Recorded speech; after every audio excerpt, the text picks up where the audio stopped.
what's going on, everybody, and welcome back to the Hangout spot where you already know it's Real Talk Boxing Talk, live from my man cave. It's your boy Johnny, and I'm your host for another edition of DHS Live. This time it's the Wednesday night edition. It is Hump Day. We're going to talk about the fights this weekend. Let's get this motherfucker popping, y'all. Let's get ready to rumble!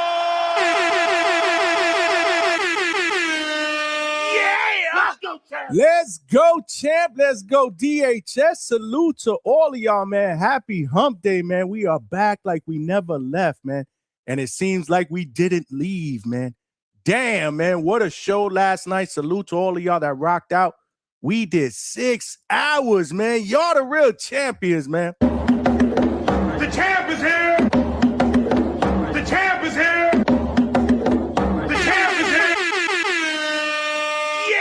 Yeah, man, and it was one hell of a roller coaster ride, man. It started off with Coach Troy Hamza in the building.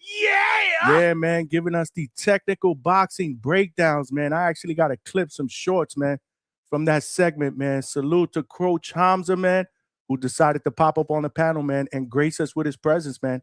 And, he broke down a lot of the fights, man, that are scheduled to go down in the next few weeks, man. He broke down Oshaki against Ray Ford. That's going down in 2 weeks. He broke down Jerome Boots Ennis against Xander Zayas.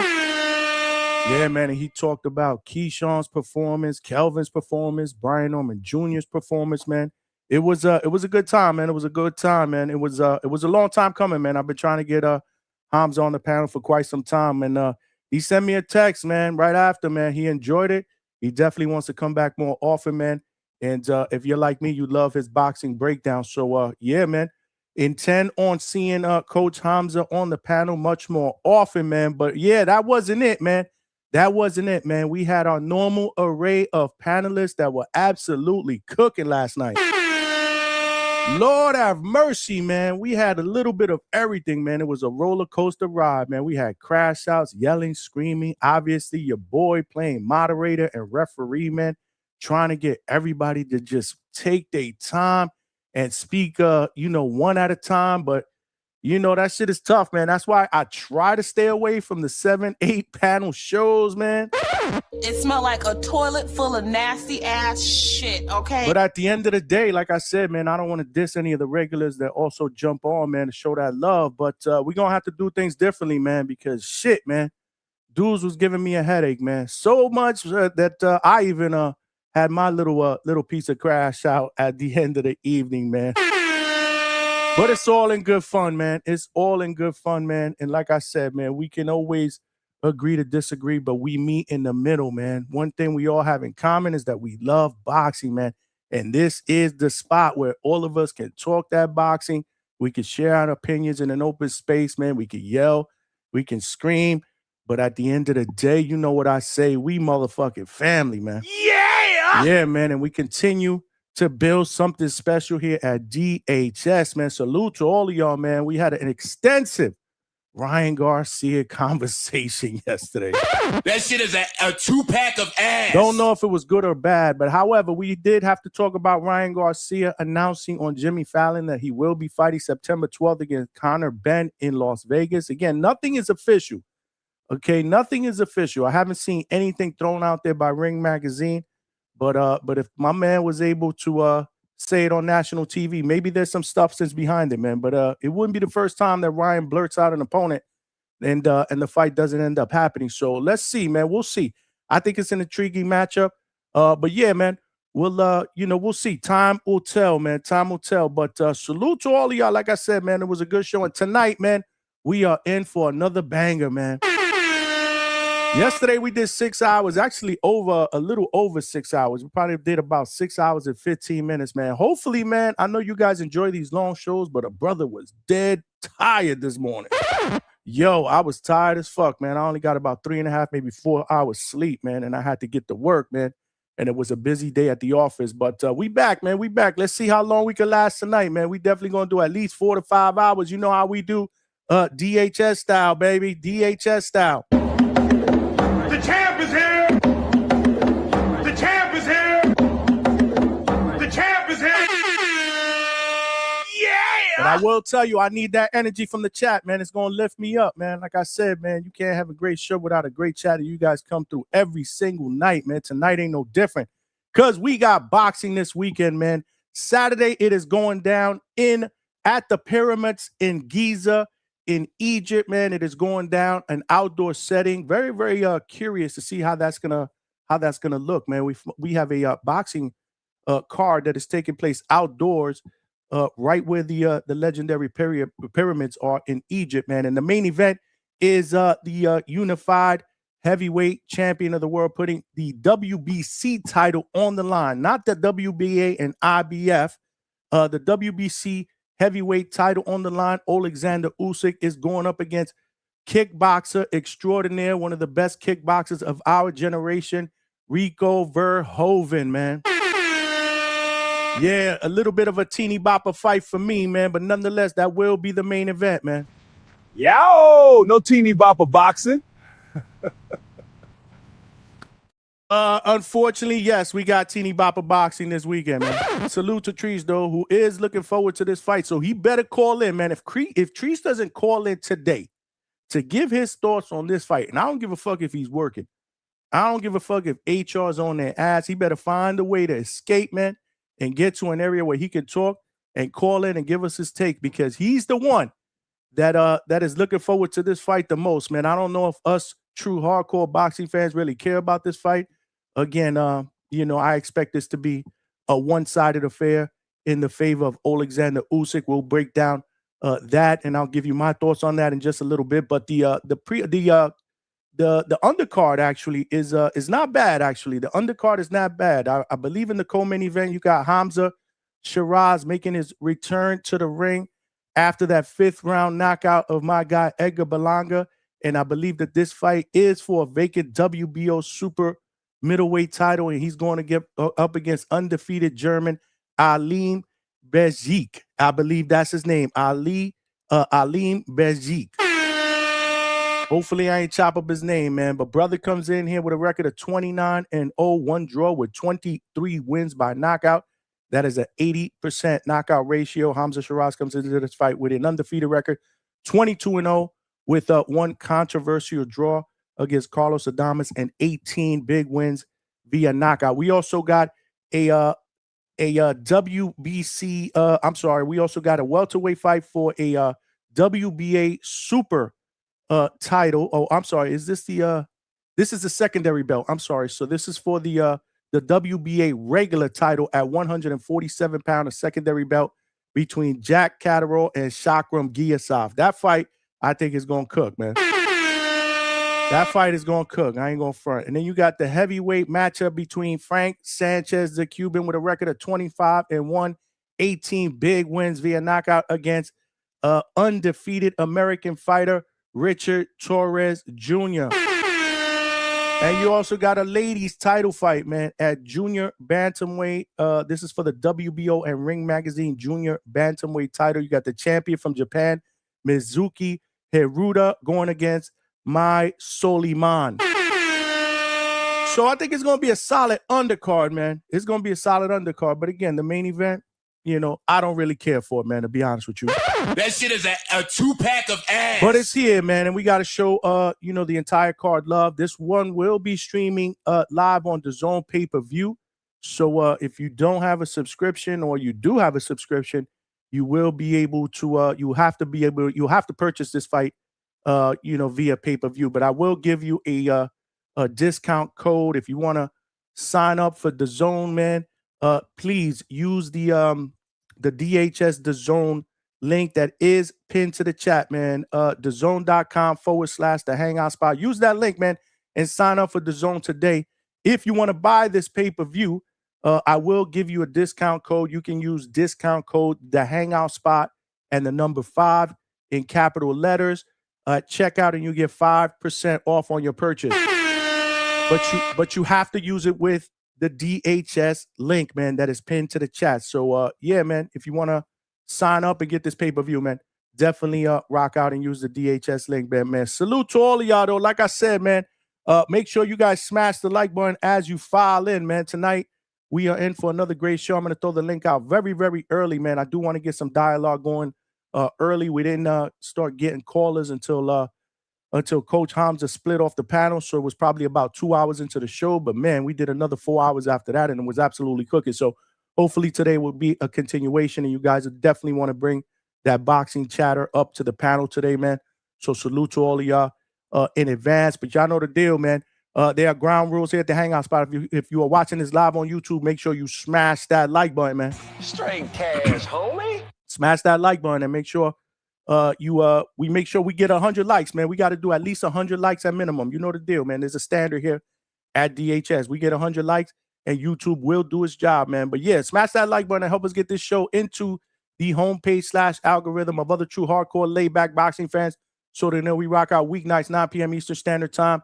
Sunday nights, usually 8 p.m. Eastern Standard Time, unless we do a live fight chat well into the morning.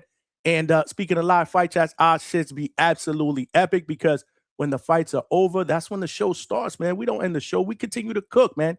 And we get immediate post-fight reactions. We open up the panel. Every single one of our live fight chats goes at least 7 hours, man. We are not afraid to put in the work, man. So like I said, man, smash the like button, man. We also streaming live on X and on millions.co. So salute to my family on both platforms. If you're watching this on X, make sure you retweet. We are trying to build a DHS family on that platform. And share the show on millions.co as well, man. We trying to do big things on that platform as well. But if you guys want to participate in the chat, you got to come on over here to YouTube. And it takes less than 5 seconds to do so. Come in, hit the like button, and subscribe to the channel. Straight cash, homie. Yeah! There are power in numbers, man. We're trying to get to that next goal. We are less than 300 subscribers to 4,000.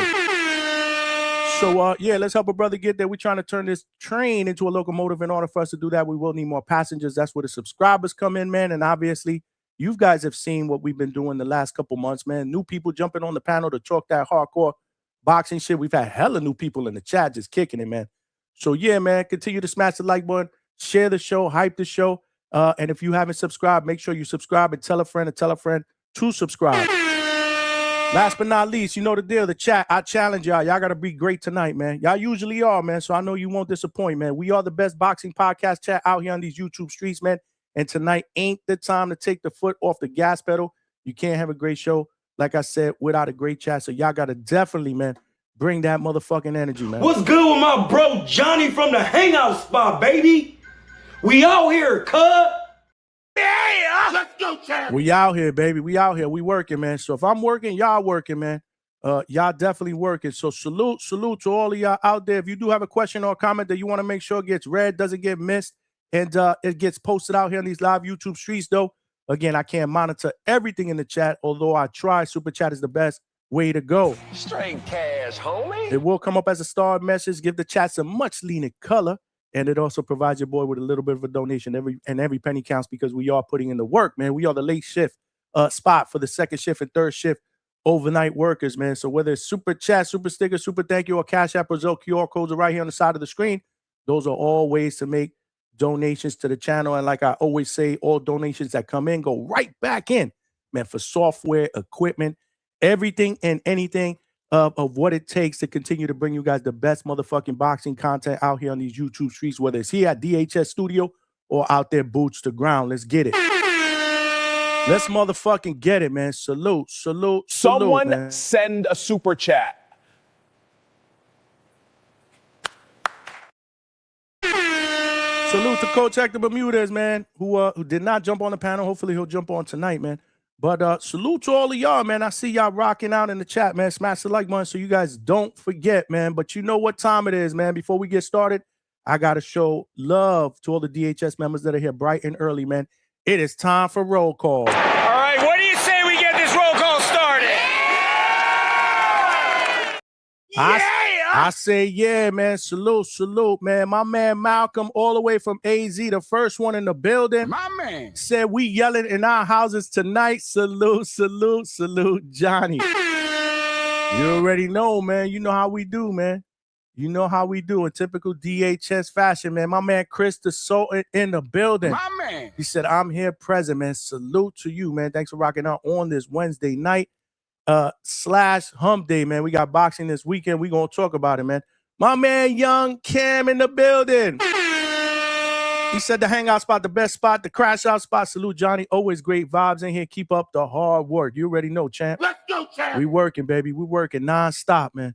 Non-stop. Salute, man. Thanks for rocking out on this Wednesday, man. My man Alex Vega in the building.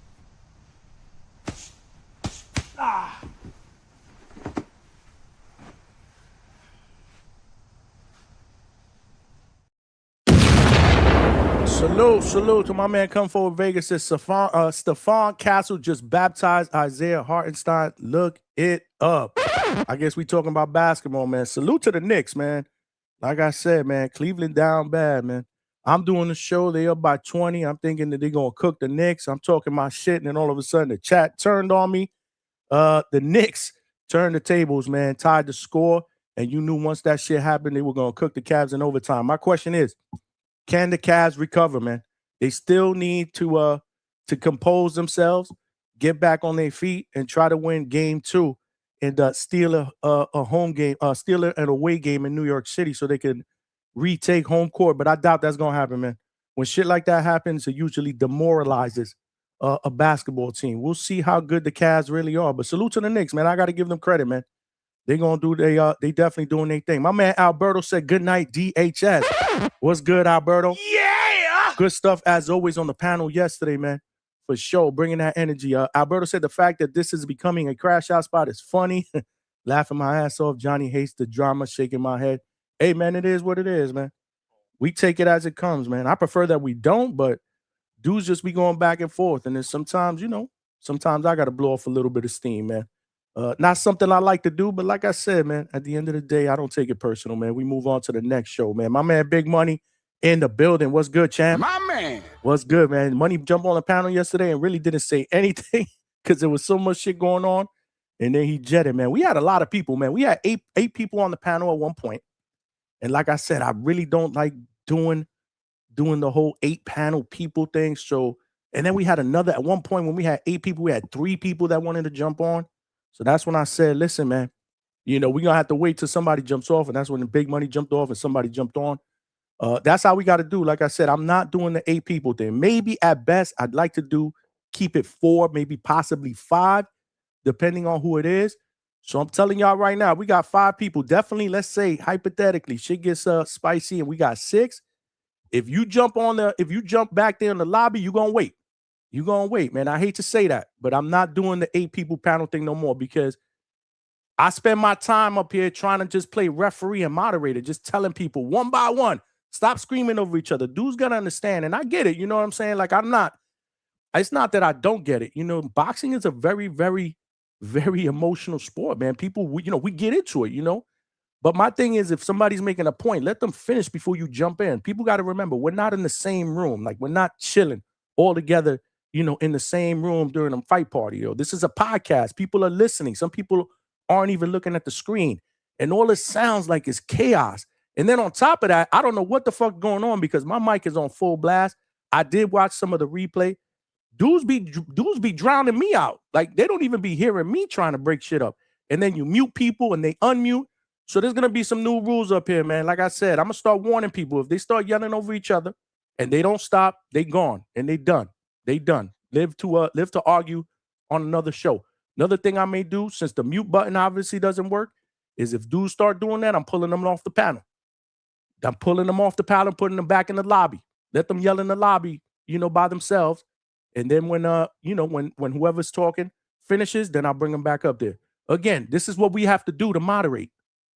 So dudes better not get their butt hurt. I'm telling you that right now. Because this is what we got to do to keep shit clean, man. So that when people are rewatching, you know what I'm saying, they can actually hear the debates. Because let me tell you something. Dudes be bringing some good points to the table. But it means absolutely fucking nothing if you can't hear it because everybody's yelling over each other. Like, we gotta be better, man. We got to be better, man. But, yeah, salute, man. Donnie, what's good? He says, Zuffa Boxing New York City date has been released. It will be July 26th on a Sunday. Let's get it. Yeah. That is 4 days before my birthday, man. My birthday is on July 30th, man. That's what's up. All right. Depending on who's on the card, maybe your boy will make an appearance in New York City, man. Kill 2 birds with 1 stone. Check out Mama Duke. First of all, man, it's been absolutely amazing having Mama DHS here. This weekend, man, I don't know if I'll be doing any shows because I plan on spending some time with Mom Dukes because she will be going back to New York next week. I believe next Friday. So, you know, we're going to bring her over here, do dinner. She's going to spend some time here at the crib. She's been with my brother in Orlando since she got here. But, yeah, man, you know, salute. So, yeah, maybe I'll kill two birds with one stone and head out there for birthday weekend, man. Yeah, man. Salute. You guys showing each other love. That's what I'm talking about. Big Money said no more 8-panel boxes, 16 from now on. That shit is a 2-pack of ass. Yeah, Money got jokes, man. I was good with last night. I said everything I needed to say. Well, you didn't say much, man. That's what I'm saying. So you must have said what you said really, really fast. Like, honestly, man, I had to watch the replay because I'm like, yo, did Big Money say anything while he was on there? And it wasn't your fault. I mean, shit was absolutely crazy, man. But listen, it was fun nonetheless, man. Like I said, I say what I say, man. But the next day, man, I'm like, man, I wouldn't trade this shit for anything in the world, man. Even though I'll be dead motherfucking tired, man. That ain't no motherfucking lie, man. Salute to my man Trinity. My man. Salute. This shit therapy. All love at the end of the day. Absolutely, man. It's always all love, man. Salute to my guy G-Von, man. We do this shit all the time. G-Von knows how to press my buttons, man. But, you know, we usually joke around all the time. Yesterday got a little crazy, but listen, man, no offense taken on my part. Hopefully he didn't get offended on his end. I know he did shoot something out in the Discord. We good, man. We absolutely good. That's my guy. Like I said, man, we argue like this all the time like brothers, and then the next day we absolutely fine.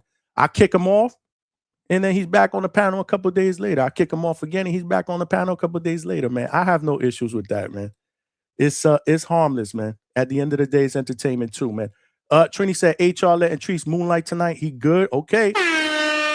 He better, man, because if he don't jump on and give us his take on Usyk versus Verhoeven, the kickboxer, the great kickboxer, the greatest kickboxer of our generation, who's now stepping in to try to beat the best heavyweight out there and the #1 fighter in the world, pound for pound. Yeah, he getting his DHS card revoked, man. Absolutely. Getting his DHS card revoked. See, man. you doing that shit again.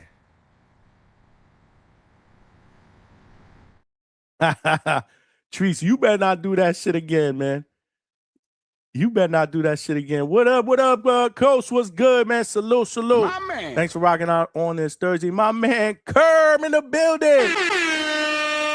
Kermageddon, man. What is good? Kermageddon, man. Chilling, man. Casual Jerry, my guy. My man. Why is this man rooting for the Cavs? I'm not a Knicks fan, bro. Actually, I really don't care. Like, I'm not a Cavs fan. Don't get me wrong. I'm just not a Knicks fan. And the reason why is just because of their fans, bro. Their fans are just obnoxious, bro. They're terrible. You seen all these videos, bro? These dudes win a game and they start fucking assaulting people on streets in Manhattan and jumping on light poles and fucking flipping cars over. That shit is crazy, bro. It smelled like a toilet full of nasty ass shit, okay? This is the shit that happens when you don't win a title in like fucking 50 years. Like, yo, relax, bro. It's a sport, man. These fans be out of control. And then they talk. Like, I remember, man, I started rooting for the Nets when I found out they were moving to Brooklyn because I was born and raised in Brooklyn. You know what I'm saying? So I'm like, you know what? I'm going to rock out with the Nets, man, because I really didn't have a team growing up. I was more of a Michael Jordan fan. You know what I'm saying? So I guess you could say I rooted for the Bulls, but it wasn't like I was a diehard Bulls fan because once Michael Jordan retired, I was like, I'm done. I'm just going to start rooting for players. Like in the NBA, I always been a fan of players like Kobe. I was a big fan of Kobe Bryant. In fact, I named my dog Kobe. Allen Iverson was my dude. Loved Iverson, man. The answer. Shaquille O'Neal, man. That was my guy, man. I love Magic, Bird, Barkley. So I was more of a player fan. But again, when I found out the Nets would come out, I was like, you know what? I think I'm going to rock with the Nets, man. I'll get a jersey. I ended up going to the Nets' first game ever at Barclays Center right after the Jay-Z concerts. The Jay-Z concerts opened up Barclays Center, and I actually went to a Jay-Z concert with my wife as well. But we did the first ever home game at Barclays for the Nets. So I became a Net fan. And then all these Knicks fans just be hating, like, this is our city and blah, blah, blah. And I'm like, bro, you can't be claiming a city when you don't fucking win. If the Yankees want to claim the city, then the Yankees can claim the city because they actually win World Series, man. The Knicks don't win nothing, man. So realistically, I don't hate the Knicks. Casual Jerry, I don't like their fans, bro. I don't like their fans, the obnoxious ones. You know, the ones that keep it real, salute, man. Good luck to y'all, man. Low Nose Boxing in the building, man. He said the gossip spot. Yesterday was definitely one of those shows that Low Nose Boxing would have loved to watch. In fact, I'm sure he rewatched it and clipped it and sent it to Tone because that's what Low does. That shit is a 2-pack of ass. That's what Low does, man. The technical boxing, the technical breakdown spot. Yeah, man. Hamza was in the building. I had a great time, man. Come on, man. Don't act like you don't know. I'm sure you know. Kerm is in the building. He said, I'm with you, Johnny. Also started GoFundMe for Javon's therapy bill. Javon is overly emotional, man. Javon needs a hug, bro. I said some shit last night. I was like, yo, Javon need to get laid, bro. I was laughing, man, after that, man. I was like, damn, man. Javon, my guy, man. Attorney Bailey, respect, my brother. My man. Hope you enjoyed, man. Hope you enjoyed yesterday, man. The road rage spot, yeah, man. You already know, man. I think Javon's on that Osterine, bro. I think Javon's on that Osterine, man. But salute to my guy, Javon, man. Need to keep it max at 4. Yeah, I'm thinking 4, possibly 5, Casual Jerry. I agree, man. No more than 4.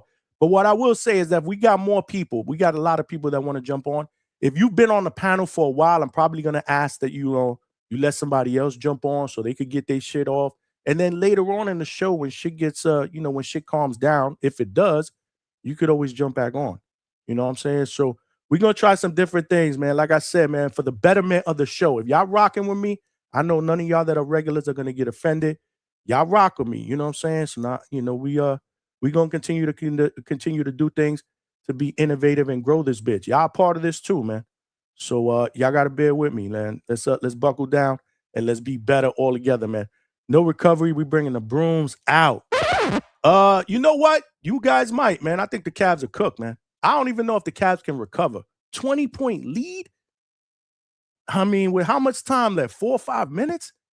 And you can't stop the Knicks from. I saw someone today that the Knicks ended the game, the last 5 minutes and overtime on like a 44-11 run. Like, that shit is unacceptable, man. That shit is a 2-pack of ass. You know what? The Cavs don't deserve to win, man. You know what? The Knicks are gonna win and go to the finals, and it might be even better to see the Knicks fans cry after they get packed up by the Spurs or the Thunder. So that might be a blessing in disguise. I think I'm gonna root for the Knicks the rest of the way. Casual Jerry said unless Rachel or Coach Bermudez wants to hop on. That's another one. Again, we got somebody, of Rachel's stature, Coach Bermudez's stature. Let's say Coach Brian Norman Sr. stature, because he's liable to just say, send me the link out of nowhere. Yeah, we can do that. But regular panelists, especially when there's a deep-rooted conversation where dudes are gonna really, really go in on each other. I mean, you could kind of feel it. You could kind of feel it coming. It's like tremors, right before the calm before the storm. Like, I could feel it. When we start having these conversations that dudes really, really start going back and forth, I'm like, uh-oh, shit about to get crazy in a bit. I can feel it, man. I've been doing this shit. How long we been doing lives, man? We've been doing lives for about 1 year and 5 months, if I'm not mistaken. And salute to all of y'all that have been rocking out. I remember when we first started doing lives, man, we had like 5 people watching, man. We moving in the right direction, man. Subscribe and hit that like button, man. Hit that like button. But let me throw the link out there, man. Let's throw the link out there early, man. Because like I said, I want everybody's thoughts on this fight card. Not sure, and I was thinking about this. I'm like, damn, what kind of a show are we gonna have when the thumbnail is Usyk against Rico Verhoeven, who is a kickboxer? He's not even a professional boxer. Or actually, well, let me rephrase that. He is a professional boxer. He's had 1 professional fight, and he has a professional boxing record of 1 win, no loss, and 1 win via knockout. So he's 1-0 with 1 win via knockout. But that knockout was fucking 12 years ago. Since then, though, he's went on to become one of the greatest kickboxers in the history of the sport. Definitely from the things that I read, because I don't watch him. I didn't even know who this dude was until Treese brought him up. It's funny because Treese brought this dude up. This is why I give Treese credit. Credit for being a combat connoisseur. Because he brought up this dude maybe about a month and a half before this fight got announced. I'd like to see Usyk fight Rico Verhoeven. And I'm like, Rico, who? Who the fuck is that? He's the greatest kickboxer right now. the best kickboxer. And I'm like, why would you want to see a kickboxer fight a number one pound for pound fighter, the best heavyweight in the world, probably the best heavyweight in our era right now? In the last, 10 years? Maybe more? I don't know. Correct me if I'm wrong. But he spoke it into fruition, man. And it's happening. So this cat won his only professional fight 12 years ago, but since then he's been dominating the world of kickboxing. Now, I did see some video of him. In fact, I threw some clips into the Discord. I just don't see how this guy is going to beat Oleksandr Usyk. I don't care that Oleksandr Usyk is 39 years old. That I don't give a fuck. There's just no way on earth, unless this guy can use his legs, and I don't mean to move around the ring. I mean to attempt to kick Usyk in the fucking face or on the fucking shin or wherever. I just don't see how this dude has a shot. Maybe a puncher's chance. I don't know. But not with a boxer with the type of high IQ as the great Oleksandr Usyk. Again, he is arguably number one on the pound for pound list, or number two, depending on how you see it. It could be in a way, it could be Usyk. I don't know. But yeah, man, this is just one of these let Usyk cash out. This will be the first time in history that these guys or actually that they're hosting a fight across from the pyramids in Egypt. So I think it from a production standpoint, or from the way it looks, I'm curious to see how that looks. I think it's going to probably look like amazing. I would assume it's going to look amazing. It's going to be outdoors. I'm sure it's going to be fucking windy. So yeah, man. So that part has me curious to see how that's going to play out. But more than anything, I do want you guys to jump on and give me your thoughts on the undercard, right? Shiraz, man. This is for a vacant WBO title, if I'm not mistaken. Jack Catterall, man, against Garcia. I think that's going to be a pretty decent scrap, man. Frank Sanchez and Torres, man. That was a fight that was supposed to be on a card, I believe, in February, if I'm not mistaken, or maybe on the Shakur Stevenson and Teofimo card. I'm not sure. I know it was early this year, and Frank Sanchez obviously had to pull out because of an injury or something like that suffered in training. But now, this fight is back on the docket. I think it's interesting. Richie Torres is a fighter that many believe could be, the next great American heavyweight. He's 14-0. And this is going to be a big step-up fight against a Cuban with only one loss. And that one loss, I believe, he got stopped by Caballel, which is nothing to sneeze at. But Frank hasn't been looking like the same Frank the last couple of fights. Hopefully you guys can elaborate that a little bit when you guys do call in. But I will let me throw the link out there so that we can get some dialogue going early. But yeah, let me pin that as well. But like I said, y'all, if you guys want to sign up to DAZN, make sure you use the DHS DAZN link that is pinned to the chat. But I'm going to switch that out and I'll put it in the chat, but I want to pin the link to the StreamYard so anybody can call in. By the way, we do have a poll out there. It is free. It's free to hit the like button. It's free to vote in the poll, and it's also free to subscribe. Yeah, which of these fights at the Pyramid in Giza you think will steal the show? Is it the main event between Oleksandr Usyk and Rico Verhoeven? Yeah! Or shall I say, nah, I'm not going to shit on it, man. I'm not going to shit on it. Is it a Hamza Shiraz against Alim Bezik? Hopefully I'm saying that right. Yeah! Is it Jack Catterall against Shakram Giasa for the WBA regular title? Yeah! So something on the line there. What does that mean for Rolly's title? Good question. Or will it be the heavyweight clash between Frank Sanchez, the Cuban with one loss, against what people believe could be the next great American heavyweight, Richard Torres Jr.? Yeah! I don't want to read the poll yet because we only got 20 votes. And y'all know the deal. I like to read the poll when we got at least 80 to 100 votes. Every single show, our polls get into the hundos.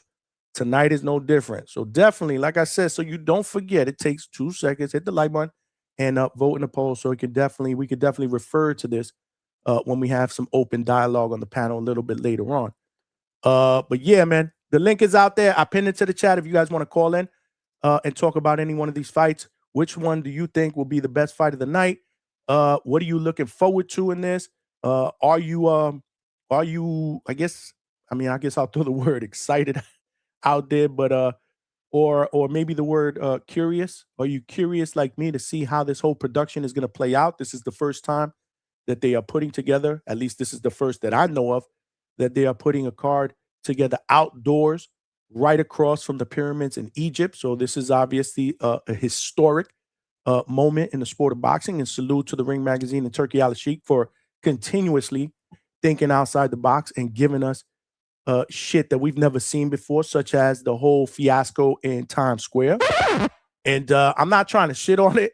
I'm just saying it didn't turn out as good as many of us thought it would be. And but they tried. You know, they tried. As a paying customer, I got a right to be able to say the product that I was delivered, the product that was brought to my table wasn't up to standard as a paying customer, and that's what I did. But instead of just complaining, I also provided feedback on how I believe they can make the next event that they decide to do outdoors better. And that's what we should do as paying customers, right? It's easy for us to bitch, right? But why don't we try to provide a solution to make it better after we bitch? That's the only thing I say, right? I live by that. So, you know, I think it was good, you know, to be able to see it, try it. Not interested in seeing it again unless they make some modifications. But this is going to be obviously something that's never been done. So, you know, I'm curious. I'm curious to see how it's going to play out. Which do you, like I said, which do you believe will be the fight of the night? Do any of you guys out here in the world, in the DH world, believe that Rico Verhoeven has a shot to be Oleksandr Usyk? Hamza Shiraz, what do you expect to see from him? Jack Catterall and Giasov. Interesting, very, very interesting fight. Frank Sanchez and Richie Torres, give me your breakdown on that. Do we see fireworks? Do we not? So, yeah, just a lot of questions that I want answered. And like always, you know, again, this is DHS. If we need to veer off, you know, and talk about something else, we could absolutely talk about that as long as it pertains to the sport of boxing. We've done that in the past. I don't have a problem with that. You know, sometimes this is what it's going to be. This is the hangout spot. This is it, man. This is the late night spot, man. This is where we talk. We provide each other therapy, you know, and we talk boxing as brothers, as brothers, man. That's what we do, man. So salute. But the link is out there. Who we got out there? First one to the plate is my guy, Trini BX. What's good, Trini? Salute. Saludos, my brother. You working or what, man? About to head out. To head out. How's my audio? Right there, scaling. Perfect. Oh, it was perfect. I just heard a little bit of back feed right now, but it was perfect. Trini, you still there?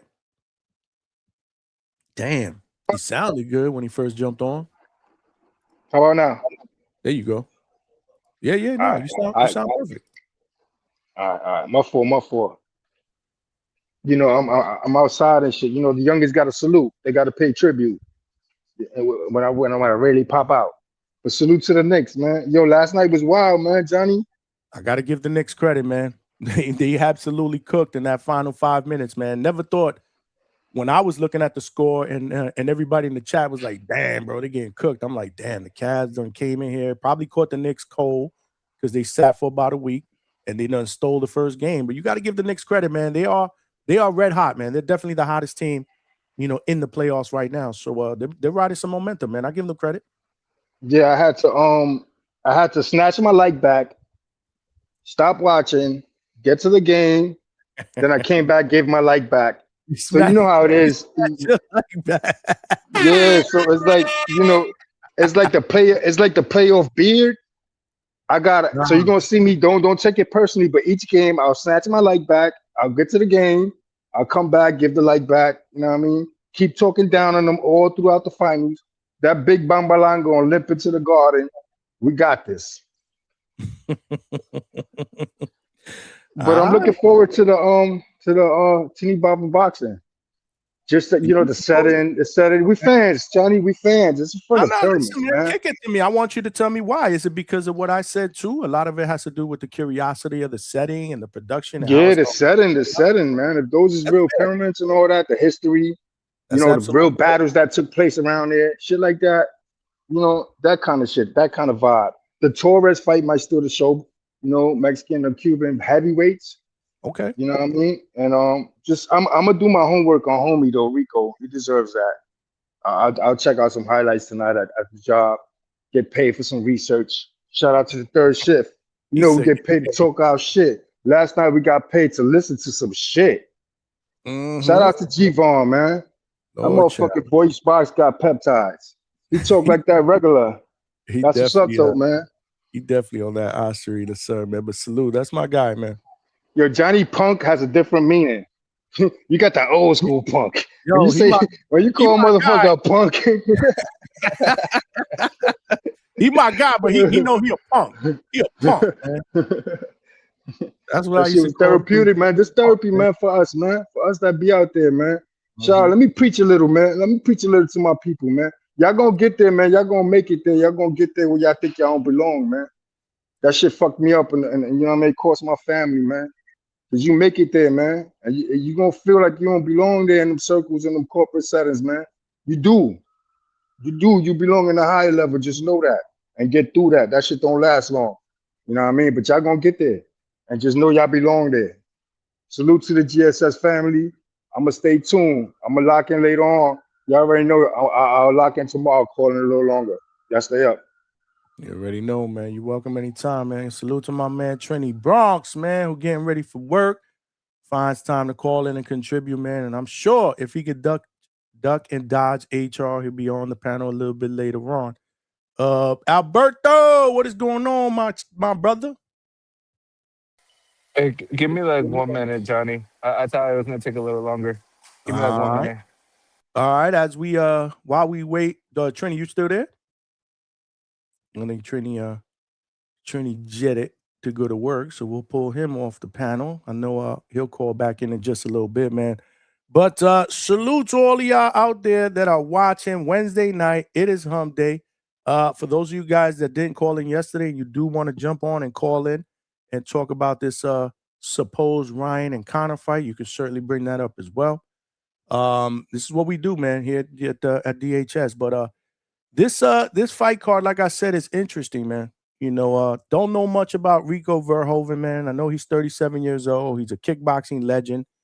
I did see some clips, like I said. I think there was like a 6-minute clips of his highlights in kickboxing, and I believe I put it in the Discord. He does have a record of 49-8, and supposedly from what they say on the scouting report that I looked up, he has massive power and a reach. Obviously, a long reach. He's 6'5". He's not a small guy, you know. So he has height. He's going to be the taller guy. You know, when they fight each other, he's orthodox. They say he's explosive, and they say he has legitimate one-punch KO power. But from some of the highlights that I saw, a lot of that shit was, a lot of it was kicks, man. You know, a lot of it was, you know, with beatdowns where he was using his legs, and he's obviously not going to be able to use his legs in this fight, man. But, you know, Usyk at 39 years old is clearly a top 3 pound-for-pound fighter. To this day, his resume can't be questioned. He's a 2-time undisputed in both cruiserweight and at heavyweight. And he's a surefire Hall of Famer when it's all said and done, man.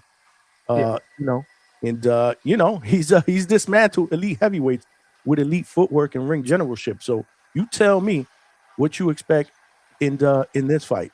You know what I'm saying? He has a great jab. He can work the body, work angles. I mean, Usyk is the real deal, and I fully expect him to use lateral movement to frustrate this guy. Pot shot him with the jab. You know, he's just gonna run. I believe he's just gonna run circles around this dude. Again, you know, the scouting report is that Rico has to close the distance aggressively and use his physicality to be able to clinch and obviously put work in the inside. No shit there. I don't expect him to be able to box against Usyk. He's gonna have to make this fight fucking ugly and hopefully land a home run punch. But we'll see, man. You know, we'll see how that plays out. Me personally, I'm looking forward to the Jack Catterall and Chakram Guillotine fight, man. You know, that's the one I'm looking for. Are you ready, Alberto? Yeah. Oh shit! What up? You doing that shit again? You're doing that shit again. Hey, but Johnny, check this out. And salute to DHS and salute Johnny first and foremost. Trees won't call in when I'm on the show. So I mean that kind of tells you everything, right? But I think you make a good point, Johnny. As far as Usyk, like we'll just go straight into it. Pause. I think the lateral movements. I think Usyk could do whatever he wants. For being real, uh, it's real different once you get in that squared circle. We've seen these ex UFC guys. Allegedly, like Conor McGregor was supposed to be the MMA's UFC's best striker, and we saw what happens. When they get in the boxing ring, it's just a little bit different. I don't know if it's just because they're used to being able to use elbows, knees, wrestling, and when they get in there, it's a little different when you only got your hands. And so I think Usyk kind of plays with him and ends it whenever he wants. I don't think he has anything to be worried about. But like you said, it has been a bad promotion. I still don't know who Rico is. I haven't even seen any highlights of his. So, um, yeah, I don't know. I just know that Usyk is this generation's best heavyweight, and he even has a case for one of the best heavyweights ever, for being real. And so I would have to lean Usyk by whatever he wants. But a lot of the things that, like, okay, right? Let me ask you a question, Johnny. When they said that the Times Square card was gonna happen, we all thought the block was gonna be lit, shit was about to be booming, but then it got sectioned off. How are they gonna fight on the pyramids? Like, are they fighting adjacent to the pyramid? Are they on the pyramid? And you guys don't remember, like, this is a desert. There's high extreme heat, dry heat. Like, if you've ever been through Nevada, Johnny, like a desert, it's different. And I want to know how that affects the fighters, because I'm assuming it's going to be outdoors. Because if not, why wouldn't you just fight in some arena? If you're going to be indoors, there's no point in doing it out there. So I'm assuming this is going to be outdoors. And so how does the weather, how does the weather play a factor? Because it will. Believe me, it will. And All, all good questions. All good questions. Before I let you go though, it will be outdoors. So yeah, and I did see during some kind of a face-off, it was windy, man. So that makes me curious, right? The thought of a percent. What do they call those over there? Sandstorms, windstorms? What they yeah, have like out there? the dunes. They The call them like dunes and sand shit? dunes, right? Yeah, Yeah. yeah. So this will be outdoors. And from what I heard, is you're gonna be able to see like the pyramids like in the background. So That's it'll be adjacent to it, from what that's I some heard, like I fly. said. But ultimately, none of us know until we actually see what happens on Saturday. So that's where, for me, curiosity kills the cat. I gotta see it. I gotta see And it. and the thing is, they dropped the ball. They had their chance to do something real dope with the Times Square shit, but they dropped the ball. They had it gated off. It was like very exclusive. A lot of the fighters wasn't feeling it, so it could be upset central. That's the only way I give Rico a chance, is if Usyk somehow is distracted or his body doesn't acclimate. So we'll see. I think that's the biggest X factor for me. Other than that, these are some real big mismatches. I'm sorry, I'm rambling, guys. I'm about to get off. My phone's about to die. Salute to money. I'll just go through my takes real quick. Shiraz is fighting a 40-year-old German. I think we all are leaning Shiraz. He just, he has the momentum. He's coming off of the Bologna knockout. And so we all expect Shiraz to become a WBO champ. And then Richard Torres and Frank Sanchez. I just think Richard Torres, that'll be the fight of the night for me, Johnny, just because Richard Torres is the more skillful fighter, but he's just a small guy, man. I'm always gonna have those questions going in because you don't play boxing and you don't play heavyweight boxing, and so I gotta I gotta see him in there with Frank Sanchez. That to me is the closest fight on the card. Um, but with that being said, Johnny, I'm literally at 2%. I just want to say this. Y'all dudes, G-Von my dude, so I can say this. We gotta do better, man. Because I rewatched the show last night, Johnny. I could see you was going through it. It's kind of like you trying to corral the show back in, and dudes is acting up and shit like that. So it was hard to hear. Like certain parts of the show is just like, you got like 4 or 5 voices going at once, and so we all want to see the channel do good and grow. So it's just I just want to let everyone know, like, let's do better, man. Like, let's do better for ourselves as grown ass men, and let's do better for Johnny. But salute money, salute Johnny. I'm out. Salute, man. Alberto, man. All valid questions, like I said, and to bring up what he said about Times Square. Again, I was expecting something totally different as well. Like I was expecting a lively crowd. I was expecting to have. I wasn't expecting what I saw, which is a street that was closed off. Nobody was able to get in to the immediate boxing area unless you were either a media member or you had a ticket, and it was very, very small and secluded. All the fans that lined up were definitely across the street, across the street. It was like it was just weird. It definitely wasn't something that I thought, based on what they were saying they were going to do, how it was going to play out. But again, a learning experience. But this one, again, I have no clue what it's going to look like, but I do know that it's outdoors, and from what I heard, it will be adjacent to the pyramids, so that you can actually see the pyramids in the background while the fights are going on. But ultimately, we don't know unless we see it. Until we see it, and we will see it on Saturday, man. Big Money, what's good, man? Yo, Johnny. What up? Yo, that Jerry chat is wild. The who? The what chat? The chat you got up on the screen for like the past half hour that Jerry said, that shit is wild. Which one? It's sitting on right now. It's not moving? It's still there. Oh, well, what it's supposed to be moving? It's just saying, unless Rachel want to hop on. Hey, yo. Oh. Well, he meant hop on the panel, but of course, y'all, with y'all. That shit looks great. But the chat's supposed to be moving. So it just paused there. Y'all crazy, man. Yo, you got it highlighted. That shit is just sitting there. That shit look crazy, man. Oh, do I? Oh, my bad. Yeah. Of course, y'all with y'all dirty minds, man. What's good, man? Oh, that one. Yeah, I guess I've been caught up in the conversation. That's what you talking about when I put it on the screen to read it. Yeah, that's just. Oh, my bad. Nah, it's all right. What up, man? I know you jumped on yesterday, man. Me and you both got drowned out, man.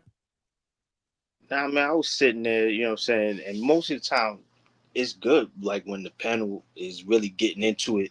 You know what I'm saying? Like I'm always enjoying when the panel get into it. But then when it got to, like Malcolm wanted to jump on, I was like, let me let Malcolm jump on. You know what I'm saying?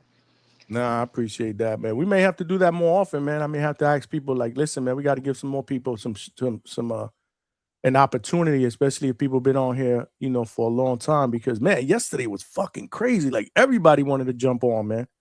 Remember when we had the 8 people on? We had 3 more people back there. Oh, like, damn. And then we had some of the regulars. And I don't really want to diss the regulars, you know what I'm saying? Like the regulars, like the H-Towns and stuff like that. But then I'm like, damn, I'm gonna put him up here. He's number 9. And H-Town is one of those that's gonna get into it. So, he's gonna contribute to them screaming and talking over each other. Because that's the way, that's the way we all are. That's the way they are. You know what I'm saying? I'm not saying it in a bad way. I'm just saying that's usually how it plays out. So, yeah, man, yesterday was one of those shows, man. I hear you, man. Yeah, man. I'm watching this old school, watching Johnny Bumpers versus Marlon Starling. NBC Sports, back when your man Marv Albert was hosting with Dr. Ferdy Pacheco. Mm-hmm. They're crazy. Now the fight just started. They ain't even started yet. They making the ring walks. But yep, so this shit is really gonna be at the pyramid. I was wondering about that. I was like, yo, is this shit really gonna be at fucking pyramids? Or they just gonna have like a green screen or some big ass AI shit? They really gonna be at the pyramids? That's what they say, my brother. That's exactly what they say. Outdoor, from what I looked up. And yeah, you'll be able to see the legendary pyramids in the background, man. It's gonna be an eye-opener, man. Definitely dusty. It's gonna be mad sand flying around in your face. That shit's gonna be crazy. I want to see it though. Yeah, man, for sure. I want to see what that look like. Yeah, I need to do a little more looking into stuff with these fights on the card. They got hella undercard fights that I am completely not interested in, like trying to figure out.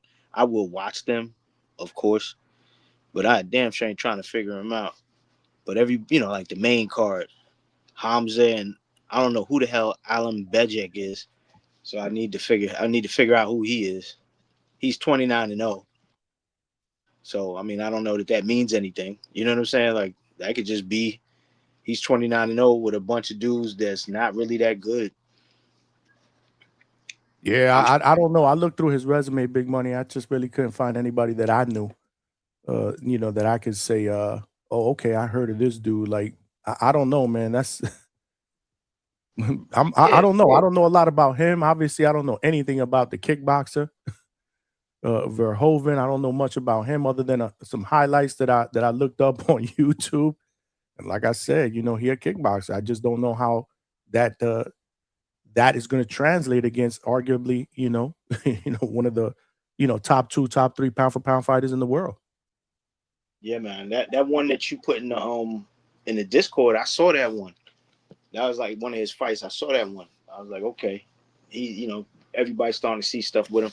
The only thing I know about him is I seen a little bit of the like build up material that they put out on DAZN. Like he grew up in he had a tough like upbringing and shit when he was from being a kid. His father was a kick fighter, and something happened to him. He had an accident, so he started training kick fighters, and then he trained him to be a kick fighter.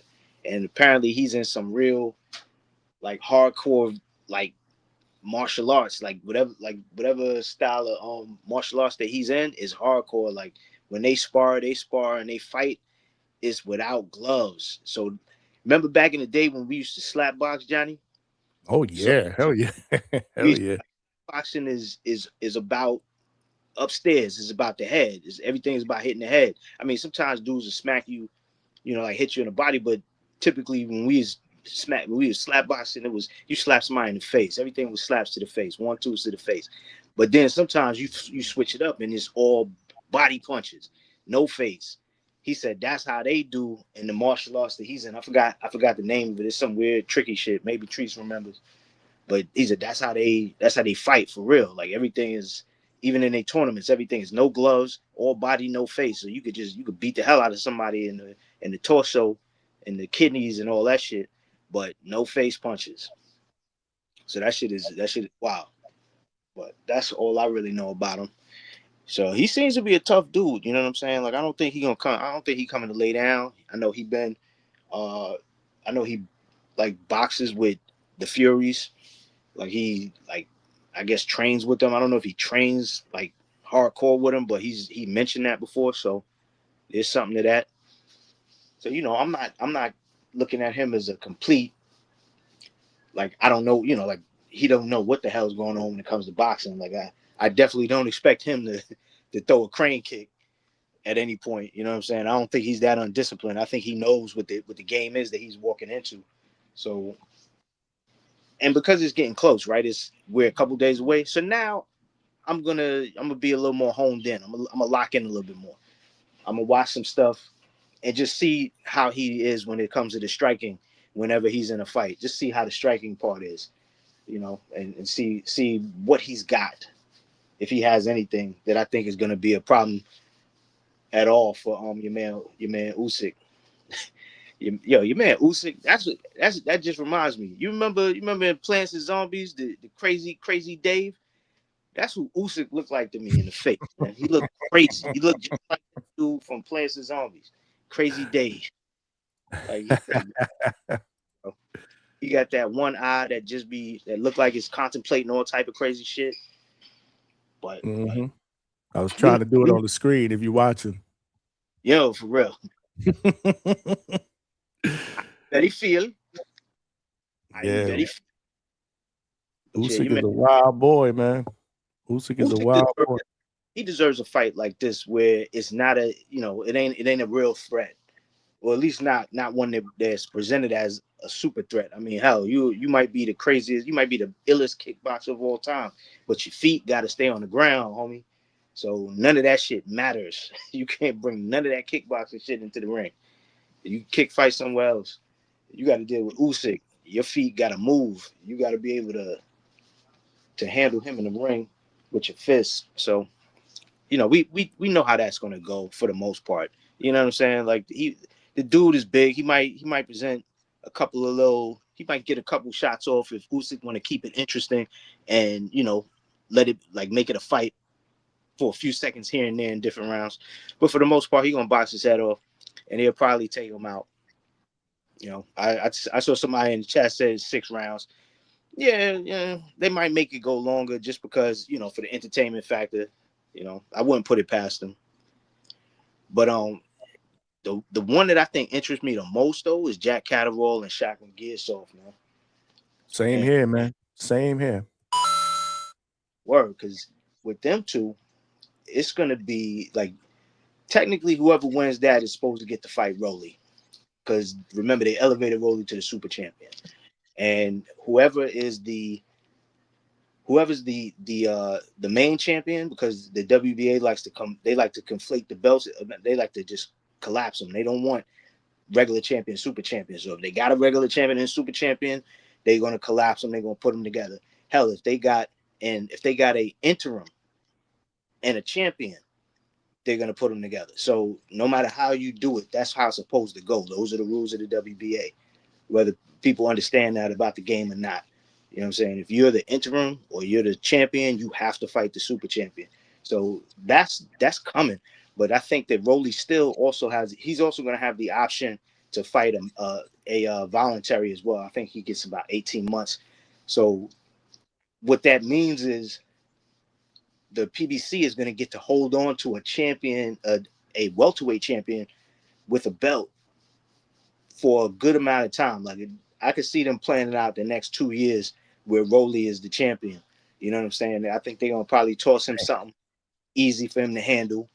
You know what I'm saying? In the meantime, in between time, whether it be during or after this Jack Catterall Shotgun Gearsaw fight, so they're gonna secure whichever one of them wins that fight is gonna be on the books. Yes, you get to fight Rolly next, but then Rolly is gonna take his time, and eventually he's gonna figure out who they're gonna put him in front of, not named the winner of Jack Catterall Shotgun Gearsaw. That way he can just continue to extend the reign, because it's always good to have a champion in a weight class that in the welterweight division. That's always good to have a champion there. It looks good for the company. So I think that they're gonna stretch this shit out for a good amount of time before they actually have Rolly do anything that marks a significant move where he can possibly lose that strap, so that it might have to go somewhere else. And even if they do get him a big fight, quote unquote big fight with a big name, a unification maybe, they're gonna probably be looking to have some sort of a rematch clause, or at least to be able to promote whoever the winner on the next fight, if it's not Rolly. So nonetheless, though, I think the Shotgun Gearsaw and Jack Catterall is going to be I think that's going to be a decent scrap.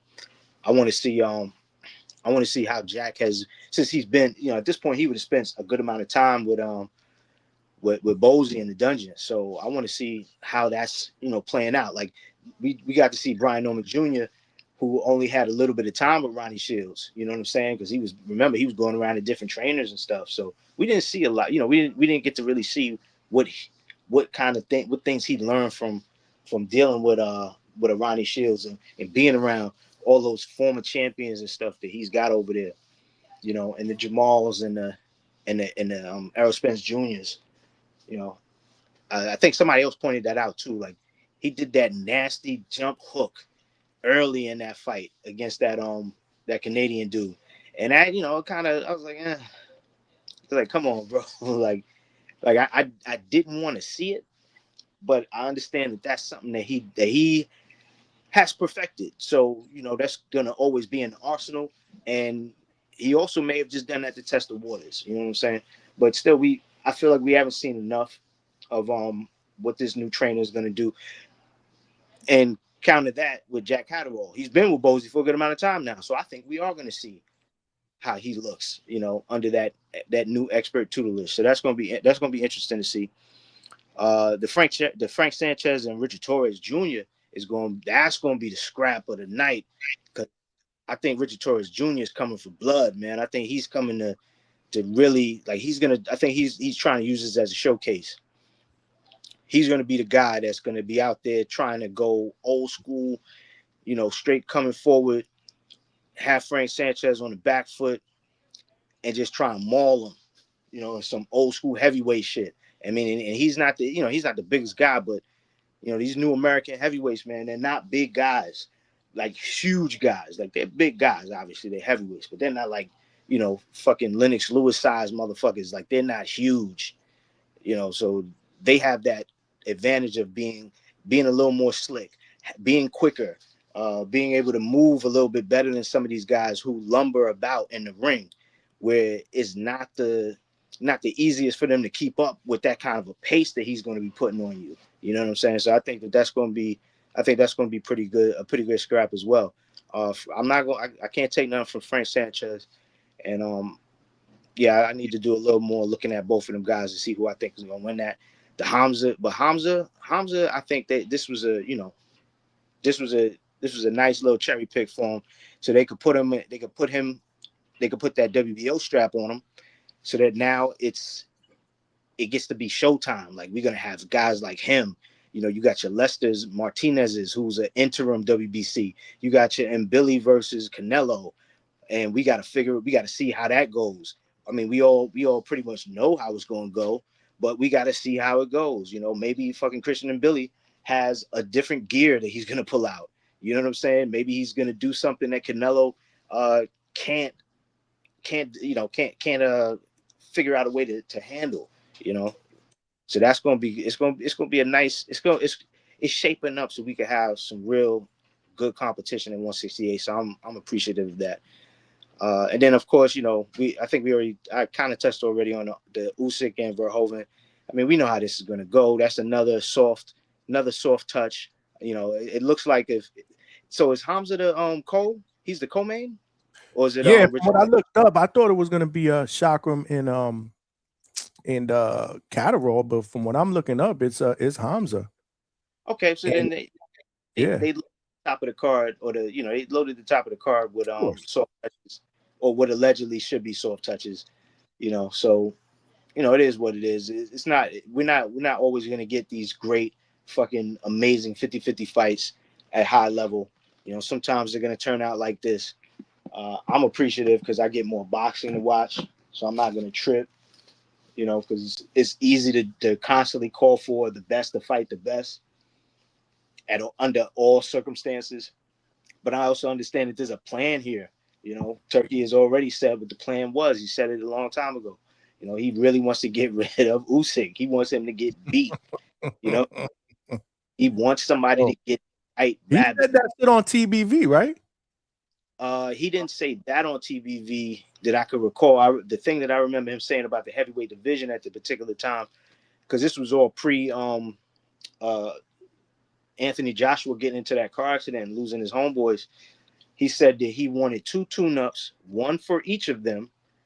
That's the statement that he made, that when he was talking about Fury and Anthony Joshua, because he was trying to create that Battle of Britain. So he thought it made sense to give them each a tune-up. But that was the same statement that everybody misconstrues, because I guess his accent is crazy. So they thought that he said that Boots asked for 2 tune-ups. When Boots wanted what's his name? Who we just saw get stopped by Shane Mosley. Well, who we just saw get stopped by Shane Mosley? What, Junior? It was a Bakra. Boyacek, right? There you go, Boyacek. Now we all thought that was a good win for Junior. I thought it was the best win in his career. Yeah, we acknowledged how tough it was, but when Boots wanted to fight that motherfucker, because Turkey didn't like it, he called that a tune-up, and everybody ran with that. Oh, he wanted a tune-up. Man, he wanted to fucking fight. He wanted to fight Boyacek.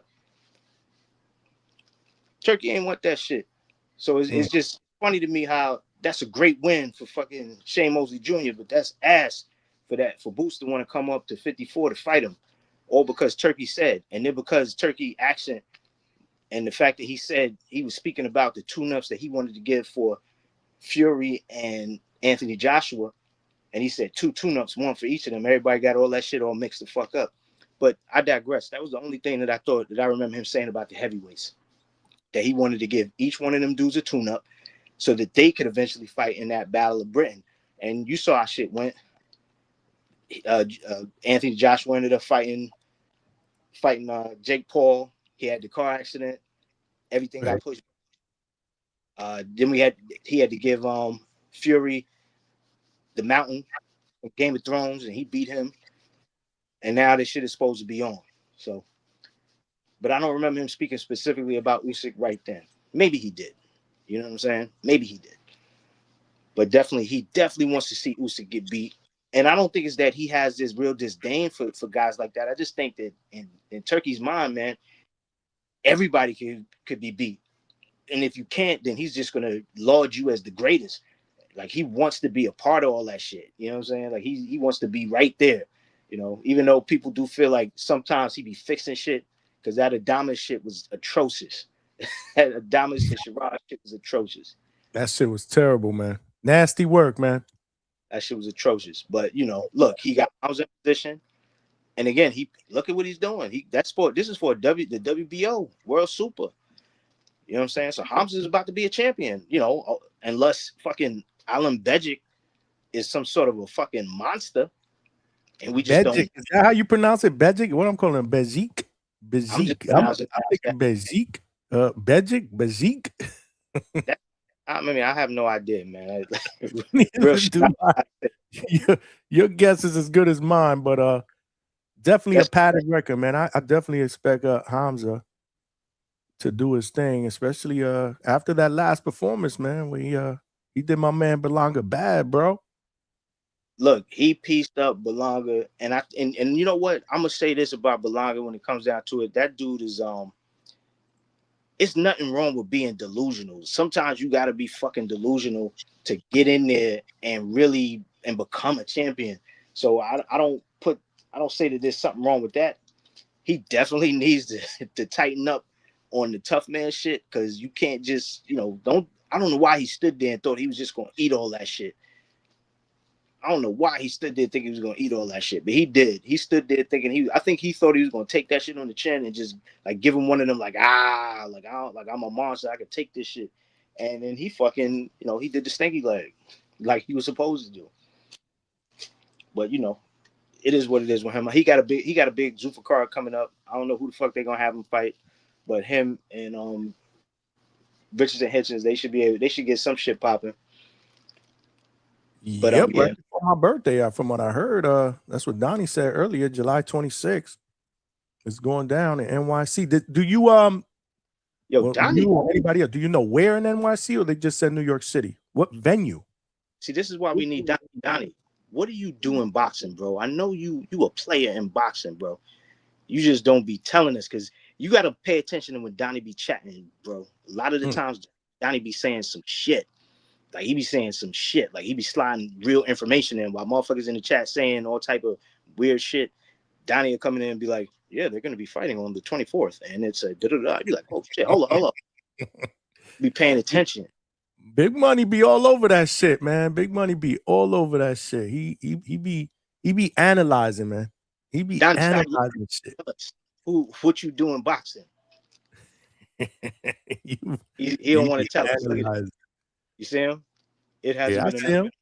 I see him. What you do in boxing, bro? I know you do something.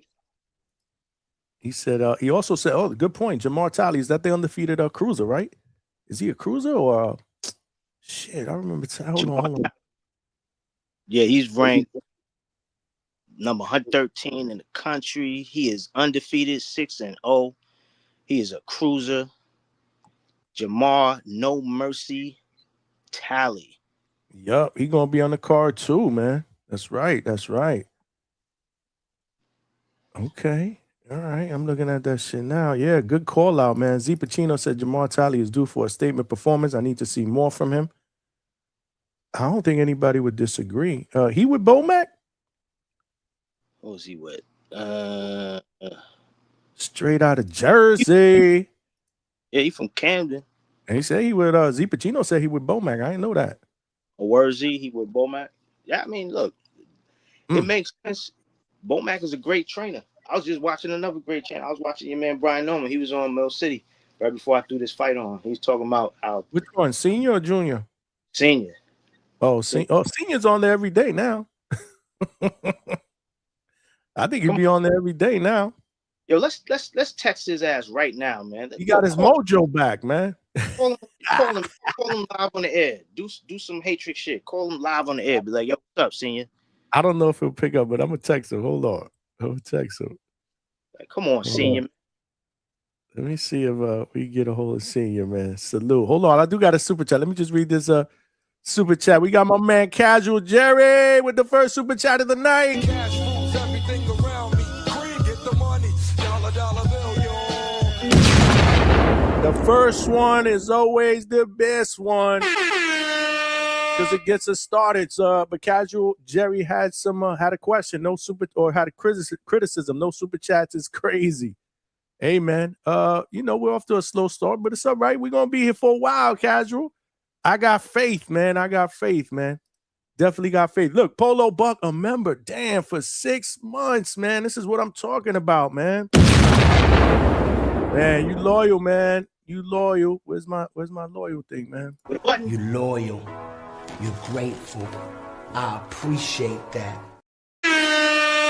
Half a year, gang. Yeah, man. Half a year. I think we just started doing memberships 6 months ago, 8 months ago. It hasn't been that long. Yeah, something like that. It hasn't been that long. I think Bolo Buck was one of the original OGs, man. Malcolm was definitely the first one. Yeah, like 5 of them. It was like Malcolm, Polo Buck. Yeah. Like 3 other people. And Malcolm, what was that? I'm sorry, man. Go ahead. Casual Jerry, to answer your question, I'm watching Johnny Bumpus versus Marlon Starling. This is from '83. Welterweight. This was back on Marlon Starling was just on a tear. He was fucking everybody up. Magic Man. That's the Magic Man from Hartford, Connecticut. Yes, sir. Yes, sir. He got Johnny Bumpus. I think we'll be looking like he had it. Lou Duvas in Johnny Bump City Bumpus, right? City, yeah. I know. That's my era. Look like they about to stop. They stopped it. He couldn't take no more. They stopped it. Take no more. He sit there. Oh man, this is a classic. Oh yeah. Yeah. Hold on a second. I got one more, man. Taylor Walker Divine with the $5. Cash rules everything around me. Cream, get the money. Dollar bill, yo. Let's go, man. Salute says support the channel, man. Appreciate you, man. That's our first 2 super chats of the night. We still need 8 more to get to our goal, and we need about 65 more likes to get to 100. Let's get it, y'all. Yeah! Come on, let's get it, man. Let's get the super chat goal too, man. As Hector Bermudez would say. Someone send a super chat. Actually, I just wanted to play. I just wanted to play that shit. My man, Coach, look at the lineups, though. Look at this one. God made Jesus and then Rohan Polanco. Rohan Polanco. Oh, shit. We killing it, man. We absolutely. When Coach called me, that's the picture I got on the phone. So I see when he called me, the God made Jesus. I got that picture. Hold on. Let me text Senior here real quick. Hold it down for a second. Smash the like button, y'all. Like I said, we need a little bit less than 70 to get to that 100 goal. And I did pin the link to the chat, man. What's up, man? Nobody wants to talk. Nobody wants to get their prediction in. What is it, man? Y'all just down in the dumps over the main event? I think they don't and be like yesterday. You know what I'm saying? I think everybody is kind of like, the nerves is there. Like, I don't want to jump up there and then 15 other people jump up.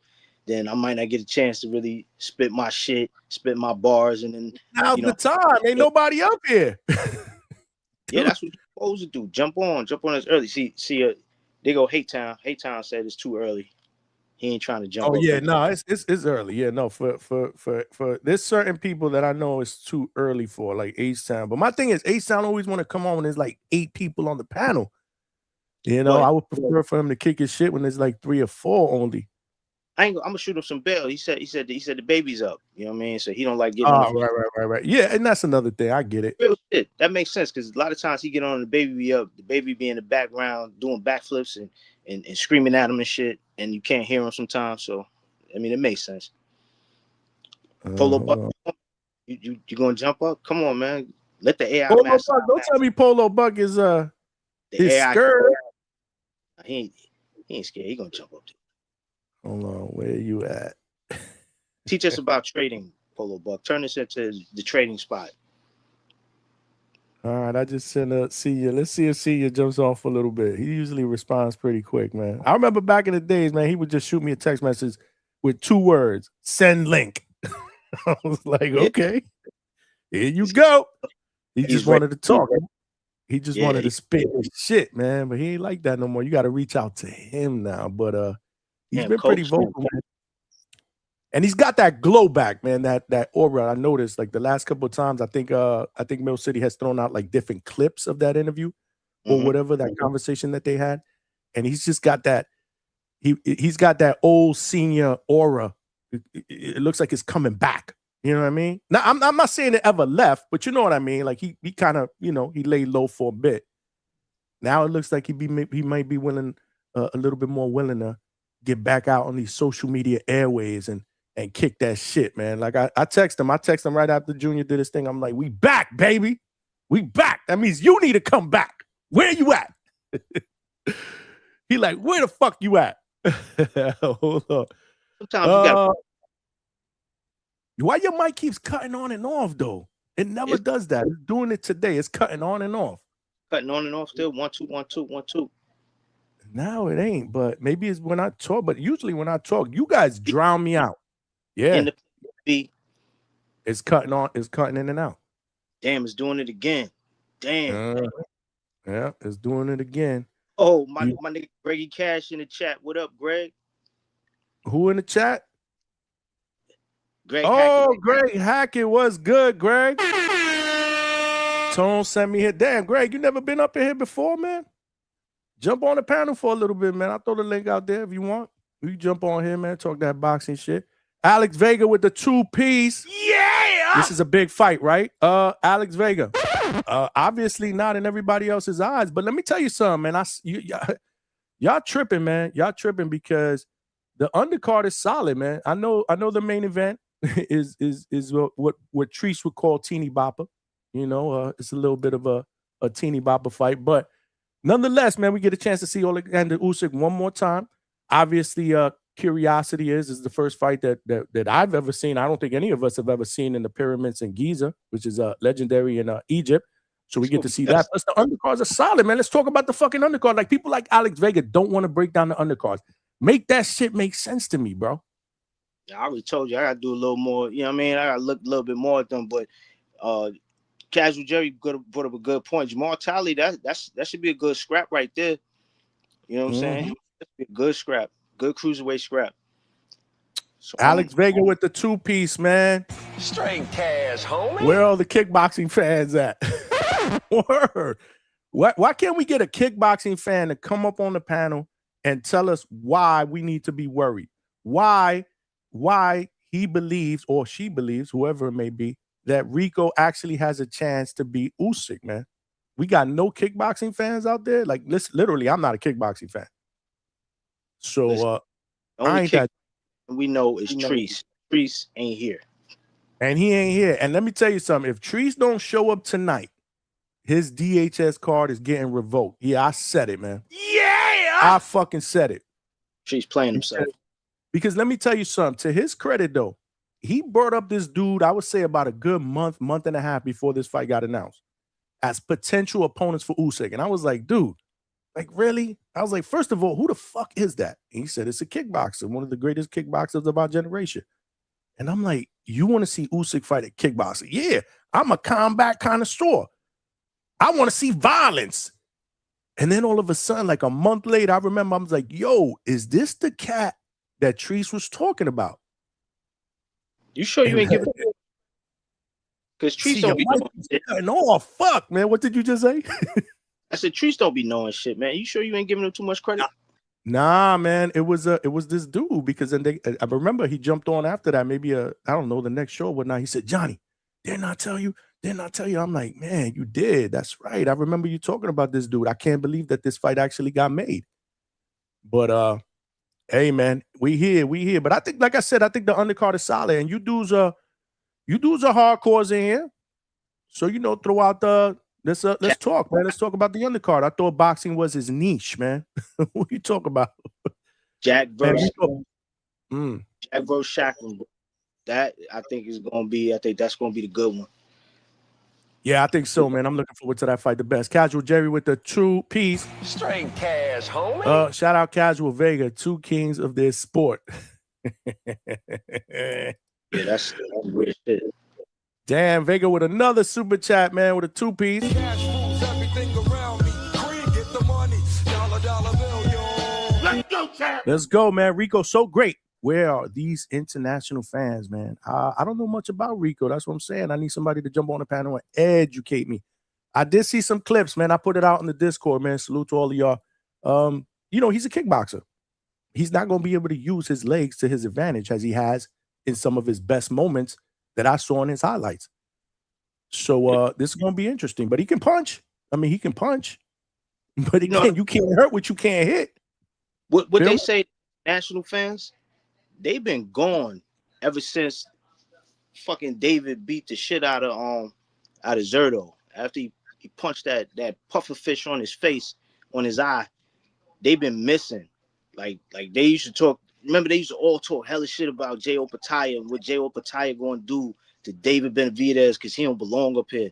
Then he put that puffer fish on Zerto eye, and all of a sudden they gone. You don't see none of them. All them international cats, they gone. They ain't nowhere to be found. I don't know what the fuck is going on. But yeah, Rico Verhoeven. Rico Verhoeven, right? That's how you pronounce his name, Verhoeven? Man, like Hoviven.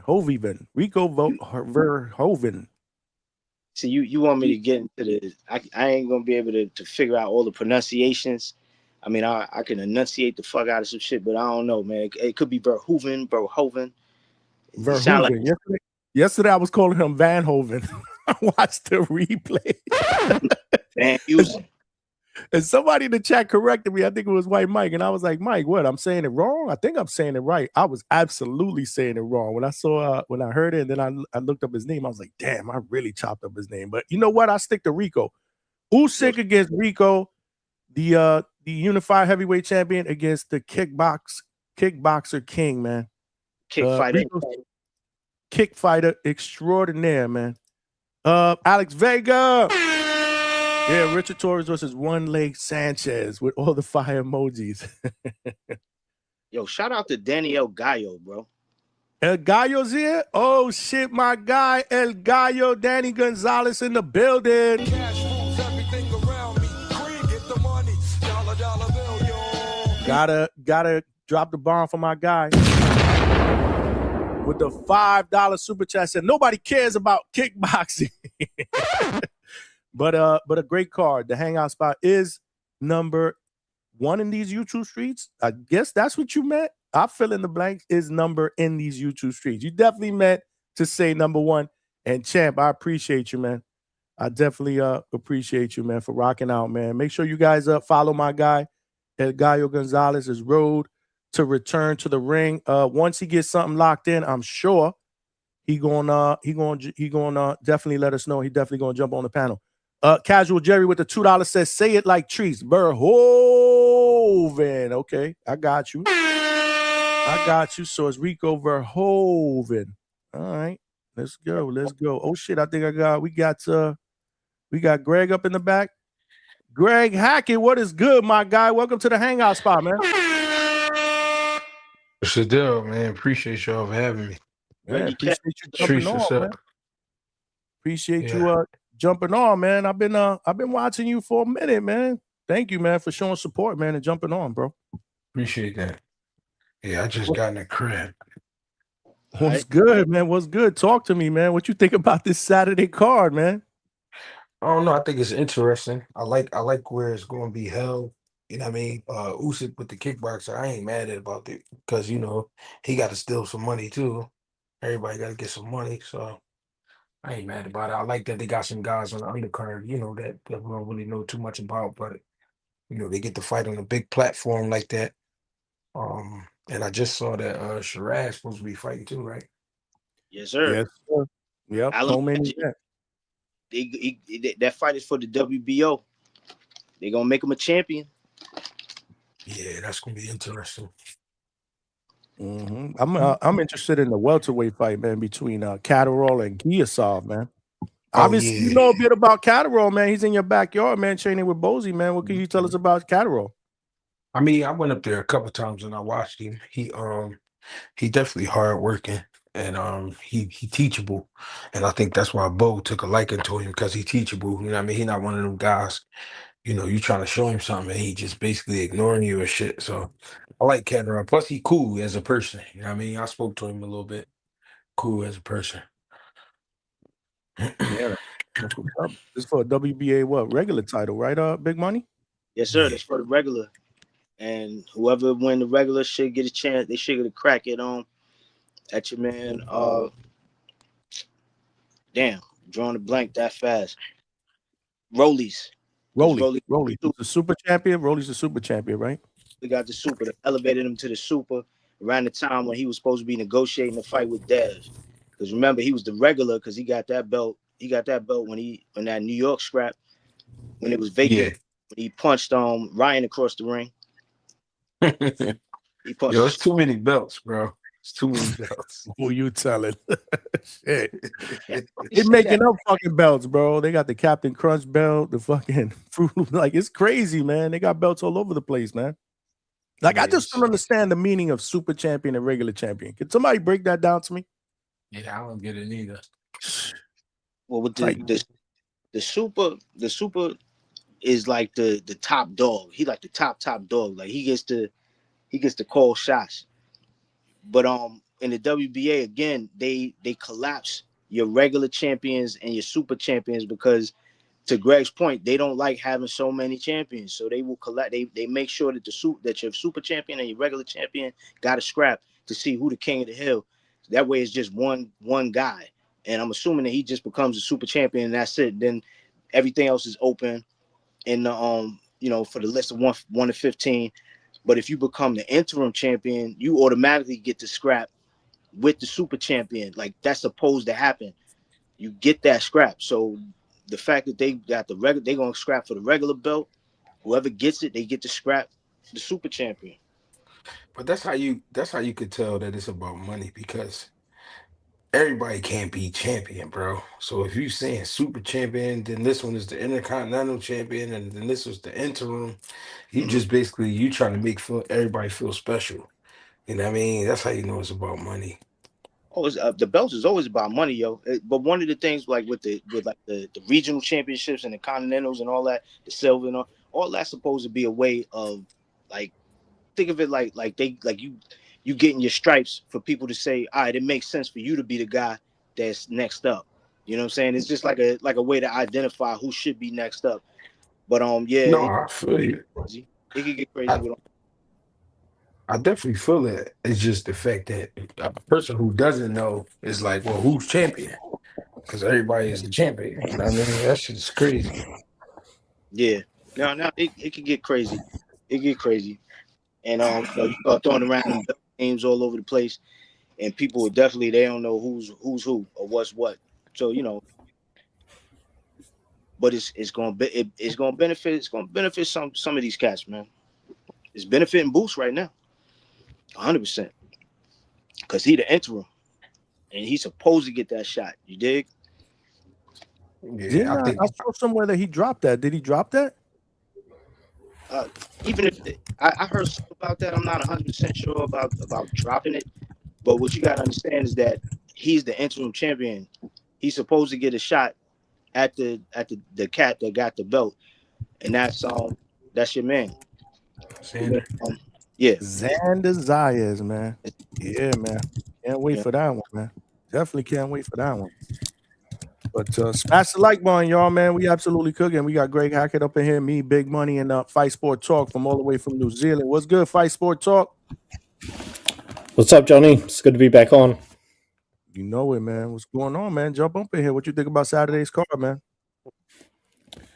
Well, I think the rest of the card is kind of average. I mean, Shiraz is there, but I don't know. Is this really a meaningful contender fight? And I don't know if he's going to... I don't really expect him to do much in this division because Janibek was the guy until he got popped. Adamas was kind of like a second place guy, and he needed a robbery just to get a draw in that fight. So I don't want to shit on the guy, but I just don't think he's... I don't think he's going to be the next the big champion in this division like they built him up to be. And Sanchez is really, really old. So, and plus, when was the last time Sanchez fought? Long time. Either way, I think it was several years ago. Nah. He fought after that loss to Caballero. Hold on. It was last year. It was last year. That was wow. Yeah, all right, I stand corrected. You probably thought Caballero was the last fight. That was in 2024. He's actually fought in 2025 once, and it was a 3-round TKO in Tijuana. So. Okay. I stand corrected then. Well, and Richard Torres is a young up-and-coming guy, but, well, okay, maybe Sanchez, if he's not so ring-rusty, maybe he can give him some rounds. I really look forward to seeing Giasov fight, and Catterall is not a walkover, but this, like you guys were saying before I jumped on, this is not really a title that means anything. Like, I just want to see Giasov fight Haney, and, well, if Garcia can prove himself to be a worthy champion, I'd like to see that fight. So it's an okay card. I guess it's just there's nothing really super important. And also, Johnny, I'm the biggest fan of Usyk there is, but I hate this fight. So I just want to see this over and done with. Well, obviously, a lot of people hate it as well. Nobody's talking about it. You gotta let him get one of these fights, man. He's been fighting everybody already. You know what I'm saying? Like, let him get a bye. Let him get a situation where it ain't so crazy. You know what I'm saying? Well, I'm the biggest fan of Usyk there is, but no, this is not a fight that should be happening. Like, this is not a bye. This is a gimmick fight, and it's Usyk. Like I said after he smashed Dubois in the rematch, that this is one of the few guys who could go down as a great champion who never ducked anyone. And it's just now he's fighting like this is like Ali Inoki, but it shouldn't. There's like not even a little bit of point to it. Like if he wanted to fight a contender, they should have fought somebody at least in the top 15.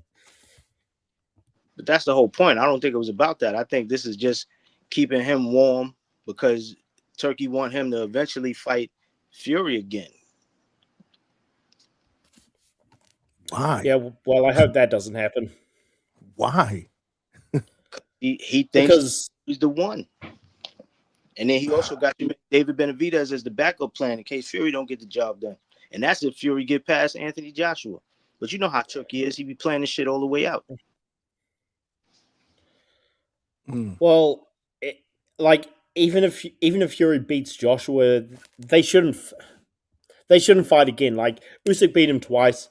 The first time he was robbed of a knockout, and like Fury looked okay in his return, but at least he should fight one of the top up and coming guys, and he just fought a guy who was on his way out in Makhmudov, and Caballero's there, and I'm glad they're talking about doing that fight again. Now that Wardley has lost to Dubois, I guess they've got an excuse to do the trilogy, which they shouldn't. I mean, Usyk made him quit twice, so I don't really care to see that fight again. And Parker lost, so I don't know. I don't think there's really much for Usyk, but I do think they're going to try and do the Fury trilogy, which, again, I'm not going to say it's easy money, but I don't think it's going to be that competitive if it does happen. Like, Usyk's at that stage where he's so great. He just needs to get old, and then maybe these guys can beat him. Well, he's 39 years old. I mean, he's no spring chicken. He probably got another couple fights in him, if that much. But we'll see. Like I said, a lot of people, to money, to touch on Money's point, don't really have a problem, with and I think Greg, you said you don't have a problem with it either, right? You believe that he's earned the right to get this layup out the way and to another one. So, it is what it is. I'm more interested, like I said, in the in where they're gonna fight. I think that's interesting. I've never seen that before. So we get to see something that we've never seen, and then obviously the undercard. I think the undercard is good, man. It's solid. It's solid, man. It's solid. It's not over the top, but it's solid. Yeah, well, I guess my complaint earlier is that yes, they've got a few title fights, but it's not between other champions. They're basically vacant belts between guys who aren't proven to be the best in the world. And I mean, Gasov might be the best welterweight because that division is very, all the contenders and champions are new, but he just doesn't. He's not fighting for one of the real belts. Like you said, it's like a made up WBA secondary belt. So and I guess the reason why Usyk's getting a pass on this is because of everything else he's done in his career. And I've been the biggest supporter of his, but I was saying the entire time that this guy is like the modern day, the best fighter of this era. Like I put him above Crawford, Inoue, Lomachenko, all those guys, Canelo. So because I already had such high expectations of him, that's why I'm a bit disappointed with this. I mean, the fight's happening, and yeah, it is what it is. And Verhoeven is a very talented athlete, but rules are rules, and this fight just shouldn't be happening. Who would you have rather seen him in there with? Like, if you had to choose? Oh, tons of guys. Wardley would have been my choice because he just knocked out Parker, or Caballero. Either one of them. Yeah, I think Caballero is the one. Like, if they were going to do, to answer your question, Money, if they were going to do a voluntary title defense, then as much as these guys aren't like the top guys in the world, Hrgovic, Italma, you could even say Zhalilov, Bakhtir Zhalilov, the former Olympic champ, and I would say, or even Bacoli, because he did go to a draw with F.A. Jagba. Either one of those guys would have been more deserving because they're actually ranked, and Verhoeven's not because he's not a boxer. What you think people would have said about giving Bacoli that fight off of the loss? After the Ajagba fight. What was the last one that he had? When he got knocked out by Parker, he took that fight short notice. Yeah, that's the last fight, right? And then he fought Ajagba after that. Oh, he fought Ajagba. Okay.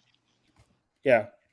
He wouldn't have deserved it because, he didn't deserve that draw against Ajagba, but it still would be better than the Verhoeven fight. In my opinion. I agree. It's just that I don't, to a certain degree, I think with Turkey, because, you made the point, like, why do we want to see Fury again? I mean, I think this is a Turkey call. Like, Turkey, I think he's like in a movie when the guy has the gun and he's shooting at your feet, like, dance. I think this is what Turkey is doing with man Fury. Like, he's just like, yo, I'm gonna wear you out for all of the money I done paid you. I need you to do something for me. I need you to do something significant. You ain't looked that good in there, so I want to see you do something. Like, I think that's what a lot of this is about. Like, because to your point, man, he could be in there fighting anybody else that would make a more interesting fight for us to see. Style wise, competitive wise. It's a lot of heavyweights in the world, right? But it's only a few stars at heavyweight. Right. And I think because heavyweight is like a league of its own. Just like what I mean is, you know how they be like, who's the pound for pound number one? I be feeling like you can't put heavyweights in there because they just giants and they only at one weight class. You know what I mean? So with that being said, you got Usyk, you got Fury, you got Joshua, you got Wilder. You got Atama, who's hot, but he's still young. Yeah. We had Zili Zhang. We had Bakoli. I feel like Ajaba, he always get close and then he get in a fight where it's like, what happened?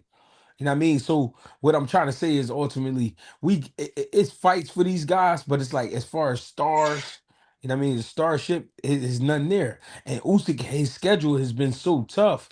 I think him getting this fight is like, all right, I could, you know what I mean? I just feel like I'm not interested in the fight, but at the same time, I'm not mad at it because he just went through a gauntlet of heavyweights. Even though it's been rematches, but still, it's fucking great fights. And he's Oh, for sure. right? He fought like 3 people twice. Right. Yeah, it's kind of funny how he keeps fighting the best guys, but at heavyweights it's just been rematches. And I agree again. I think Usyk is clearly the greatest of this era. I put him clearly above Crawford. And I think this fight wouldn't be happening if Turkey wasn't involved, because this is Turkey he's trying out something new, and Usyk is now the guy who he wants to do these experiments with. So I've no doubt that Usyk wouldn't be pushing for this fight if Turkey wasn't involved. It's just, again, I just don't like it. Like I hated Tyson Fury fighting in Ngannou, and I cover MMA on my channel as well. I hated it from an MMA perspective as well, and I hated how the media treated it. So it is what it is. But Usyk gets this fight over and done with, and I'm glad he's looking at Kabayel next. That is a fight which, given how Usyk is old, that fight could be interesting. Yeah, man, he the interim. That'd be a How good. long until we see Itama step up for a big one? Well, they're talking about Italma fighting Hrgovic after Hrgovic just destroyed Dave Allen, and I don't know. I've got mixed feelings on it because Hrgovic might be too big of a step up, because I don't think he's going to knock him out. I think Hrgovic is just way too tough. But for a top 10 heavyweight who was also an Olympian, Hrgovic is kind of a little frustrating. Like I don't want to say I'm disappointed in him because he has been fighting top guys. It's just I thought he was going to do better than he has. So if Italma wants to take a risk, because it will be a huge risk against a legit top guy and steal his thunder, Hrgovic might be the guy to do it against. And if they do make that fight, then hey, no one can complain about Italma not fighting tough guys. But yes, you asked about step ups. That's what they might be doing. Right. Man, I don't know if Hrgovic is really, you know what I'm saying, because he was talking after the fight. He was talking that, I got to talk to my team shit. You know what I'm saying? Like, so I don't know how I don't know if he's willing to jump in there. You know what I mean?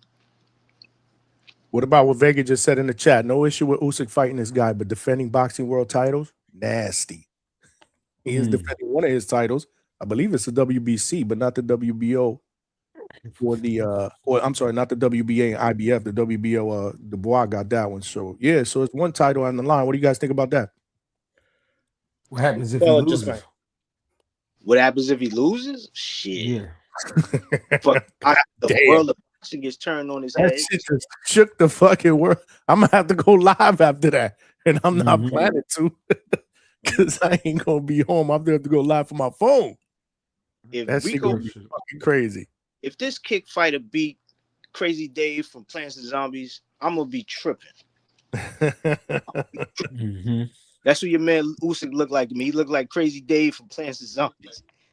He got that crazy eyes shit. But if he beat him, the boxing world gonna be crazy. First, I think they're gonna be like, the fix is in, because nobody's gonna understand how this happened. Boxing Gym's gonna have to give us a breakdown video because we need to understand how this took place. There's a lot that's gonna have to go on, man. Either that or fucking Usyk got old overnight, really, really fast, man. I mean, I just don't see it. Not in this day and age, man. Let me just read this real quick. Charles TJR with the $5 super chat. He's showing love, man. Always a great show. Damn, I love this show. No peptides talk, no fat people hate, just pure boxing.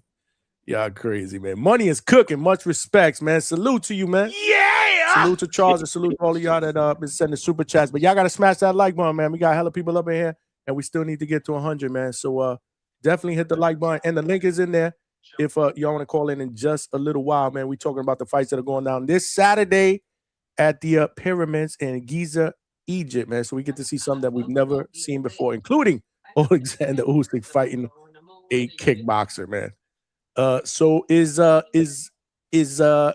definitely, in your opinion, Fury next? If he does what we all think he's supposed to do to Rico? Nah, because he got to remember, he still got to fight. He called out your man Anthony Joshua, and if Anthony Joshua don't play that diva role where they don't make the fight, that's supposed to be the next fight for him. You know what I'm saying? So I think it's fucked up. I'm just saying, you saw that diva role in the audience. They was calling out to him. Everybody had to go over there, and he was just sitting slunk in the chair. And as soon as it was over, he got up and did like a 45-minute interview. It was like, yo, you could have gotten the ring and said something. You know, I thought that was kind of crazy for Anthony Joshua to do that, but fuck it, it is. But he kind of messed up in the head right now. That's true. That's true. Yeah, people trying to forget that. Not saying you was doing that, but people trying to forget that. But that was crazy. Yeah, man. Nah, I think that shit. And the thing is, it's not like we don't know Anthony Joshua to have had like mental collapses in the ring, like after Usyk too. What'd he do? He started wilding out. He took the microphone. He took Usyk's flag and started wearing it. He was bugging out in the ring. You know what I'm saying? So he's had issues before. So two of your closest, you know what I'm saying, your closest people pass away. Yeah, that's going to do something to you. I think it does. I don't discredit. I don't take away from that.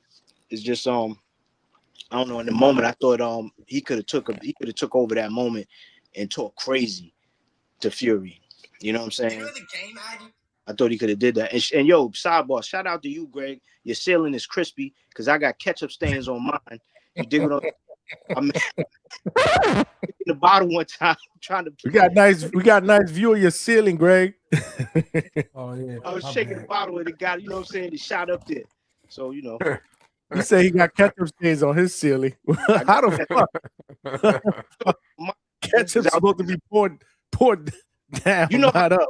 Fridge, and it be in the bottom of the bottle and shit. So you start shaking that shit, and that shit was like, and it shot on the ceiling, and it ain't dripping. So I left it alone. I said, yo, that shit is chilling. I'm chilling. Well, money. I think Joshua will fight Fury. I think he was just trying to give Fury a taste of his own medicine because Fury's always been. No one else will say it, so I just will. Fury's always been a complete bitch. The way that he's acted, the way he's played people, the way he's. I'm serious, man. Like I saw this guy fight when he was British champion, and he still acted like a diva. So I think Joshua's just wanted to say, okay, this guy finally wants to fight me because Fury can lie about it all he wants. He's turned down the fight before. Like the fights hasn't happened because of Fury. So I think AJ's saying, well, I'm not going to give this guy what he wants just because he wants to fight me now. Again, I hate guys playing the diva role, and I'm not the biggest fan of AJ, but he has always wanted to fight the best guys, and he is maybe the most disrespected guy in this division. So that's what I think it is, because Fury's gotten way more respect than AJ despite never taking as many risks. So I don't know. But yeah, to what you were saying, Johnny, they want to make that fight next, and AJ may have a tune-up if the fight's going to happen. So after this weekend, Usyk's going to be fighting Kabayel, which is a classic high-risk, low-reward fight because he's a really tough mandatory and Usyk's old. But this is the fight Usyk's always taken, so that will do huge things for his legacy because Kabayel, for a contender, is really, really tough. I think his legacy is already written, man. I mean, you don't get no bigger than Fury. You know what I mean? And what's the name? You don't get no bigger than that. Caballero is just another body. But Caballero is, like you said, high risk. But as far as his legacy, I think he's good already with that. He is. I'm just saying this one will make it even greater. Like, it'll kind of be like it's like your typical great champion who always has a first ballot Hall of Fame legacy, and by taking on the next big guy, it just gets a little bit better. I definitely see that. I mean, we always want to see you fight the hungry young lion, you know, to kind of prove that you really do still deserve to be here. You know, you're not a cherry picking. You're not just taking them easy fights because you solidified your spot with the gorillas. So now you just gonna sit back and take the easy work. You know what I mean? So I can appreciate that, but with it's just unfortunate when I think when you got a guy like Turkey involved, man, he is his money, so he wants certain shit, and that type of fight I don't think is in the cards. You know what I'm saying? Because he's not gonna, it's really about what he wants. Again, he shitted on Boots fighting Boachuk, said that was a tune-up when we all gave credit to fucking Shane Mosley Jr. for beating Boachuk and stopping him. We like, yo, that's the best fight of his career. It's like, yeah, because that's a good fight, bro. To beat somebody like that. And your man and Boost was stepping up to 54 and saying that's what I wanted. Turkey's like, that's a tune-up. So everybody running with the tune-up. And there ain't no tune-up. Boachuk real. He a real dude, bro. You know what I'm saying? But it is what it's about Turkey, man. So we not gonna get Usyk fighting the hungry young lion because Turkey's like, yo, I'm gonna spend what I want to spend my money on. I think Turkey could make some of these fights if it wasn't for his approach. His approach sometimes I think is a little reckless, and I say that because some of the things he said about fighters, I don't think people in their right minds, you know what I mean, or in the right situation, want to deal with Turkey. Because it's like you could tell he don't really care too much about the fighters. He just trying to make a show, which that's his job. But you still shouldn't disrespect the fighters. Like what he said about Tim Tszyu. He was like, I wouldn't even have him spar one of my guys. Yeah, Turkey. I'm like, damn, dog. Yeah, he disrespectful. you notice he getting his feelings when fighters don't give him that. Like if he approaches. Right. They don't give him that. He get mad because he did that with Canelo the first go round. He was like, "Man, I ain't working with this dude ever," because all Canelo said was, "Yo, I got a fight right now. Let's talk about that after." He said, "We'll talk after," and he got pissed. Turkey be getting in his feelings, but that's that rich guy type shit. You know what I'm saying? That's that rich sultan. I do what I want to do shit. You know what I'm saying? To have him behaving like that. Having an attitude for Oh shit! Check this out, man. Salute to my guy Gecko Kid Marco, man, who sent me this on the Discord. We were just talking about all these damn belts in boxing. They done created another one, Greg. They done created another one, man. This is the WBC King of the Nile ceremonial belt that they've created for Usyk and Rico fight on Saturday, man. Damn. Lord have mercy, man. And he got all the Egyptian shit on it. Yeah, well, I didn't really study it, but yeah, there's a lot of don't this fight remind you of that movie Gods of Egypt where they had all them white people playing them Egyptian gods and shit? To see how it played out. I wouldn't be surprised. This shit remind me of wow. Guys being the king of Egypt, like, and Mauricio made the ceremonial belt. Mm-hmm. That's crazy. See, people be saying that he don't like Mauricio, and even though he don't like Mauricio, he still will work with Mauricio. You know what I'm saying? Because look, like he let him make that belt, and he gonna present it. You know what I'm saying? And give it to the one. Alex said it's just a trophy belt. No, I get it. It's just funny to me how just belts just out of the blue. This belt, that belt. Here's a belt, another belt. Got another belt. Here's another interim champion. Here's another super. Here's another. I mean, it's just crazy to me. He's a regional. He's wow. It's just it's a lot, man. It's too much for my liking, to be honest with you. And this is the reason why. Correct me if I'm wrong, guys. Is this the reason why I believe that fighters today don't value the belts as much as they did back in the days when I was growing up? Or am I? Absolutely. Yeah. I don't know. I think that's just Bud and his people, like Bud and his little brother Shakur. I think they the ones that have been really kicking that as of late. You know what I'm saying? Like, think about who everybody is. It's Keyshawn, Shakur, and Bud that been talking that the most. You don't really hear nobody else saying that shit, yo. Who But else if you is saying that? but if you look at boxing, like it even trickled down to the amateurs.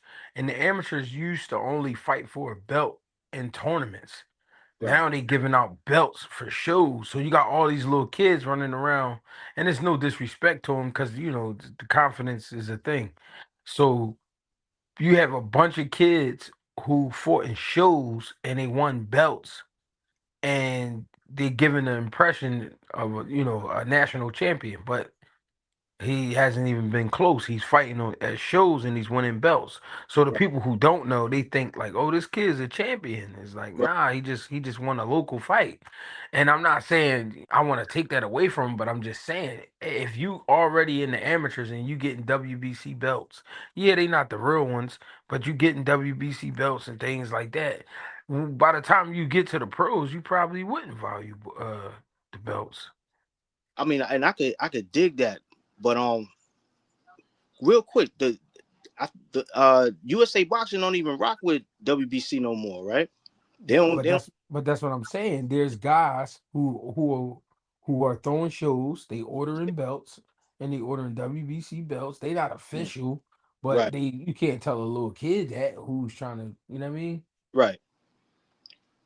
So you think it definitely it kind of plays into these young kids' minds as they start moving up, that they kind of feel this entitlement, like when I fight, if I win I get a belt, as opposed Yeah. to understanding what it really means to earn a title.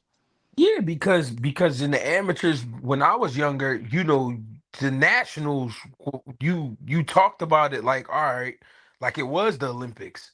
Because to a kid that's just starting, that is the Olympics, the nationals. You know what I mean? So you just going to regular shows now and you just winning belts that look better than the shit they giving out in the nationals. Is like shit, I don't even need to go to a national. Mm. So if you translate that to the pros, guys is like, well, I'm popular, I'm making good money. I don't need a fuck. I need a belt for. Right. Right. Let me ask you, Greg, because I know you train a lot of young dudes too, man. Like, Yeah. what do you talk to them about when it comes to becoming accomplished in the sport, or how do you help them understand that winning doesn't always mean that you get a belt? Well, my a lot of my spill be about, you get what you give. You know what I mean?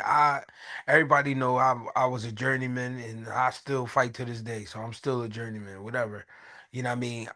And that's just me. But I can also tell these guys, listen, you get what you give. You bullshit in the gym, you bullshit outside the gym, you stay up all night, bullshitting around, drinking, getting high, whatever, it's gonna show in the ring. You around the girls and all that shit, it's going to show in the ring. So I try to warn them before we get there. You know what I mean? That'd Mm. be like, that's what my spill be about. You know what I mean? Don't tell me, don't lie to me, because I'm gonna find out the truth when you get in the ring. Right. And let You me know what I ask mean? you, ever have any issues with like the parents, like when they like trying to? Yeah, I just cursed the lady out last week. Her son is like, all right, so this is the part that's like burning me up. When she brought this kid to me, I can already tell he wanted to box. Mm. And then once he got with me, he was excited. But his mom was like, yo, he got asthma. And I'm like, that kid don't have asthma. I'm like, all right, whatever. She's like, that's my son. How you gonna tell me? I'm like, trust me, he don't I just put him through like a crazy workout. He didn't ask for no fucking pump, not one time. So Mm. then I take him outside one day and I have him run, but the mom is like going crazy, like, why you got my son running in this neighborhood? He don't know the neighborhood. I said that's why I put him on a straight path. Now this is the part I didn't tell you. The kid is 15 years old. Mm. I said, Miss, when I was 15, I was hanging out at night. Like I was spending the night out. Like this dude is a perfect little kid. He go to school. He got good grades. He just want to learn how to fight. I'm like, you scaring him. You know what I mean? So me and her had to kind of get into it a little bit before she apologized or whatever, but I'm like, but the parents is like overwhelming, man, because they want you to teach a kid something, but then they want to act like they know what the fuck is going on. And that shit is frustrating, man. Super frustrating. Mm. So you, any of your young boys, they got anything coming? They got any fights coming up? Anything? I got 2 pros getting ready to fight June 13th. I'm gonna tell you the truth. I just started working with the amateurs again. I just started back up with the young bulls because I ain't gonna say I was getting bored, but I was like, I need some, you know what I mean? I need some young guys in here Right. that's gonna really work. So I've been picking and choosing because I've been getting calls about a bunch of little kids, and some of them I take and some of them I don't. So I Yeah. got me like a little squad probably about 5 or 6 of them right now, from the ages of like 8 to 15. Any And then killers? uh I got a kid named Reese that I'm about to pop his chain probably in July. He just got to lose a little bit more weight, but he's pretty tough. I like this kid because I put him in the ring already with guys who have fights and stuff like that. He handles it well, so I think he's gonna be good. Now tell us about your 2 guys you got on this June. You said June 13th, so that's next month. Yeah. Yeah, so June 13th, I got Jabril Noble. He's 8-0 with 6 knockouts. And I got a cruiserweight by the name of Vaughn Adams. He 1-0, 1 knockout. Mm. And this is on this not on that card in Arizona, that DAZN card with Nah. This would be in Philly. It's gonna be in Philly. Okay. Yeah. Nice. Yeah, man. It's not gonna, well, it ain't gonna, probably not gonna be televised, right? So It'd probably be like a streaming app or something. I gotta figure Yeah, out what they putting it I would on. assume a stream app or something like that. I'm gonna hit you up because Yeah, I keep like us tapped in, man, so we can put the link out there, man. Show some support. I like Sure, watching. I appreciate that. Hell Yeah, absolutely, man. For sure, man. For sure. yeah. I told you I ain't think you lost that last fight you had with the big white boy, man. Yeah, that was wild. That shit didn't make no sense. I was like, how they see it his way? I don't know. That's the game. That's just the game. I've been through that shit a bunch of times. Yeah, man. Yeah. What y'all think about oh my bad. No, you good. Go ahead. What y'all thinking about Oshaki and Ford? That's Go gonna ahead, be big buddy. that's gonna be a good scrap, man. I think Shockey got it, man. I think he gonna have this one too. You know, I was a little surprised when they did the face off that I was like, damn, I didn't think he was a smaller guy, the smaller guy. Like he looked smaller to me than Raymond Ford, which I thought was a little interesting. I didn't expect that, but nonetheless, I still think Shockey has it. I'm gonna do a little more film study on that myself because I just want to, I kind of want to dot my T's and cross my I's with what I see as opposed to just, just going, yeah, that's just my pick. Like I want to look at them and see technically who looks better, who looks like, the things that they do will be more effective or successful against the other. Right. I like to do the, you know what I mean? Like I like to do the breakdowns, man. So, right. But preliminarily, I think I got shocked, bro. Right. I like Shock too, man. But did you hear Hamza's breakdown yesterday? When he broke down that fight?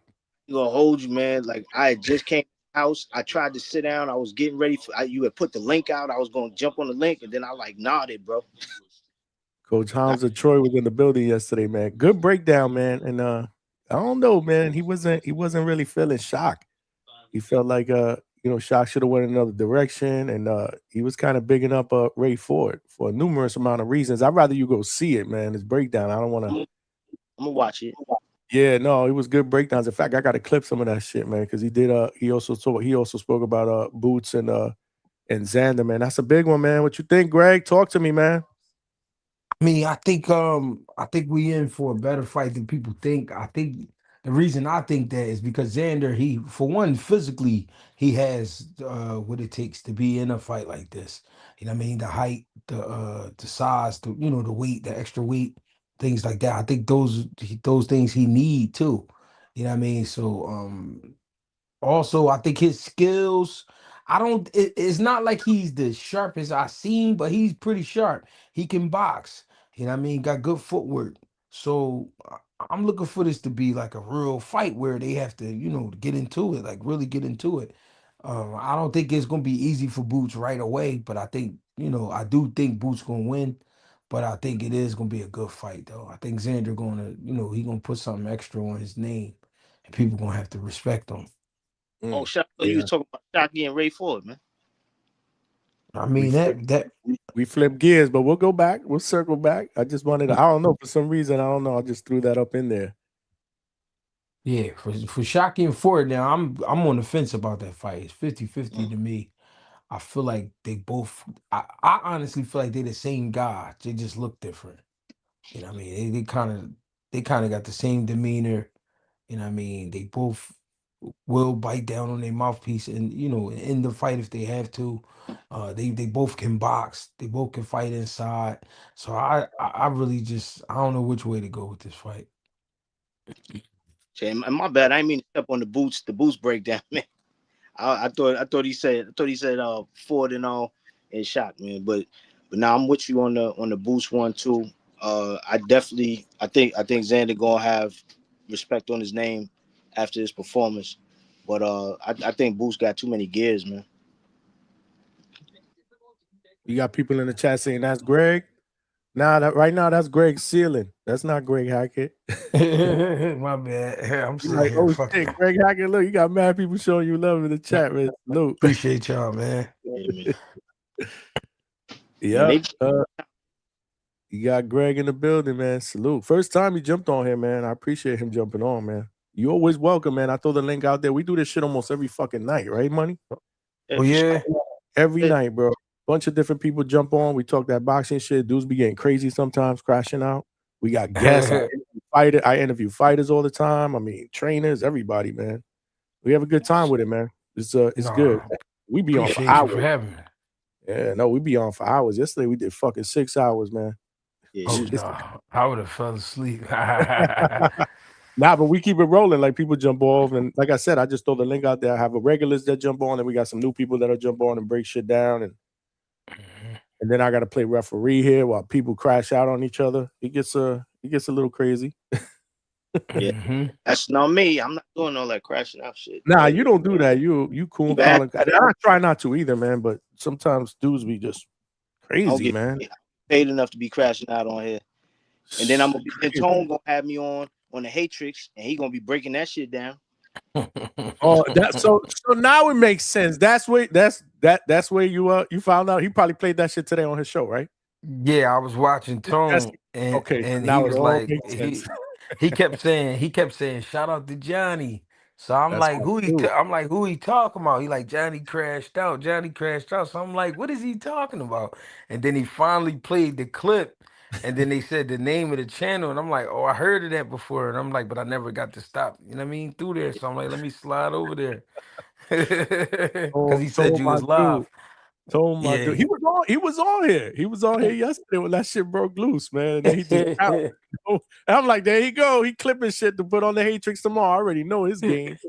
That's family right there, man. Salute, man, to Tone. But now it all makes sense. Okay. No, but that's a good idea because I never, you know what I mean? I heard of the channel. I never got to check it out. You know what it is, Greg? You ain't putting two and two together. I'll be bugging you all the time to come over here. Like when we doing interviews and shit, I'll be like, yo, Greg, pull up, man.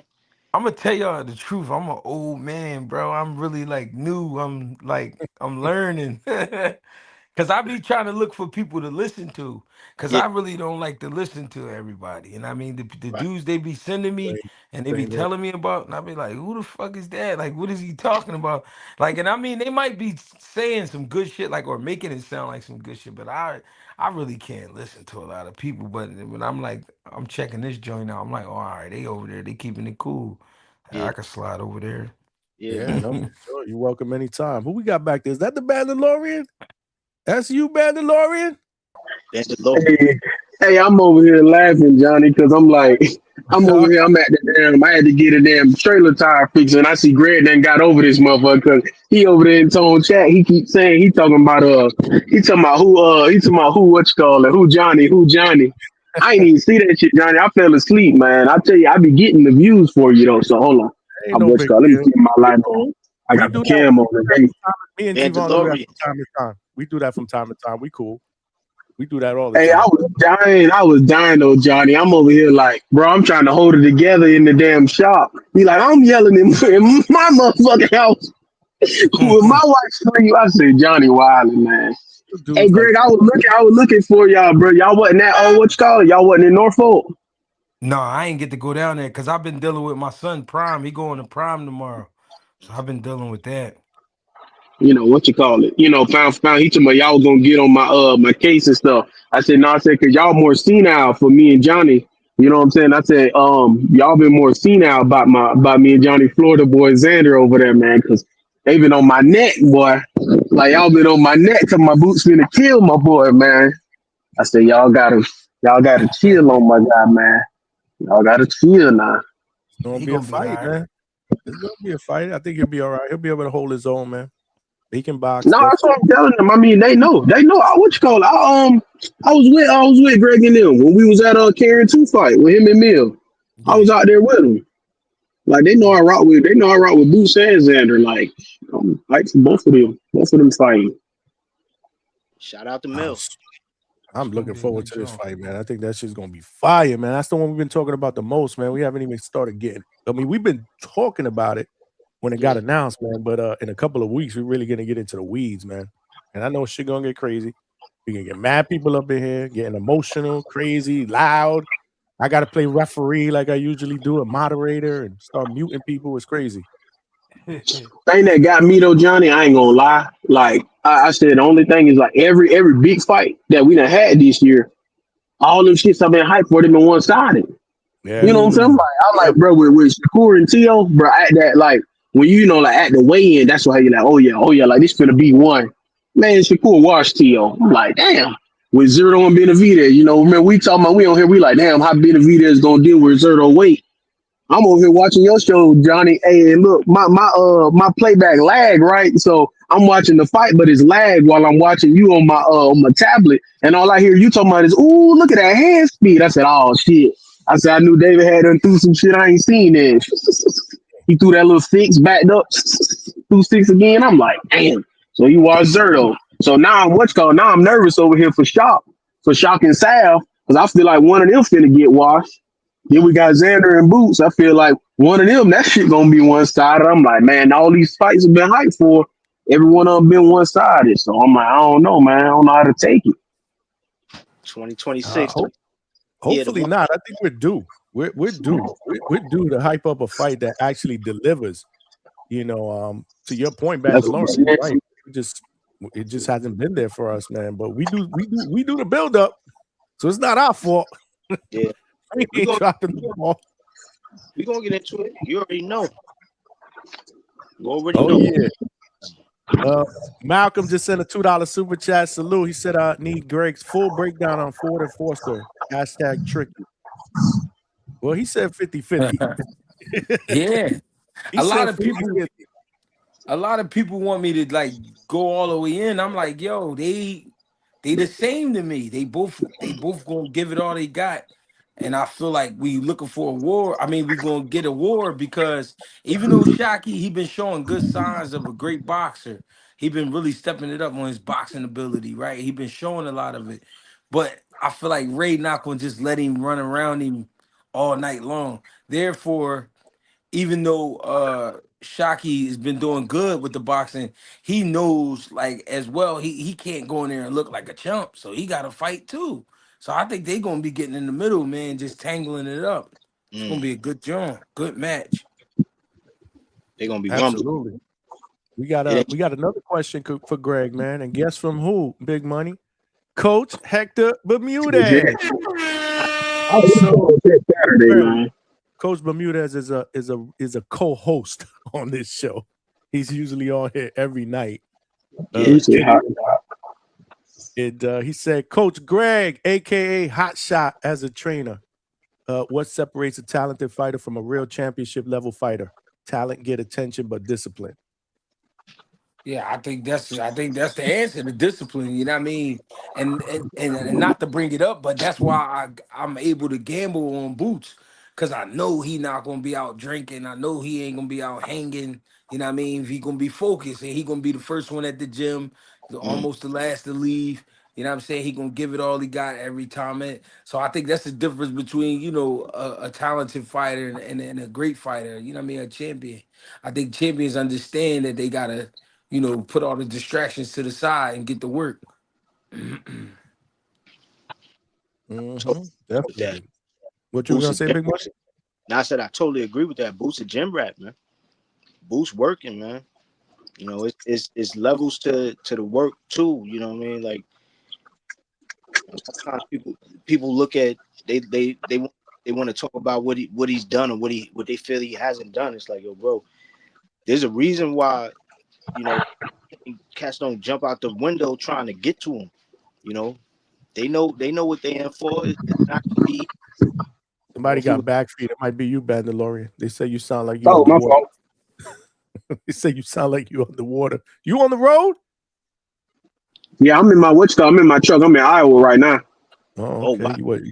Okay. So rest stop. This is where you gonna chill for a minute. Yeah, I'm Wichita. No, I'm done for the night. Yeah, I get up sometime tomorrow. I ain't gotta be the. I'm going to Georgia. I ain't gotta be in Macon till like Saturday, but I get there by Friday. yo, you ain't Okay. call in, man. I was looking forward to hearing you call in this morning, man, on TBV. Or did I I miss? which called the I think I called in. I called in brief. I called in brief because I was talking about how Ness was talking about the Ryan and Connor fight, and then I said it's funny how he said people keep asking about Devin and stuff, and I said yeah man, I said everybody be telling me Devin trash, Shakur trash, he boring. I said but everybody keep asking when they coming back to fight, man. I said that'd be killing me when people be saying that, and I'm like and I ask people too. I keep asking people. I said if Shakur and Devin trash, I said why y'all want to see him fight? Can't nobody answer that for me. I ain't had Richardson Hitchens. They asking me about all of them. I said, but these all the same fighters y'all saying who born. You know what I'm saying? I'm like people really can't win though out here. You know, even how we talking about the Xander and Boot situation, like pound for pound, like you know that's my dog, but he literally be on the BS and me and he be talking. I'm like when he posted that tweet the other day, he said that when Shakur don't be he just be jabbing, he be being defensive. They say he need to take more chances. When Boots take chances and he get hit, they say Boots need to work on his defense. I be telling everybody, I say boxing will always be a catch-22 sport. Either way, you're gonna lose. You're gonna always lose. You ain't never no winning in it because you can't please everybody. That's a fact. I have to rewatch it because after I called, I jumped off. I was talking to other people and shit, but I'm gonna rewatch it. But yeah, man. Yo, J Money in the chat said Greg was roasting Keyshawn like a motherfucker. What you was going in on Keyshawn, Greg? Hey, you know what's funny, right, Greg? Hey, so I was looking at Keyshawn. So this is what I started doing, right? So I started waiting till like fight week from every fight. I started this with Wilder and Chisora. So I started waiting till fight week and I go and watch all the interviews and all the hype stuff. That make fight week perfect. I said I should have been doing it. So I went and did it for Keyshawn and Wu fight before I went Saturday. I went and waited and I went and watched all key fight videos. I said, Greg, I said, they right. I said, when you made your little sermon on Key, I said, you do got to chill. Because Key was in Alfredo Santiago face talking shit. And Santiago started saying, like, he throwing his hands up and Key like, well, shit, I don't know what you're saying either. I said, man, Greg said he don't be saying nothing to the Hispanics. I said, he was trying, but shit, them boys they ain't understand each other. But I knew where he was coming from, though, Greg. So I ain't take it to heart like everybody else did, though. Yeah, I Greg. mean that was that. I just think if I fought a guy, in the amateurs at the highest level, and he beat me, I would just think, you know, I need that back.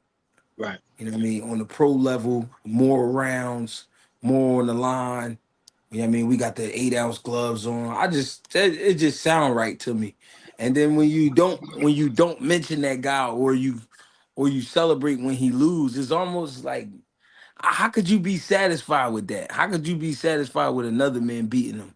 But that's the last man to beat you. You know what I'm saying? I would want that fight. And I You just know, the feel like only thing with that, Greg, I ain't like was how Eddie only said it, but he said it one time though. Cause see, what you call it? When Keyshawn fought Lemos, he sent Andy Cruz an offer for that fight. But Eddie said no because he wanted Andy to get that belt and then he wanted them to unify. Granted, I know how that worked, but I'm like, Eddie, he said it at one time. But then, like you said, see, he leaving it out there like, oh, well, Keyshawn just ain't want to fight Andy Cruz and all that. But it's like, nah, he wanted to, though. He wanted to fight him, be a WBO eliminator. And I remember because Keyshawn was like, even when I got my belt, he was like, when we went back to him, Eddie said again, nah, he wanted us to unify. Which I get it because, you know, he probably promised Andy that and all that. But I'm like, he got Keyshawn looking funny in the light, which I'm like looking at it now. I understand why he probably was doing that and all that stuff. Cause I remember when I went and when Shakur had fought when he fought Artem, and I remember when Keyshawn was on that card, and I remember when we was up there, we in the back and we talking to the media people and all that stuff, and it was like it was one of the dudes in the back, and he was like Keyshawn like kept talking to him and kept talking to him and all that. And he was like like you know the Nevada State Athletic Commission. They kept I mean not Nevada, the New Jersey. They kept telling Keyshawn that he got to weigh in. So like when he walked off, he was like, oh yeah, he was like, well you know what that means. And he was like Keyshawn was stalling. So he was like that tell you Keyshawn he was struggling to make weight for a minute because that was in July of 2024 when he was at 135 when he fought Bordueno. You get what I'm saying? So and I didn't even know that. So when he told me that, I said, oh, I started putting the pieces together. Like, see, Keyshawn knew that time was coming. And that's why even when I seen him Saturday, I was like, so like, I get it with, you know, I know you was on vacation. Like, that's what he was saying. All I'm like, but when you got the call, I was like, bro, why you ain't just push it back? Which I already knew when he responded. He was like, man, he, you know, put his hand on his head. I said, well, that, you know, he's still on punishment, essentially. You know, so Top Rank was on from now, you gonna fight like when we tell you to fight. Because I'm like, bro, they just fought in January. I'm like, it's a reason why, you know, they be taking that time off to make them turnarounds, you know. So I'm like, him rushing, his body probably can't exactly take that. You know, like I think he could still make 40. Hell, he said it himself and his team, but he just need to probably take a little more time off and don't come back to I say about October or something, maybe. So, you know. But what you think the hots for Abdullah is about? See now that I don't know honestly with that, but like I only don't trip on it because I'm like I'm the same too. I don't really look at it as though it mean anything because I'm like, yeah, if you struggling with 40, which I know Abdullah, like Abdullah, he not I don't think he's struggling, but I know him and Murataya both, I know they gotta be tight at that damn 35, man. They gotta be that shit killing both of them, you know. So but yeah, with that Abdullah thing. I think it's just because I think it's literally just because of the fighter mentality, you know. And I'm like, when people tripping on Abdullah, I said I don't know why they were tripping on Abdullah, like because he do Abdullah doing what he supposed to do. When they say Abdullah, you'll fight Shakur, he say yeah. When they say Shakur, you fight Abdullah, you say yeah. Now you're right, Greg, because look, I tell everybody, we all know. I said that when Keyshawn signed with Jay Prince, I said, oh, that fight dead. That fight ain't happening even if they wanted to. You know what I'm saying? So I'm like, I don't even know why people was like mad at that. Like because even like Keith Connolly, he just said himself, I ain't making you know Richardson fight T.O. and T.O. fight Conor. Then he said that money got to be astronomical. But you know that's just how managers do business. Wise, they ain't gonna try and make their guys fight. But I don't exactly know you know what it is with the hype around Abdullah because I'm like it would be a good fight, you know, they did fight, but yeah, I'm like I don't exactly know why he pressing on him either though. So Yeah, that was really my thing. You know what I mean? When you see Andy, it's like you real mild mannered, and then when you see Abdullah, you can't control yourself. That was just making me wonder, like, well, what's that about? You know what I mean? Nah, I remember that time when Andy after his fight he walked up to him and Keyshawn and Shakur to go shake his hand and you know he was acting he was acting all standoffish, but you know to your point, yeah, he whenever you see Abdullah he be in his mug and it's right. like yo you know that where's keeping the same energy when you know we y'all are boxers, bro. You know this dude he talk hella shit about you all the time. He calling you his son like every other day. He don't even speak English that good, but he managed to get out that you my son, my son. You know, so Yeah.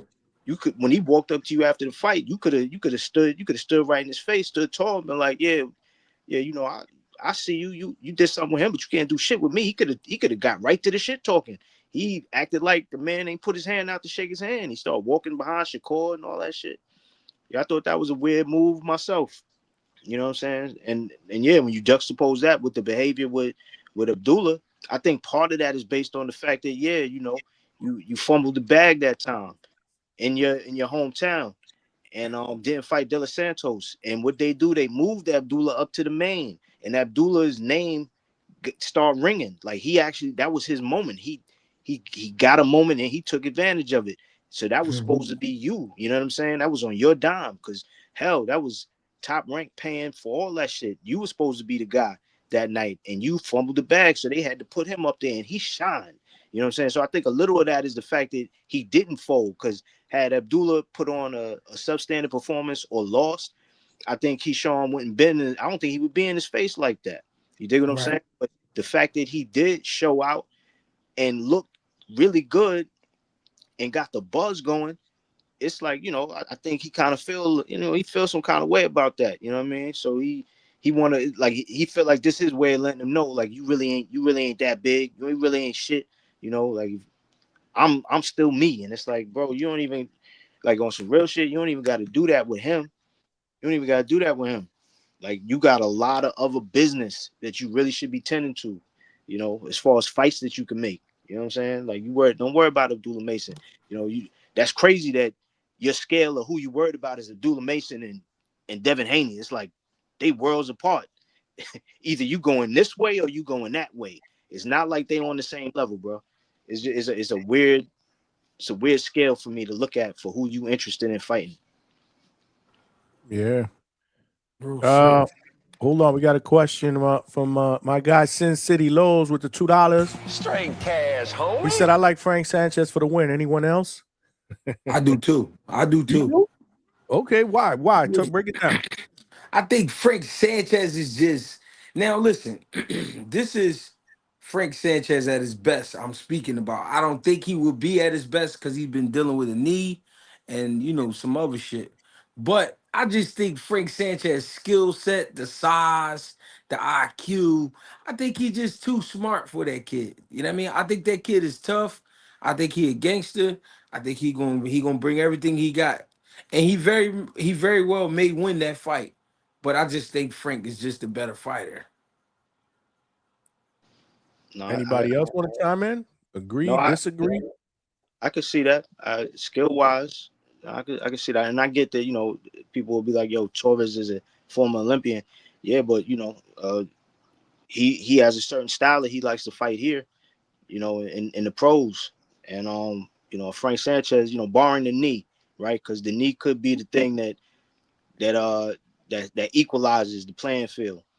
But I think skill wise, I think I would give it to Frank. Am I the only one? Am I crazy? Am I crazy for saying that I just can't get that Caballero fight out of my head, or should I? Am I not crazy? Am I crazy or am I not crazy? I just can't get that fight out of my head. I don't know, Johnny, because I was gonna say I agree with Big Money and Greg though. Full. That's why I was gonna say literally both of them, barring that knee, because I'm like it is literally like it could be like Jared stepping up for Bacoli, wasn't ready because I'm like with Torres, I don't know if he exactly ready, but I'm like them barring that knee. But I'm with you at the same time too, though, Johnny. But see, I ain't never seen Richard Torres be a body attacker because Caballero, he a body snatcher. He stopped 3-4 people straight with body punches. We went Frank Sanchez, Matt Mudov, and Jay Lee Zhang straight with body shots. I just see they ain't, Richard Torres, he real rugged, southpaw big, and he's short. He's really like 6'1", so he be like leading with his head and ducking in and coming up under shots and stuff. But I don't know. See, I'm like Greg. I feel like Frank Sanchez, he took that time off too because that knee was bothering him. So I'm like, if he taking the fight now, he probably know that knee good. So I feel like he just maybe just too smart. I don't know. I'm gonna say I ain't comfortable betting on Richard Torres. That's what I was gonna say. Yeah. So you staying away from that one? Yeah, that's one. I'm gonna probably bet on it to go the distance. That's what I might bet on, but I can't bet on confidently. I can't bet on Torres. But I tell you, he'll surprise me if he end up beating but stopping Frank Sanchez. It'll surprise me if he do that. Does anybody know how old Frank Sanchez is, man? 54. You know, like they say he Cuban, Johnny. So yeah, he probably they got him listed at what 31. So you know, like they say he probably really like 41. Yeah, I gotta look it up. Boxer don't have him listed as anything, but shit, man. Ain't no way in the world he younger than Caballero. Caballero 33. Ain't no way in the world Frank Sanchez is younger than him. I don't believe I'm with you, money. I don't believe that, man. And you talking about the knee? Remember, I had knee surgery and all that shit, man. I don't know. See, it's the thing. I don't know. Maybe I'm wrong. Like I said, maybe I'm wrong. I just can't get that performance out of my head for some reason. The movement, though, Johnny. See, Frank's the one thing that that Richard Torres can do is he can step up the pressure with his movement. Like he can accelerate the pace of that fight, and that can lead to mistakes from a Frank Sanchez that he can capitalize on. You know what I'm saying? Because he can keep up a faster pace longer, and if that knee starts to do what it does in the fight and become a problem, and like they say, man, like Murphy's Law, whatever can go wrong will go wrong. That can happen, and that's not going to be the easiest thing to mask. Like a dude could hit you with a good shot, and you could have a nice poker face, but if your knee is not working the way you want it, I can see that you're not moving, and all I got to do is test that theory a couple of times. And once I got what you can do footwork wise, there's a lot of things I can do to you that can really just force you to make a mistake. And once I force you to make that mistake, now I'm going to make you pay. And that kid Sanchez is very not Sanchez, Torres he's pressure heavy. So, True.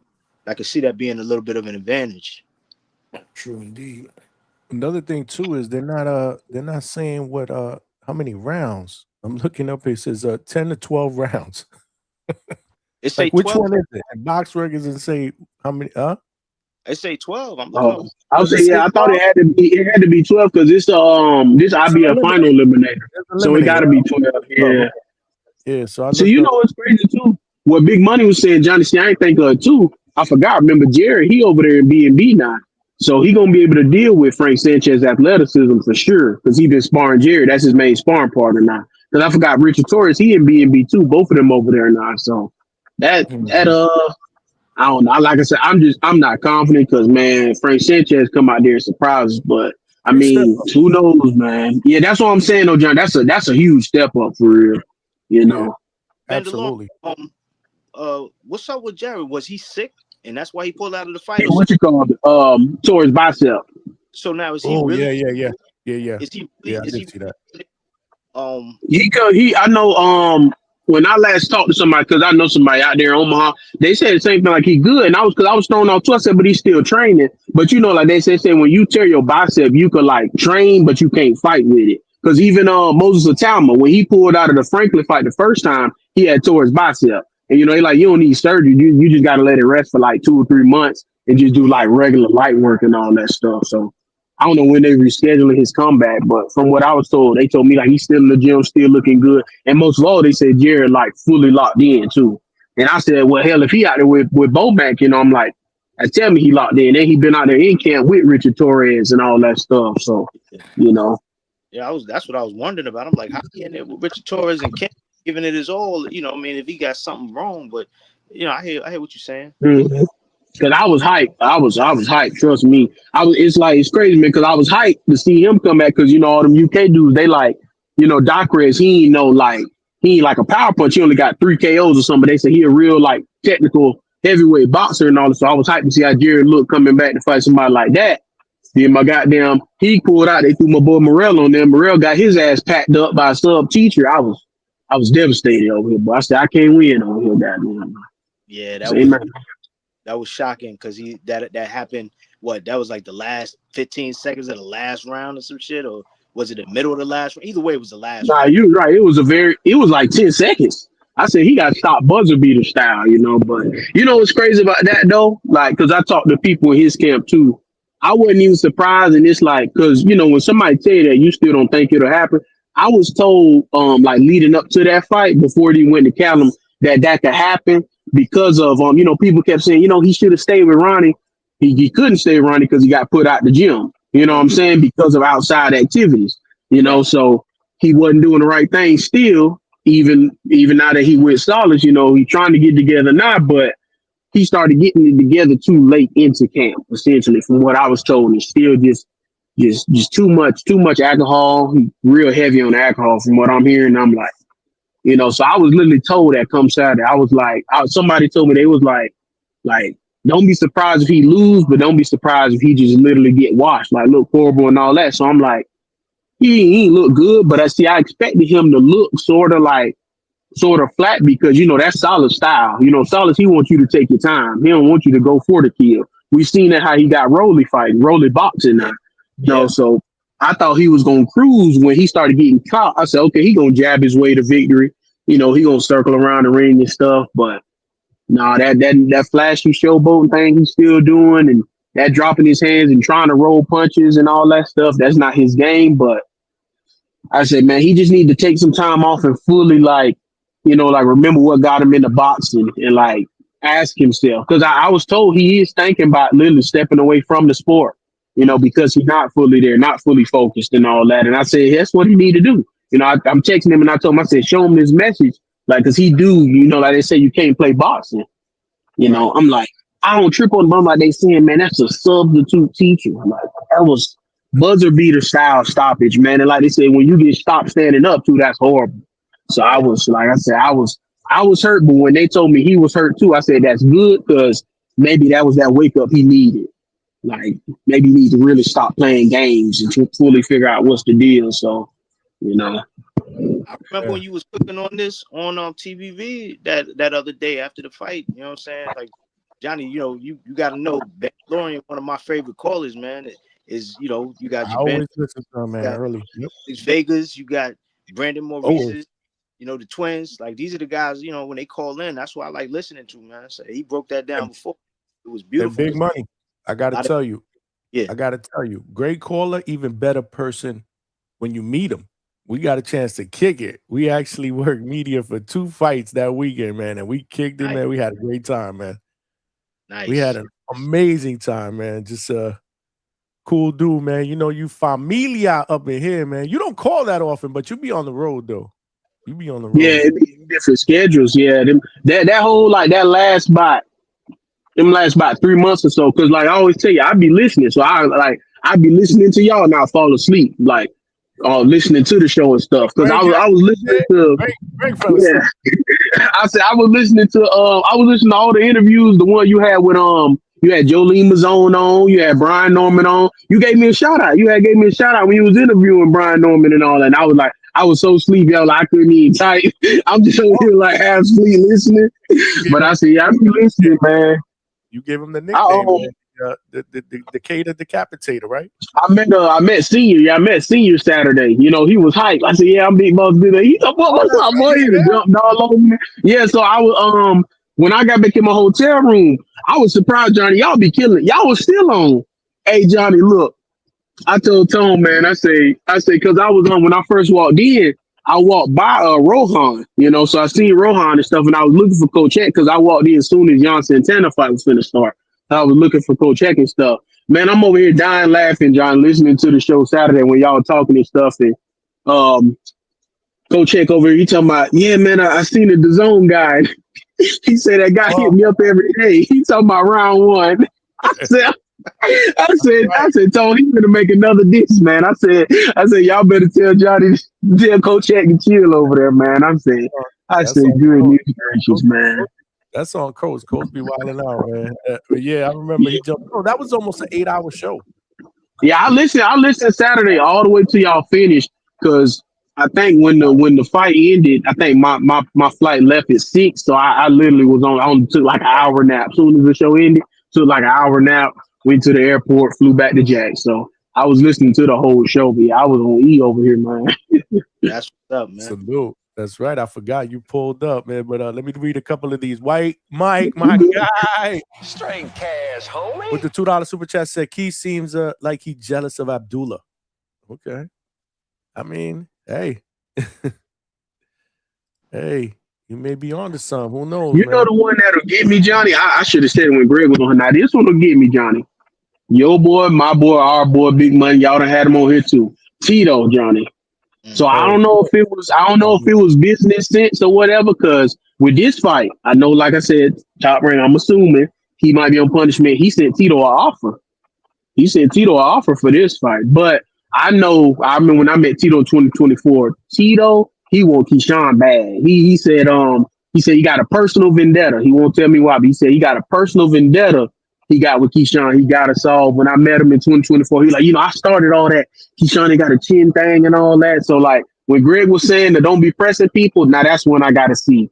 If Tito walk up on Keyshawn, I want to see how they clash, because that's the one I feel like might make Keith flip a switch, because Tito got a mouth, Johnny. You know it. Tito, like everything I tell people, everything Tito say on these interviews, I say Tito say that same shit in person. Tito got a mouth, boy.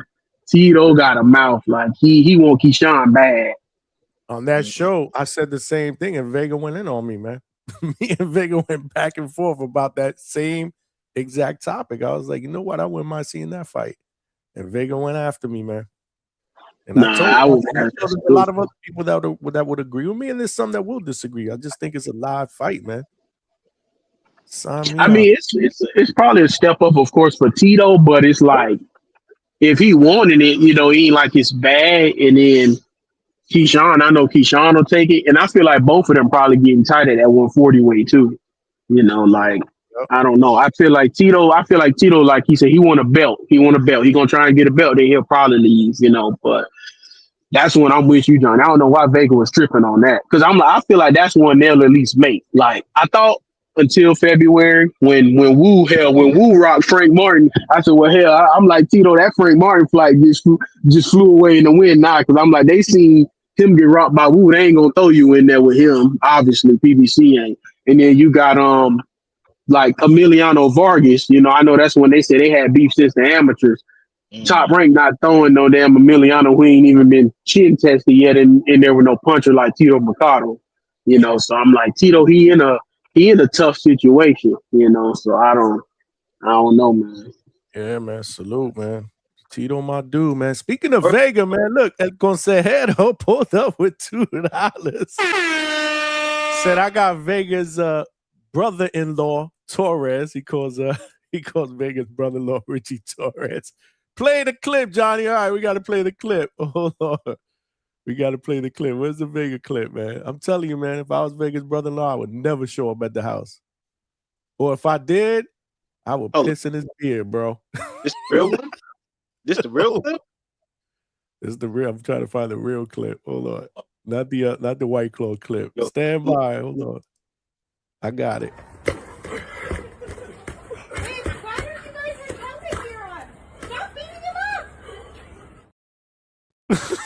What the fuck? I can't get enough of that clip, man. Vega, you a bully, man. Vega, you a bully, man. I'm telling you, I would have never showed up to Thanksgiving dinner. Bro, Vega, how you gonna do that in the future, the American heavyweight division? You know what I told Vega one time in the Discord? We were going back and forth. I was like, you know what? I'm not a fighter no more. Give me your brother-in-law for 60 days. I'm gonna train him to beat your ass.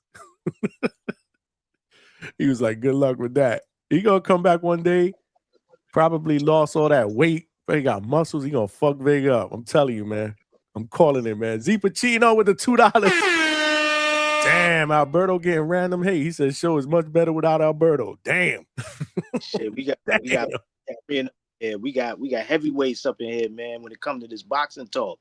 You dig? Lord have mercy.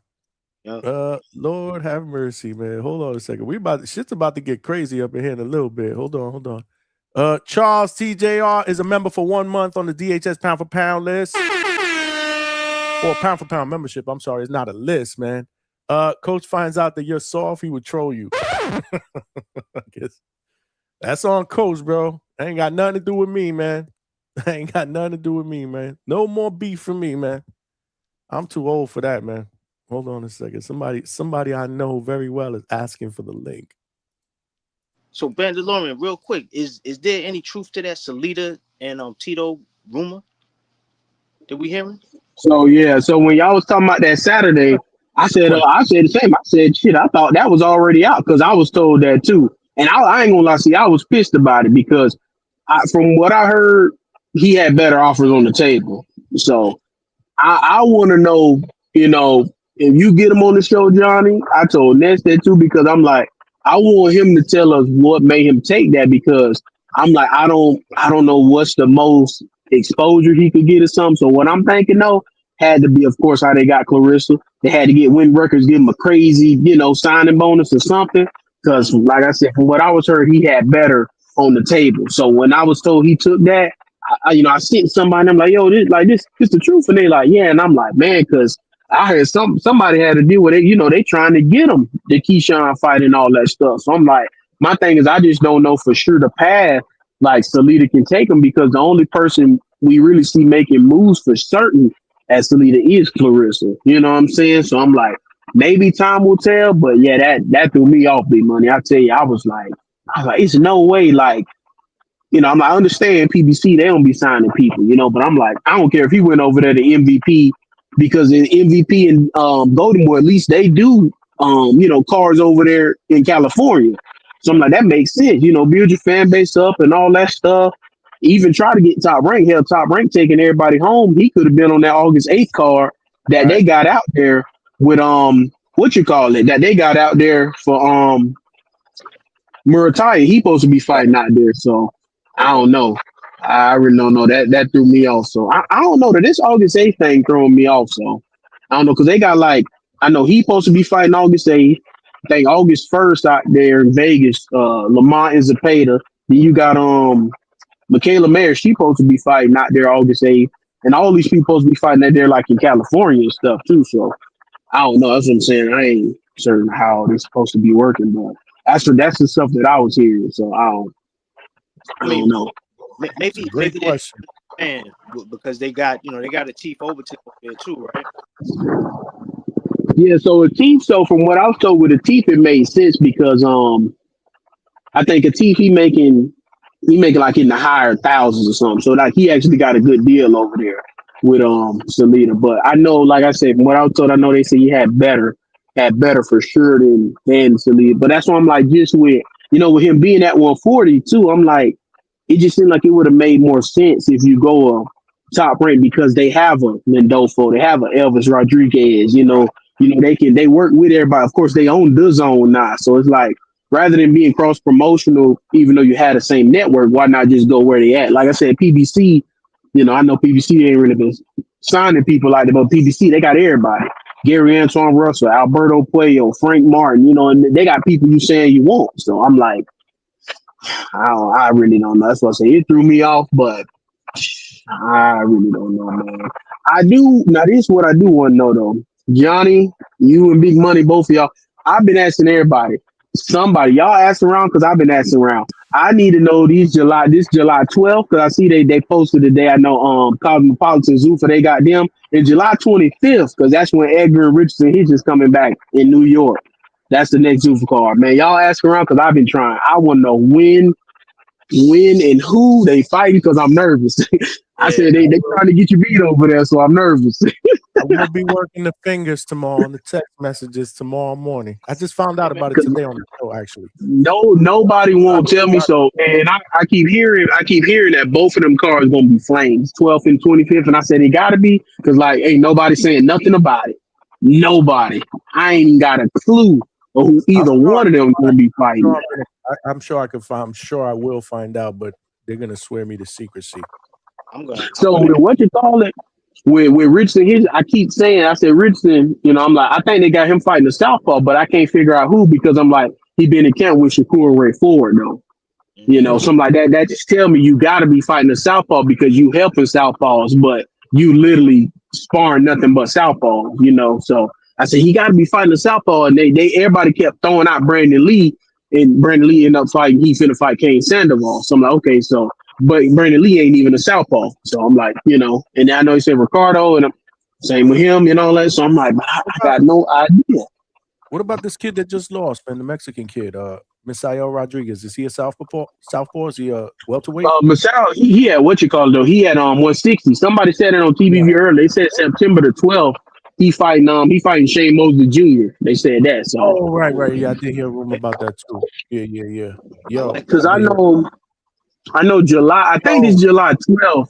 I think that's gonna be Hot Rod. I want to say Hot Rod, possibly. I think because I know they want. So they wanted. So from what I know they wanted July to be Jao Patai. So they wanted that to be Jao Patai, but of course they had his IBF situation, so they're trying to get his belt back. So they pushing that back to try to make August him and McKinley in the unification. Because I know with that, after that, they supposed to be sending Benavidez an offer after that. So from what I know, that's why I'm like. What made that interesting when they had all this stuff they were talking about weeks ago with Shakur and Devin being in negotiations.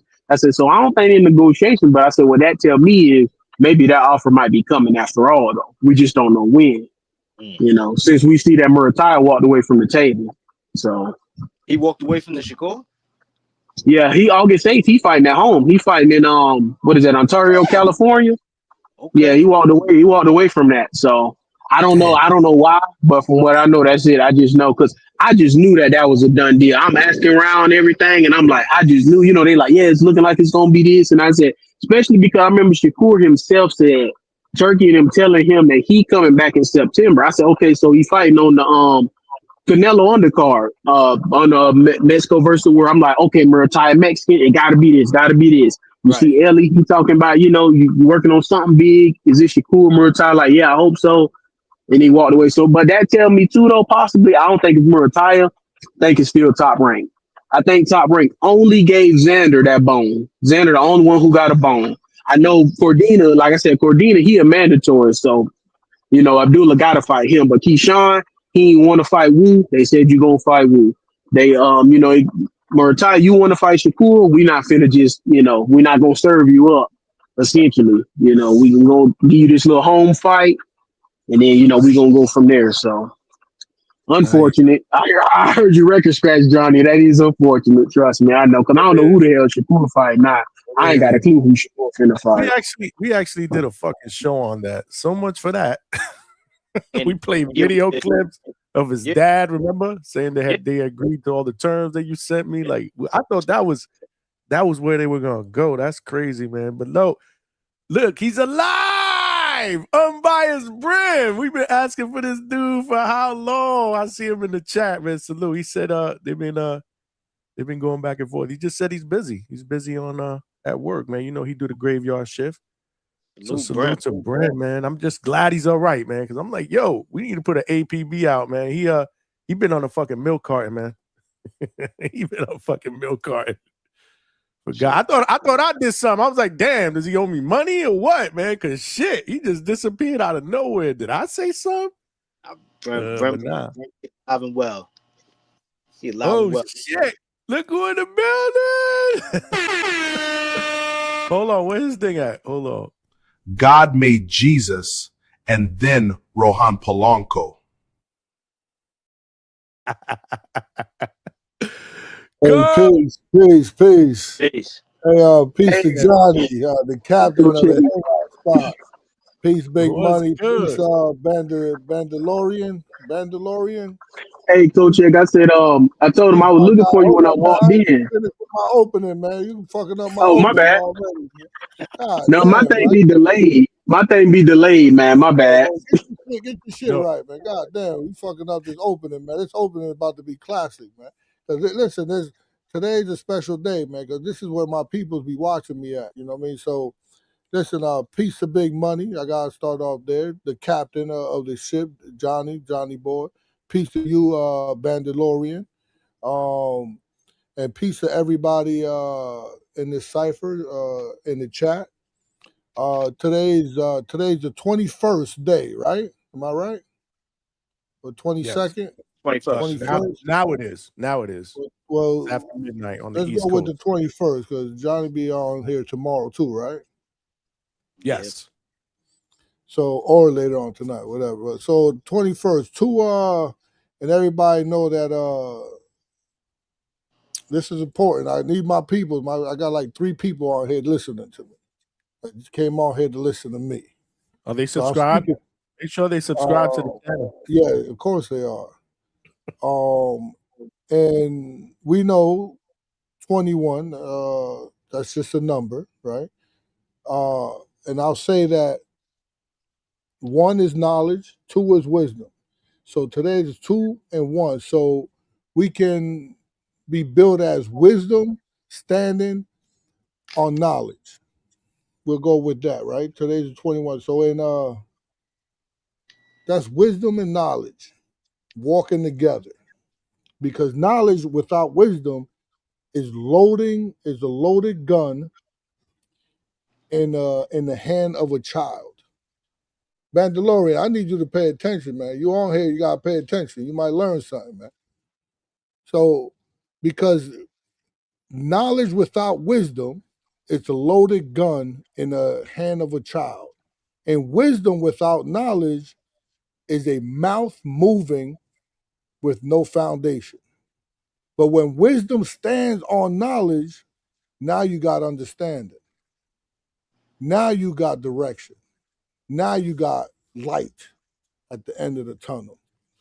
I said, peace to y'all, what's going on? Damn, What's that was an going on? opening or closing? I don't even know if I should drop the mic on that.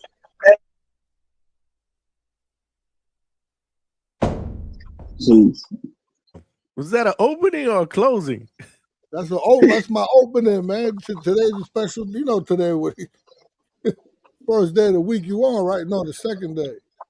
I was actually supposed to come on yesterday. What you say? We was on yesterday. But yesterday you was hey, hold up. You was throwing right hand hooks over the top. Boy, you was going off on where's my man? Oh, he banned my man No. G what's his name? G Giovanni? G-Von. Nah, he ain't Javon. bad. Hey Javon, man, if you're listening, don't be sensitive, man. Call in, man. You know what I mean? They say, once the day ends, then we start all over the next day.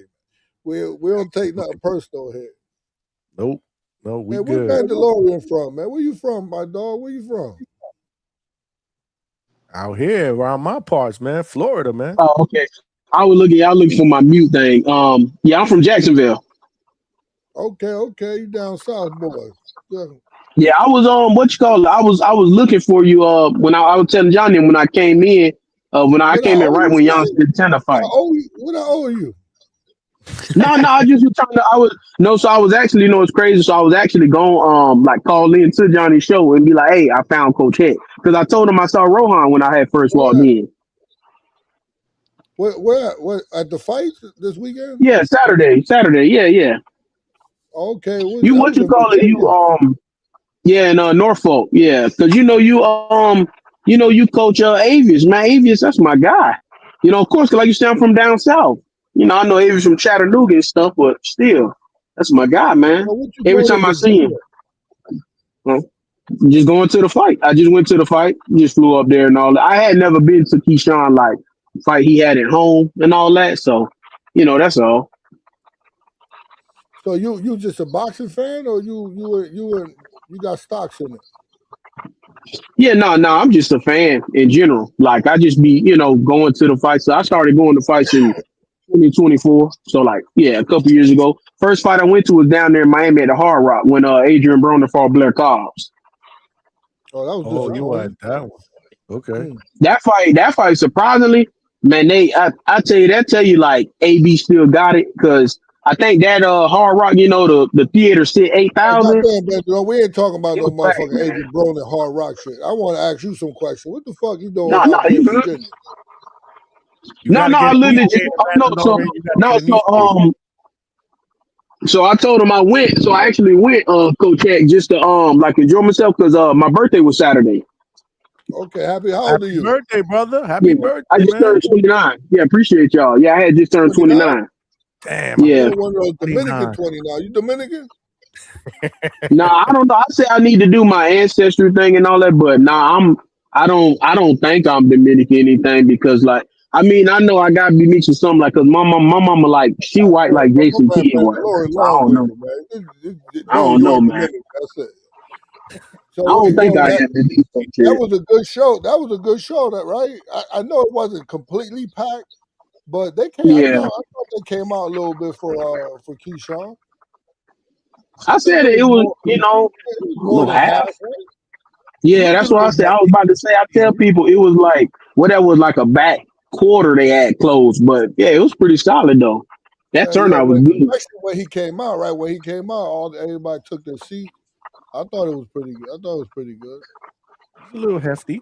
Yeah. A Yeah, little yeah. hefty. I Because ain't I gonna got a lie. lot of people saying, Wasn't the show unlikely. was whack, but I Yeah, thought they came out. it was a Yeah. Yeah, decent Hold so on, show. man, can I I? didn't see you there. You should have said what's up, Mandalorian. If you knew me Nah, I from couldn't find you. You I was trying to looking for you. I'm saying, yeah, I couldn't find you though. He was too busy oh hanging yeah, out but with Brian Norman Sr. you was in the back. So I was in so I let me see. So like on the back, God damn, I know on the back Mandalorian. blue Let me corner. know. You was in the back or No, not? no, no, no. I'm saying I'm trying to picture where I was. No, I was actually on the front. I was in the third row. Shakur and Bob Airman them was sitting right in front of me. No. So when I say the back, that means like the locker rooms and back there. I ain't talking about like in the nosebleed. Oh yeah, no, I ain't going to back now. Okay. So All You right, wouldn't have man. been able Good, to good. find you wouldn't have been able to find him. He was too busy hanging out with Brian Norman Sr., man. Oh, I seen him there. I I seen my sent you guy the there. link. I shouted him out. I said, "Hey, you trying to work this quarter with me?" I sent him the link. Hopefully he'll jump on in a little while. It should be pretty dope, man. Yeah. I see. I That's just my sent him the guy. link. Let's see yo, if He he look gets good on. too. He look healthy too, man. yeah. Yeah. Let me read a couple of these super chats. They showing love, man. Charles TJR, who's number 1 on the pound for pound top fans list. He said boxing is getting boring again. Why is boxers so damn scared? It's whack nowadays. I'm annoyed with all this cap. Do y'all want to fight? Good. If not, retire. Damn. Okay. So Charles must be a new he must be new on the scene, or he must be Yeah, Charles a is new. new, but he said he might. He I think he said he jumps on because he's one of your 3 people. Why you Nah, say that for? he definitely ain't one. He definitely ain't one of my 3 people. What? But he I think because boxing always been like this. So I don't know. Remember, boxing always been like this. See, this is what I'm talking about. He came on to ask you questions, man. Salute, Charles. Everything around me. Green, get the money. Dollar bill, yo. Yeah, man. He said, Hector, who do I need to watch? I'm a casual dog. I know what he gonna say. No. You definitely should watch Rohan Polanco. I could. Damn, why I can't predict the lotto numbers like that? Fuck. You should watch someone named Yoeli Hernandez, right? Keep it going. You should watch somebody named, Armando Robbie, Yeah. Your homeboys, man. You say who? That's your man, Avius Griffin. You say Mandalorian. Avius, man. Yeah, watch Avius Griffin. He gonna be turning things around, right? Kurt Scooby, right? Yoenis Tellez. Help me out, right? Thomas Blumenfeld. Yeah. Damn, I need to help you out. That's how many people you got. Antoine Vanicure. Ooh. Yeah. Right? So What's watch up with that young actually Dominican kid? The young Dominican kid that we met in at the stadium club. Definitely. Hand speed is amazing. Oh no, he's a beast. Alcantara. Coach Yeah, he's a bronze medalist in the he's a beast. Hand Wait, speed was that is him? I was with the kid that fought? Yes. Yeah. Yeah. No, he's a beast. Yeah. No, he's a monster. Rohan fighting January 30th, right? Who? Yeah, in Puerto January Rico. 30th. What, of next year? That went right over Coach head again. I got it late. Coach, he put that video out, so that's on you if you want to Charles. put that. I'm sorry, man. Charles, there you go. There's a plethora of talent over at the Firehouse, man. that you definitely need to get tapped into. But listen, just keep watching the show, man. We got you, man. We got you. And look, man, he just sent a $10 super chat, man. He said, I'm loving the show. Thanks, fellas. No, thank you, man. We love having you a part here, man, of the DHS family, and we absolutely cooking, man. Yeah, we doing our thing, man. I did send the link out to Senior, man. Hopefully he'll jump on too, man. Coach, we gotta hear about this DHS duo. Nah, we gotta get Senior. Hey, yo, man, if you listening, Trying. man, He put said your he gonna be home in a half glasses hour. on. He Put said your he gonna be glasses home in on a half because hour. you can't see. So you can read the super chats. Come on here, man. Let people know. Let people know that first of all, Brian Norman looked good. His jab was awesome, right? People gonna first thing people gonna do is what? Oh shit, Ronnie Shields working with him and doing this, that. Nah,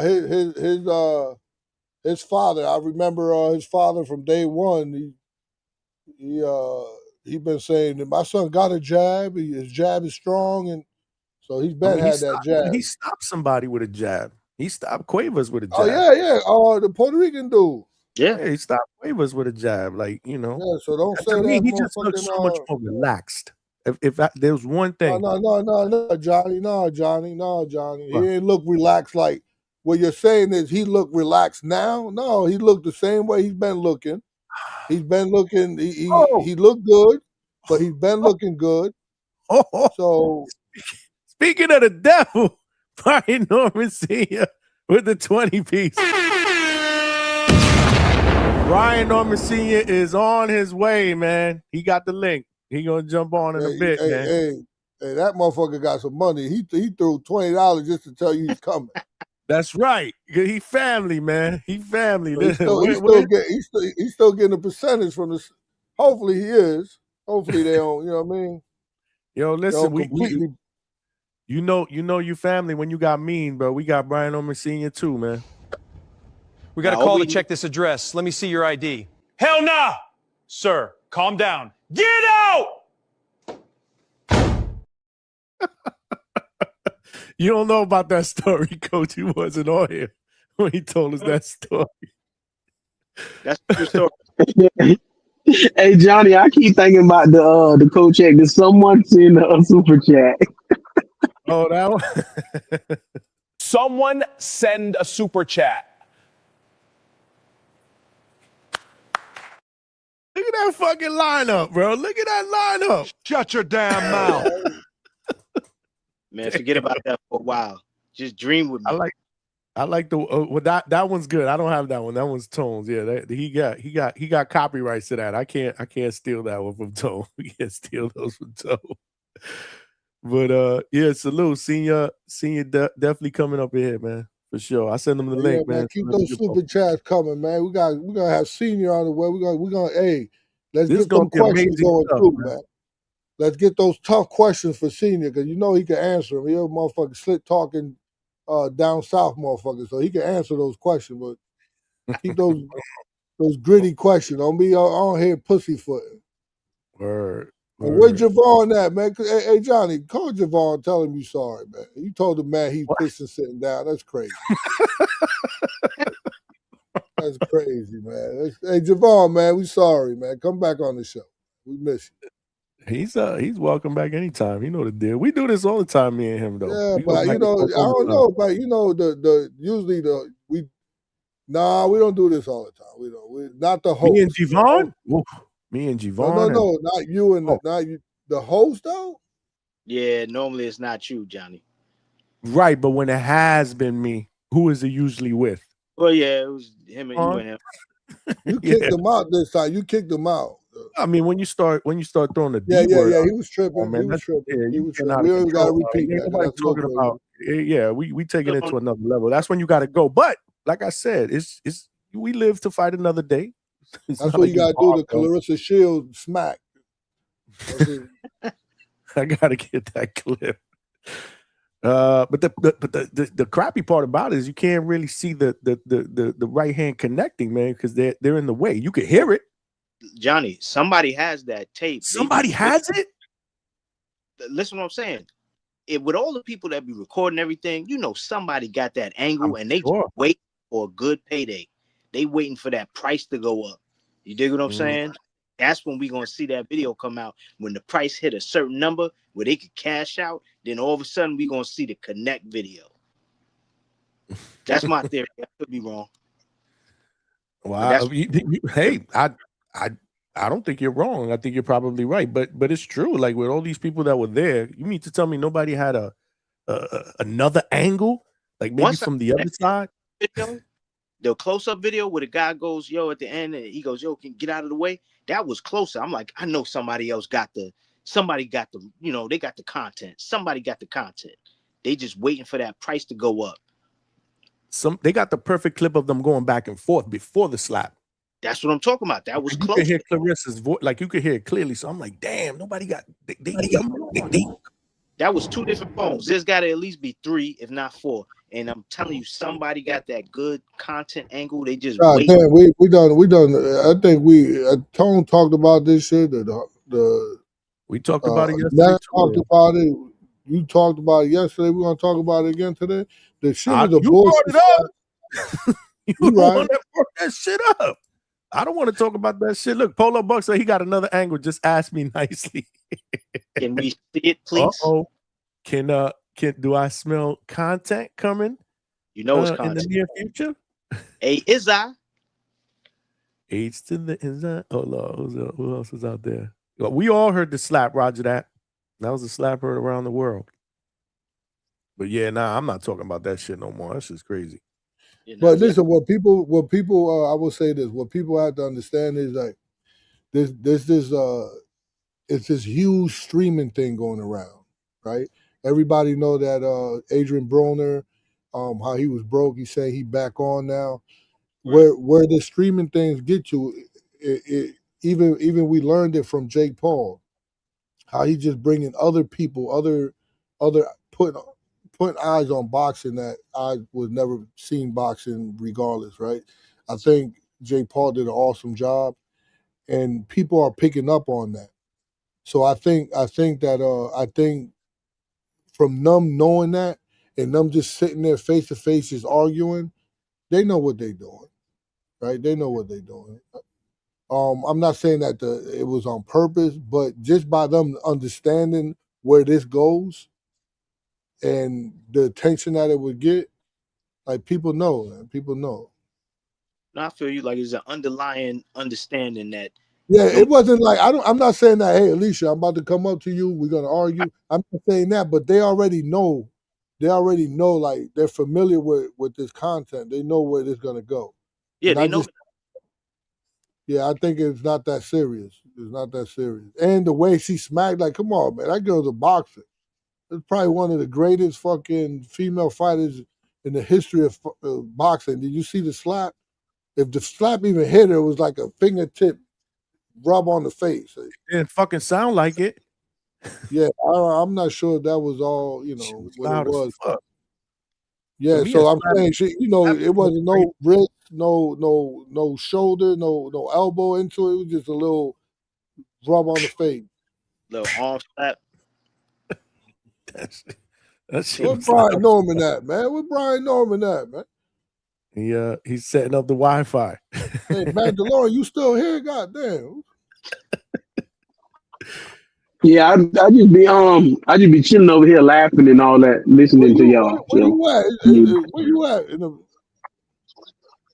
I'm in I'm in Iowa right now. I drive semi trucks.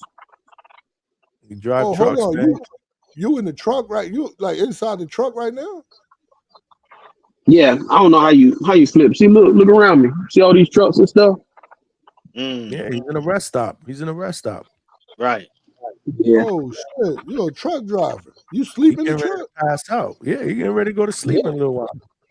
That's what I'm saying. I'm just chilling right now. I got like I told Johnny, I got this. You always pass by in the highway. That's awesome. You got a lot of back feet though. Yeah, it's because it's because like when I be leaning, like like you lean on it and the truck running, so all the vibrations and stuff is, so that's why I keep putting my mic on. It's not cold in there. So it actually kind of is because up here in Iowa, it's 60 degrees outside. So Yeah. it's actually surprising, yeah. Because when I left, I just left Jacksonville Monday. Shit, it was like 95 degrees outside. Oh yes, today was. And let me Hey, ask you a question, Bandura. I got a question for you. Let me ask you a question. uh-oh. How many holes you pick up in them trucks when you at them stops? Let's be real now. Let's keep it So real. no. So look, so it's crazy you asked me that, right, Coach? Hey, look, so this real spiel.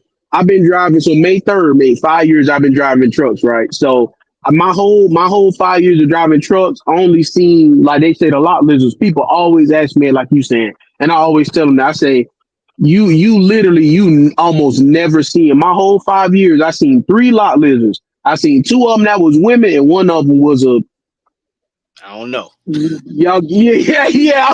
I'll say, Johnny, I'm trying to respect your show because it's recorded, but you get what I'm saying. Yeah, one of them was a big money. He knew it. It was a what the hell? Yeah, it was one of them. No, I'm saying like big money. You knew like well, I was like, yeah, that was a what the Hey, hell? yo, Like it was one of them. Alberto. Hey, Only listen, 3. Alberto is in this chat. This is before I asked. I didn't even know that was a thing. A lot lizard. Yeah, that's the name. Alberto said, look what Alberto said. Mandalorian looking for a lot lizard. Right? Hey, yo. I never even heard that shit before. Nah, A that's lot That's the first time. Yo, but you What gotta the think how Alberto know that.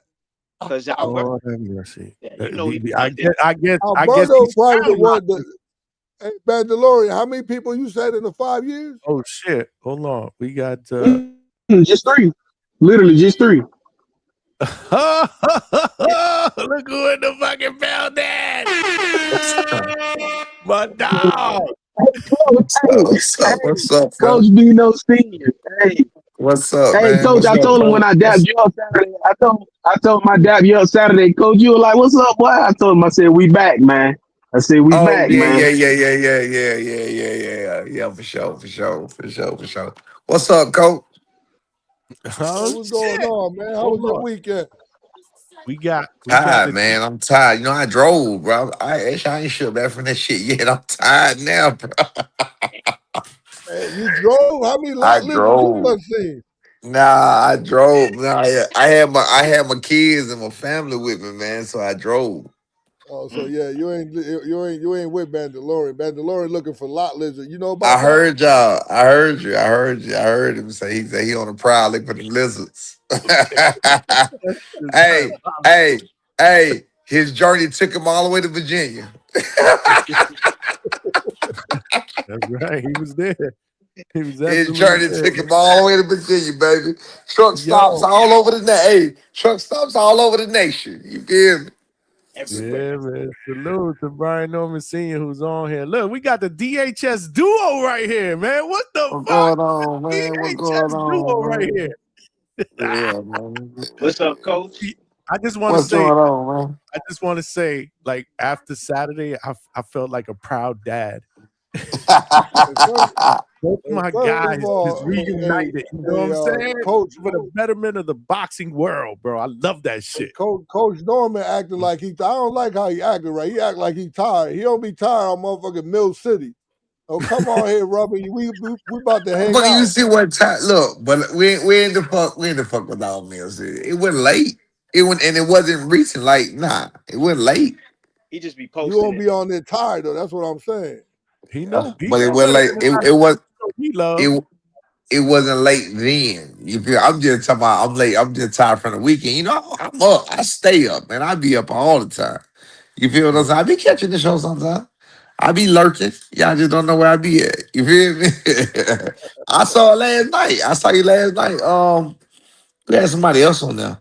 Oh Lord. We had What crash out the- after crash out last night. That's what you saw? Yeah. I saw you had some. Yeah, You you had see some other Johnny? shit You going see on. Johnny tell somebody he I put didn't see shit that. down? Y'all, I heard y'all talking about it now, and I heard Jiva. Did he get kicked out the boxing boys before too? Yeah. Oh yeah, probably. I seen I him got, on I got the it. I panel. got it. I know the name. I know the name, but I don't know the. So he was on the panel. Yeah. You know, he was yelling and screaming, but we do this all the time. But when you He start with said But the what B Johnny. He y'all word, said beefing? So Johnny what Girl y'all can't. beefing about? Johnny Girl don't let him come on live on the weekend. He said. how does that even make sense? I'm on this bitch almost every night. We just did an He 8 hour. can't come Hold on on, on hold on, Friday. hold on, hold on, So hold let on, me. hold on. I know goddamn well that he didn't get kicked off for saying no shit like that though. Oh, nah. He was throwing the Nah, he D word out violated. there, He coach. violated. Yeah, he was throwing the No. D word. I don't got no time for that. You mean like DICK? Yeah, ain't got no Oh, time for For that. Get what? out of here. For what? He was What was he grown. saying? That's what happens when you get emotional. What was he saying? About what? How do you just throw it? he ain't invite you to the Frank stand. You're right. I kept telling him, I was like, bro, all you do is Nah, yell he in the said car. something spicy though. He said something spicy. Yeah, I said, turn your damn camera on. Talk all that shit. You never got your fucking camera on. And he said, well, you want to see my DR? I was like, man, now you got to Oh man, shit get like that. out It of was something like that.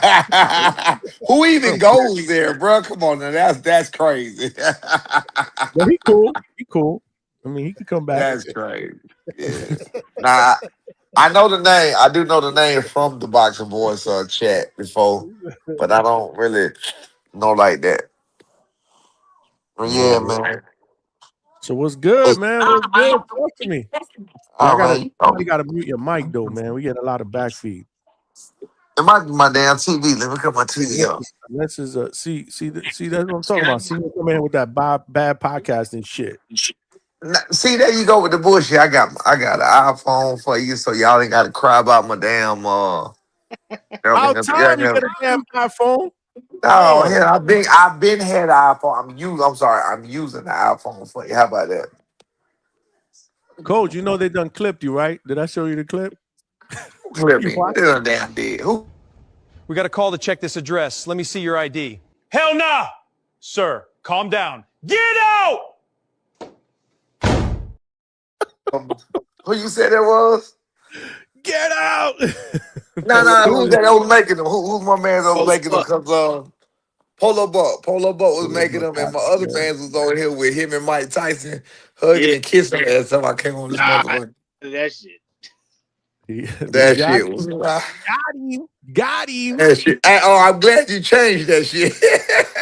Yeah. You was embracing that shit. Like, what are we doing? You should see the other ones. Did you show him the other ones with everybody else? Show him the other Jones. No, we got a whole bunch here. Shit, Hey, coach, and I'm blind as hell. You right. I'm blind as a motherfucking bat. I'm blind as a bat. Oh. See, I ain't have my glasses this weekend. None. I've been trying to magically heal my eyes. That Damn. shit ain't work. That shit ain't working. I can tell you that. But You yeah, can't see man. you can't see the chat there. No, I'm not even. I don't even have the chat up because I know I can't see that. If you see me looking at the chat, you gonna see me doing this. That's what See, you gonna know what the fuck I'm like. Watch it. Hold on, let me pull the chat up. Hold up. back in the days, he wouldn't miss shit in the chat. He Can was y'all hold always on? watching the chat. Hold on. Oh Can hell y'all no! still see me? Can y'all still see me? Can y'all see me? Yeah, I can see you. We can see you when you with Hold your eyes on. I closed. see. Hold on. With I your eyes see. I see.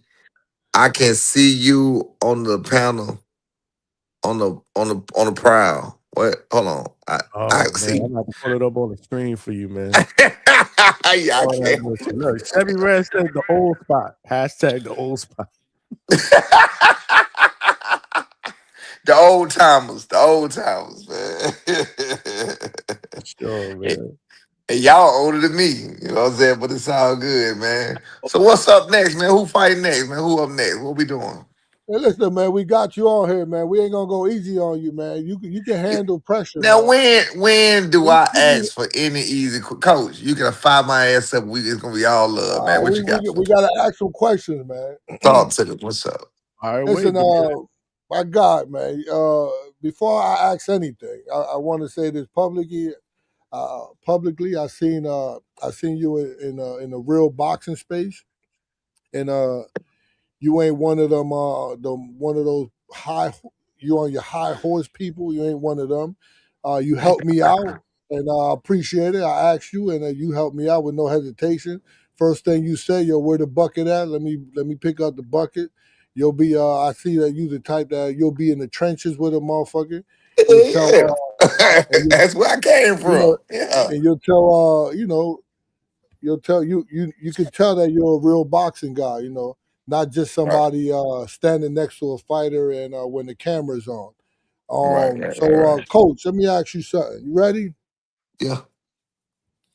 When you build your son from the mud all the way up to world title level, Right. and then he decides he needs another voice, how do you separate the father's heart from the trainer's ego?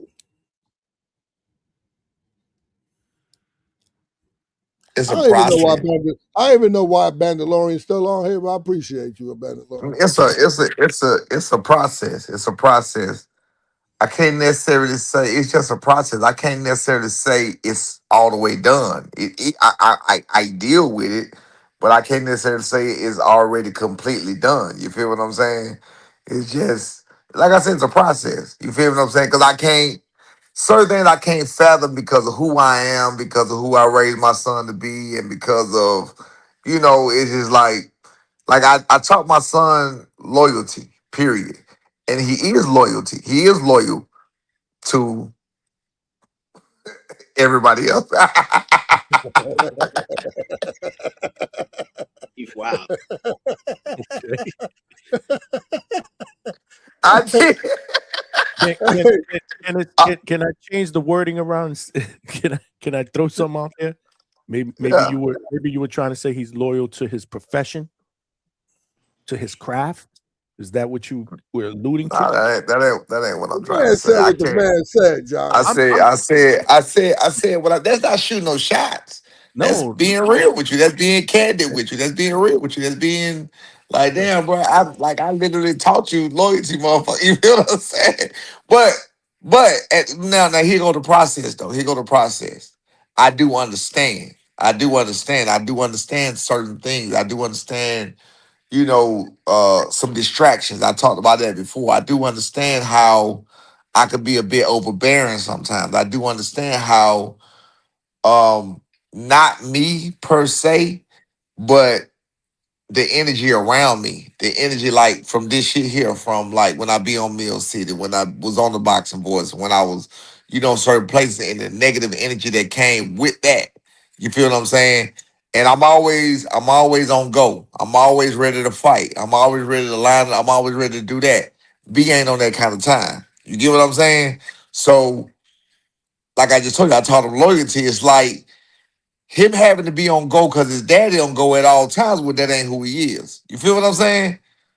If that makes sense to you. So me understanding it is like I'm putting pressure on him to be on go for me. You feel what I'm saying? I'm putting the pressure on him to be ready to jump when I say jump or jump when I jump because that's just what we do. That's how we get out. You feel what I'm saying? And if you from where I'm from and if you understand what I'm saying about loyalty and everything I'm talking about, it really ain't no other way around that. But if you got a nigga if you got, excuse my French, if you got a nigga that's always jumping, you know what I'm saying? Yeah, he cool like the other So, pillow. He be say chilling. what? I said he cool like the pillow. He be chilling. So Yeah, he be chilling, but you right. So he chilling, but you got the nigga beside you, your man, your number, your numero uno beside you, always jumping. So you like, God damn. so in essence, I understand it. That's why I say it's still a separation, and I understand the two, what it is, but I understand it. So it's fine to deal with. Like I don't have no qualms. I don't have no worries. I'm not bitter. I'm not none of that shit. You feel what I'm saying? It is what it is. I did my part. Again, like I say on Mill City, if you heard that shit, I believe in God. And I do believe that I believe in destiny. And I believe that everything happened for a reason. Whether even if he came back or if he stayed on, whatever it was, everything happened for a reason to get us to where we at today. And it ain't always got to be on our side either. It ain't always got to be on my side. You feel what I'm saying? I don't watch good motherfuckers, go all the way to the end on some falsehood type shit, and shit just never did go their way. And it was a good type of motherfucker. And it's the end of the day for them, and it never did work out for them. You feel what I'm saying? Just the way the cookie crumble sometimes. And it could be a lesson for somebody else when it crumbled that way. You feel what I'm saying? So I don't regret nothing. Again, it happened for a reason. The reason it happened, I don't know. I'm cool with it though. It could be happy. It could be partly because of what I got going outside right now. Like shit, in 2024, my business was like jumping. You know what I'm saying? Like I was jumping, and then in 2023, 24, like in 25, shit, I pretty much turned over to where the fuck to boxing. I turned over to I was sitting here all day. I turned over to I was on YouTube all day. I turned over to the motherfuckers I talk about in the chat all day. Y'all see me in the chat all the time. I wasn't working. You feel what I'm saying? I wasn't doing no motherfucking work. You feel what I'm saying? Like to be real with y'all, just telling somebody else, and honestly, it didn't even dawn on me till 2 months ago. My ends were not meeting. Meaning, of course, I'm making money doing other shit, but the ends to my business that I created from scratch, from ground zero, the ends were not meeting. The ends was I was having to make the ends meet from my side, and that ain't how business work. I've been in business for 13 years. I know how it work, and that ain't how it work. You got to make ends meet. Everything got to line the right way. But I wasn't paying attention, so like I say, it could be for that because now I'm back on that. Now that's what I do. Now, so I'm making that shit go and making it roll and making it meet, making it exceed. You know what I'm saying? Now I'm gonna go and I ain't gotta worry about this or that. What time I gotta be to the gym? I ain't gotta worry about forgetting the time. I'd have been on what you call it, on lives and shit. Y'all gonna see me and B come on like, yo, gym time. Like I get the hell on. You feel what I'm saying? I ain't gotta worry about that shit no more. You feel what I'm saying? It's all about me, pretty much. All about me and my business and what I got going on. So it could be for that reason. I don't know. But I'm cool with it either way. Good. Very good. I mean, if no one else got a question, I got another question. Well, I mean, I figured you had about 8 or 9 questions. Hey, I was gonna say though, that was a good question though, Coach, because I remember Tone had said that too. He was like, you probably heard him when he said it, Big Money. I ain't got no kids, but I know what Tone was meaning. He was like, when you coaching like your son, he was like, as a son, you gonna zone your pops out because he was like, you done heard that voice so much and he gonna get overbearing because at the same time, he like, I'm coaching him, but still that's my son too. You know what I'm saying? So like, it's crazy how Brian, I'm seeing how you said that same thing almost, you know what I'm saying? So, and it's like, it's crazy. And it is funny too, Coach, because I'm like, I remember that build up in November, man. Y'all, I told you, boy. I was rocking with y'all here, and I still am, man. I tell y'all from Duval to Decatur, we ain't gonna stop it, man. For sure. And I'm like, look, man. I kept telling people y'all was killing me though, because like, even though I knew y'all was serious, I kept telling. I said you was so funny, you and Bill, because I said, bro, y'all act exactly like goddamn Cedric the Entertainer and Steve Harvey from goddamn Johnson Family Vacation. Y'all acted exactly, bro. Like every time y'all seen each other, it was on go. That shit was hilarious, Goddamn right. man. Goddamn right. I like you can't. I like that shit was hilarious, man. But I knew y'all was serious, and like you say, see, I tell like how Coach Heck is saying, like I get what you're saying because I am from the South, and like us in Florida, we be like almost exactly like y'all in Georgia. So I know even like you saying that train to go thing, you like. Oh, even if I don't feel like it, but you like if You your don't dog got know. to Yeah, jump, yo, people, you yeah, like you yo, gotta when jump. you You jump, literally I got jump. to. Yeah, you It's like you got to. mandatory. Yeah, Mike, it's like I just had mandatory. Mandalorian. yeah, Mike I know is what y'all bad. to say that. Yeah, because I was hitting my bad. Hold on. Getting a lot of back feed, man. Your mic is bad, man. It's The he static. not. But I heard what he said. He right. Heard what It's he said? mandatory. It's mandatory. And to my fault, I didn't think about it till after everything probably transpired. Maybe January, and I was like, damn. You know what? I can see that. You feel what I'm saying? And when you talking about the voice, nah, my son always listened to my voice. He always followed my voice until now. Now, is that a good thing or a bad thing? I don't know. He always followed my voice till now, like to the end. He always followed my voice. It was my voice. My voice guided him. My voice led him, or whatever else. And that could be, and I think that could be part of the problem too.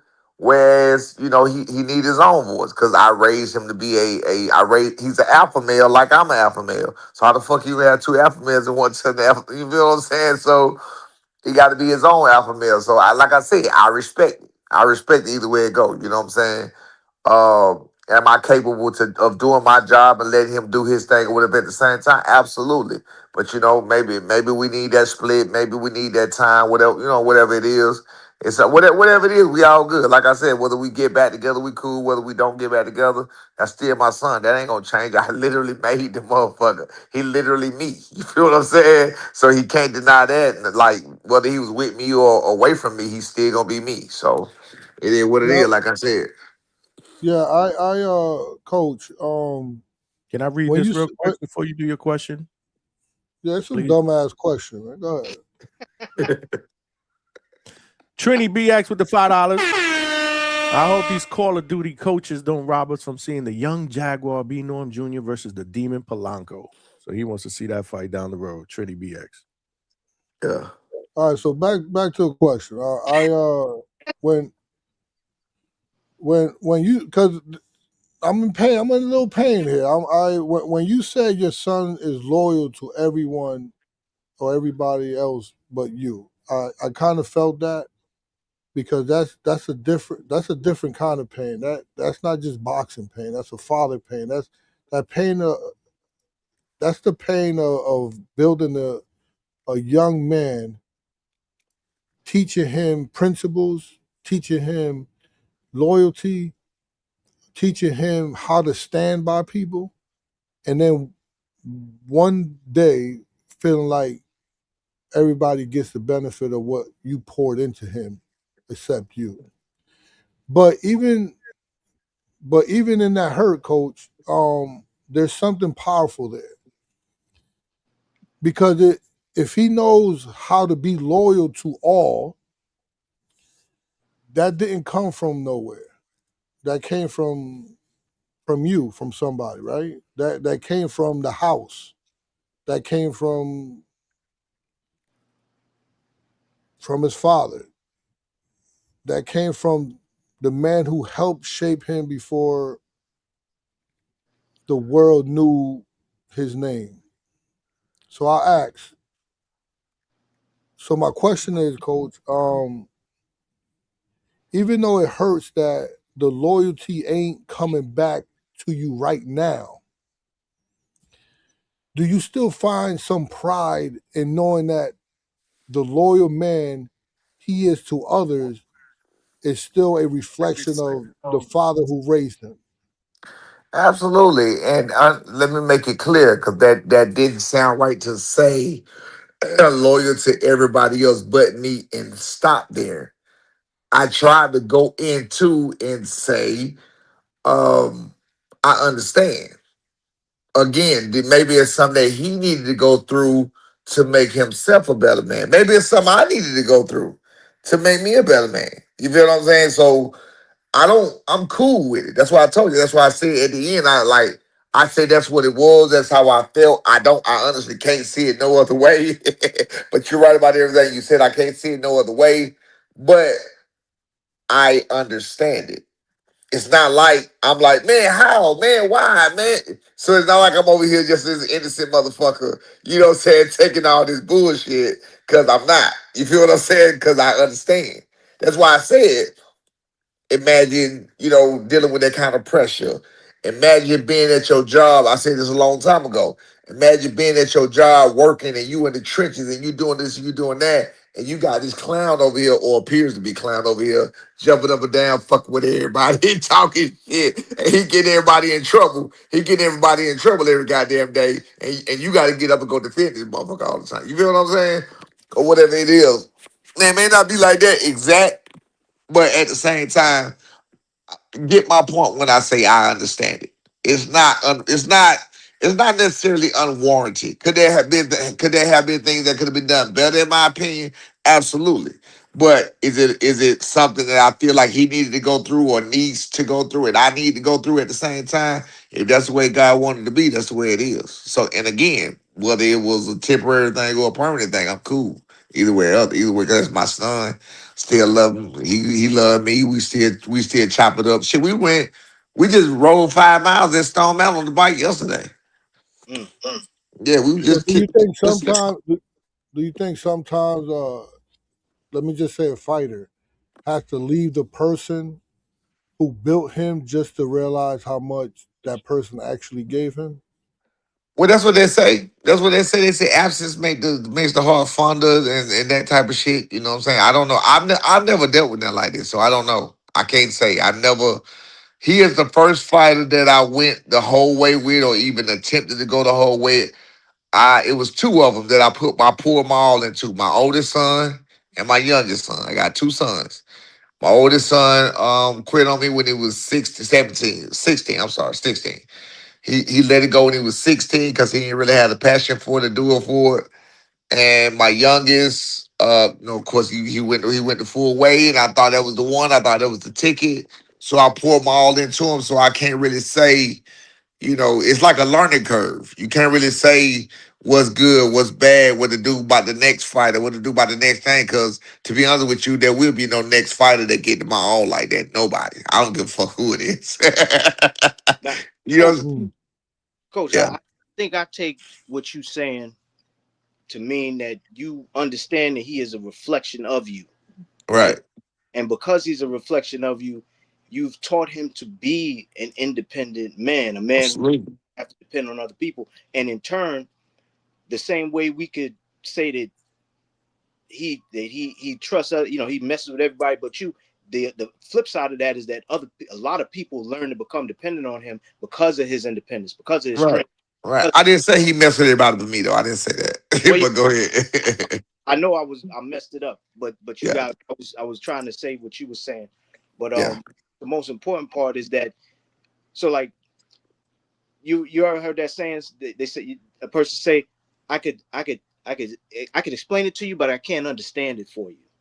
Right. And so you can teach him to be independent, but it's the lesson that you can't teach him is how to deal with the world when you are this person that everybody depends on, because they understand how self-reliant you are, and Right.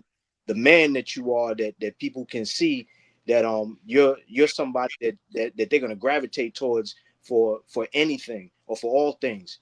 Right. And one of the things that I remember hearing Junior say in an interview right before the fight was, he said, "Yeah, man, I'm gonna go get this knowledge. I'm gonna bring it back home." And I found that interesting because it was such a quick throwaway line. He said, "I'm gonna get this information, and I'm gonna bring it back home," because they were asking about Ronnie Shields. And the reason why I found that interesting is because it tells me that whether he stays away for a year, 10 years, it's in the back of his mind that he's coming back to the real. This is what you said. This is home. So this is his life. So That he ain't going nowhere. you know. Yeah. So I have faith in the fact that and I'm with you. I don't think that your heart needs to be torn apart, man. I mean, there's a pride in making a motherfucker that's independent, Right. where they don't need for nothing. I think that's the best gift that you could give your son before you leave this world. Right. Teach him. Absolutely. Because yeah, he can live without me. He can do without me. He can shit like you say. He can make others have others depend on him. But my heart not torn apart. So like I said, that's why I say and it's not torn apart because I got the understanding. That's what I was telling you. Facts. I'm not hurt. I'm not torn apart. I was hurt. I was hurt initially, Right. but it was a lot of things that helped me get over my hurt. The fact that people wanted me to be hurt helped me get over my hurt. Good point. If you That know was deep. anything about me, if you want me to be something and you against me, I'm not gonna be that. You feel what I'm saying? No, That shit just motivate me. So you can't tell me I'm this, you can't tell me I'm that. Cause it's gonna be the opposite. So the fact that you want me hurt is gonna make me not be hurt. Period. You feel what I'm saying? So that was number one. So immediately when people wanted me hurt, that stopped that ASAP. Okay, you know what? Of course, whatever. Nah, here, I'm not. I'm good. You feel what I'm saying? And then I found understanding. I found understanding and common sense with it. I'm gonna say I found the sensibleness of it later. You know what I'm saying? I just found the understanding of it. That's it. I understood it. And like I said, it happened for a reason. And like I was telling on Mill City, I was saying that a lot of things happened that wasn't even what it was. It includes some things on Mill City. Like a lot of things happened at the fight that was not what it was. And you'll be like, And I'm not the type of motherfucker to sit here and keep having to explain my goddamn self. I'm not no child. You feel what I'm saying? So I ain't the kind to be saying, man, it's not this, it just look. I'm not finna do that. You feel what I'm saying? But shit kept looking. I'm like, damn. If you look at it, it do look like that. If you look at it, it do look like that. But that ain't what it was. You feel what I'm saying? So again, it happened for a reason, and I'm all good with that. Awesome. That's what's up. Hey, I got some more questions. I'm forgetting questions that I had questions, and it was an important one. We gotta read super chats too, bro. You know, you right. Go ahead, do your thing. This is we got to keep up with the good podcasting, man. And that was a bar too. That was a bar too. That was a bar, coach. That you dropped. Senior dropped the bar there, man. Salute. Hey, one more time. Well, before you read that super chat, you mentioned that just because what helped you get over it was people wanted you heard. Yeah, absolutely. Yeah, I don't get into that. No. You want that? That motivates my life. I love fucking with people. I love fucking with people. So the fact that you want me fucked up, I'm not. That keeps me up at night. that keeps my blood pumping. Do you understand me? The fact that you want me to fall keeps me going. The fact I could be on a bridge, ready to jump. And the fact that I can see somebody in the chat and don't even know them. Jump! Fuck you, I ain't jumping.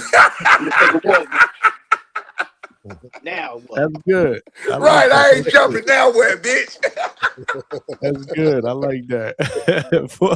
My man, X, man. We got Brian Norman Sr., we got Coach Bermudas on the panel, man. We absolutely cooking tonight, man. Four Corners Boxing, my man X with the 5-piece. Straight cash, homie. Said you already know how we do, Johnny. Keep it going. Hope you coming to New York for Xander versus Boots in June. I'm gonna hit you up, X. I'm gonna hit you up, man. I'm definitely gonna hit you up, man. Talk about this plan. Trini BX back with another $5. Straight cash, homie. Senior, you said before Junior. So you got a question for Senior. Senior, you said before Junior, boxing mind surpassed yours. Wasn't adding to the corner? Wasn't adding to the corner always a part of your plan? With a question mark. Read that again. Senior, you said again. I'm reading it the way it's written, so I may have to switch it around here. You said before Junior's boxing mind surpassed yours. Now, surpassed mine? Yeah, that's what he's saying. He's saying that you said that somewhere? No, it did. It did. Definitely. So I guess his question is, wasn't adding to the corner always a part of the plan? No. It wasn't even. I'm sorry. Let me switch that up. I didn't say his mind surpassed mine. His skills surpassed what I know. His boxing mind did not surpass mine. So let's clear that up. I never say his boxing mind surpassed mine. I said the motherfucker got so good. I had to learn how to train him. And this was years ago. This like 17, 18 years old. And I'm grandfathered into that now. That was what, 7 years ago, 8 years ago. You know what I'm saying? Nah. I'm grandfathered into that. Like he was doing some shit in the gym and stuff outside of, my basic, the basic fundamentals that I knew, to grow and understand and what works and what you see or whatever. And then he elevated my game by watching him. You feel what I'm saying? Again, even with running shields, you hear, and this ain't no diss to nobody at all. They keep trying to get some out of be in every single interview. What is he learning from running shields? And he told you. He said he told me to just basically relax. He told me to just, chill, let it come to you. It's not technical. You feel what I'm saying? He didn't say nothing technical. He knows. Listen to me. You got to understand. I have been with this boy by his side and everything else for 18 years as far as boxing. Been in his life for 25 years. You feel what I'm saying? 25 plus years. You know what I'm saying? So with that being said, we went over everything. I don't understand when people don't know how to cut the ring off. I don't understand when people don't have foot movement. They like to say he's flat-footed. He ain't flat-footed at all. Johnny, you know that. Johnny, you seen it with your own eyes. Most people who seen him in the gym seen it with their own eyes. There ain't nothing flat-footed about that boy. He chooses to do what he do when it's time to do what he want to do.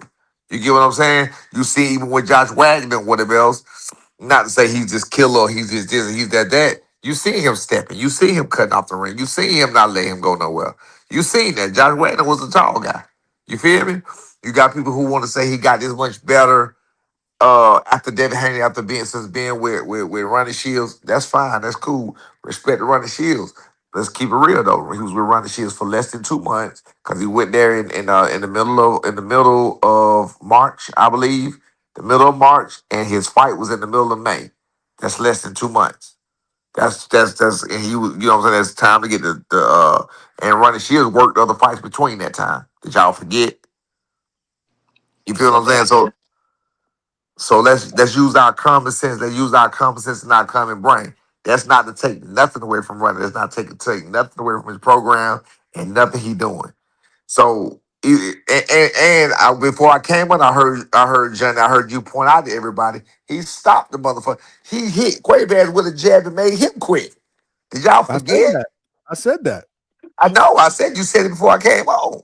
He hit him with a jab and made him quit. It was a jab that made him quit. That's not the first jab he ever hit him with. It's not the first jab he ever made.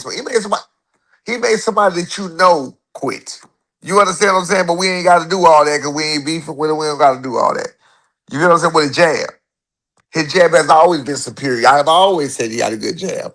So just like on Mill City, either I'm Nostradamus or he's showing you, either I'm Nostradamus and I knew he was going to get this way, or he's showing you exactly what I told you he was, as if he hadn't already shown you that, because he has already showed you that before. It's just recency bias. They choose to want to give it to that because now he gone away from me. You feel what I'm saying? For 2 months, less than 2 months training. Long enough. I said he ain't been with him long enough. He ain't been with him long enough to learn nothing, bro. It's crazy. Hey, I was gonna say that big money. That's why I pointed, Coach. I was just about to say it before you said. I said it's crazy. You said it on Mill City, man. You said that's what sucks. But you like it might be that blessing in disguise. But you was like maybe y'all will listen to what I was saying and believe in him just because I ain't in the corner no more. You was like y'all seen that jab. Y'all was like I've been saying. I remember me, you, and Johnny. We kept saying it leading up to the fight. We kept saying that Jorge Perez fight. We was like telling everybody go back and look when he broke his hand. All he could do was jab and turn, jab and turn. That's all he did all night. We were telling him that's all he did all night. And that dude was like pit bull. He was in B face all fight. All B could do was jab and turn. Jab and turn. That's all he could do. He only had one hand. The jab was beautiful. That's all he could do, man. That jab was popping too. You know, I'm like, it's crazy, man. But that's hey man, that's the world we live in. Like I said, it's with these fools, it's what they want to be true is gonna be true. That's what it is. They want it to be true, so that's what it is.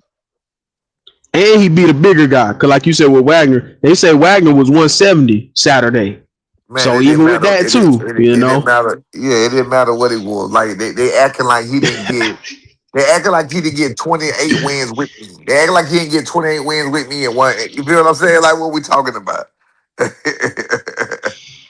So, even when he walked past, when I was over there waiting for you, see, when he walked past Wagner, I seen after when you was like, he said he came out there, he told us I ain't never been hit with no shit like that. When he walked by, he was like, like, thank God. Hey, he was huffing and puffing like, thank God I made it out of there. Like he was like, man, shaking his head and everything. I started to grab my camera, but I ain't want no bullshit. That white boy, my bad. Josh Wagner came back to the dressing room. Josh Wagner came back to the dressing room and said, "Bro, I ain't never been here with nothing like that in my life." He said after the first round, I went back to the corner and said, "Did I get dropped? Did I get knocked out?" He thought he got dropped in the first round. He didn't even know. He got popped. That first punch, it popped him so quick. He ain't even like it looked like a slap. It almost looked like a slap. Like he came out he came out kind of smoking through like 6 punches quick. So out. Yeah, he thought. I don't know. See, I don't know how you turn this one down. My bad, Johnny. He thought he got dropped. He thought he got dropped in the first round. Lord, listen, man. This man just got hit upside the head and fucking broke his shoulder. Right. How the fuck you hit somebody upside the head? Man, I've been telling. Man, listen. I be telling people. I tell B all the time. Put your paws on him. He hits hard when he hit them, they gonna feel it no matter what. All you gotta do is look at the other person, look at the opponent, and that's what I go through when I'm looking at fighters. I look at are they still coming? Are they this? Are they that? Do you know the only person that actually kept coming at him since his hands was fixed? His hands got fixed right before Boca Chica. So Boca Chica was a fight with his hands was fine. Santillan, Cuevas, Sasaki, Devin, and now what you call it. So with that being said, even include Devin, anybody he hit, they wasn't that quick to just run up in there. You get what I'm saying? Anybody he hit, you can see the hesitation. You can see that, I'm not finna just run up on this motherfucker. The closest one was Santillan because he had so much to lose and so much to gain and so much on the line. And as this was going on, you can look at his face and watch his face getting fucked up while he getting hit. That was straight willpower in Santillan favor. That's all that was.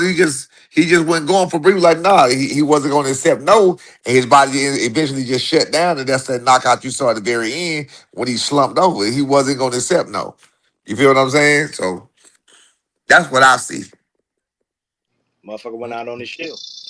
He had to beat the fight. He had to beat the fight out of Santillan. He had to beat the fight out of him. He beat the confidence out of him. He beat everything out of Santillan. Yes. He beat all that out of him. Yeah, he beat the well out of that man. Yes. That man's and after that, everybody else has some type of hesitation. Some type of this, some type of that. They think about that shit. They ain't just running up in there. And that's what I've been telling y'all as a fucking fighter. I'm a real fighter. When you go in that motherfucker and you get hit, and a motherfucker hit you hard enough, you have to look for another angle to go in. So it's like, shit, let me look at this. Let me look at that. All right, let me slide up under here. Let me try this. Let me try. You ain't just finna go in there blasting like that. And that makes all the difference in the world. Defining moment for Junior. That was a defining. Hell yeah, he back, baby. I had to bring Treese up here because if this motherfucker did not jump on this panel tonight, he would have got his DHS card revoked. Done. Albert Prince Bell. Done. Treese in the building, man.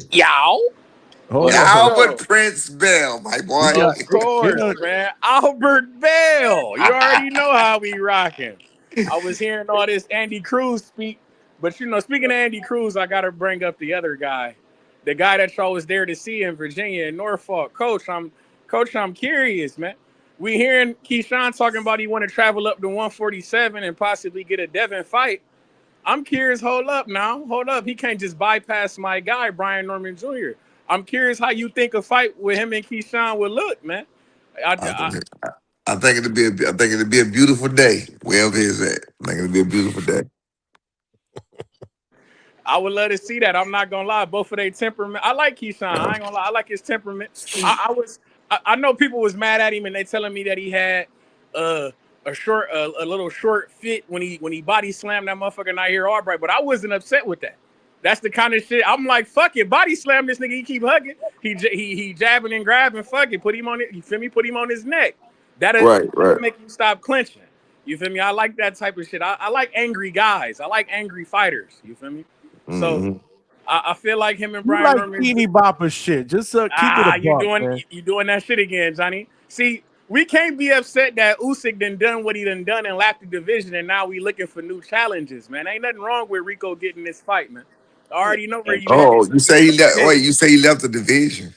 No. I'm saying Usyk because Johnny really talking about this. He's upset with me because I like the Usyk fighting this Rico Verhoeven, the kickboxer.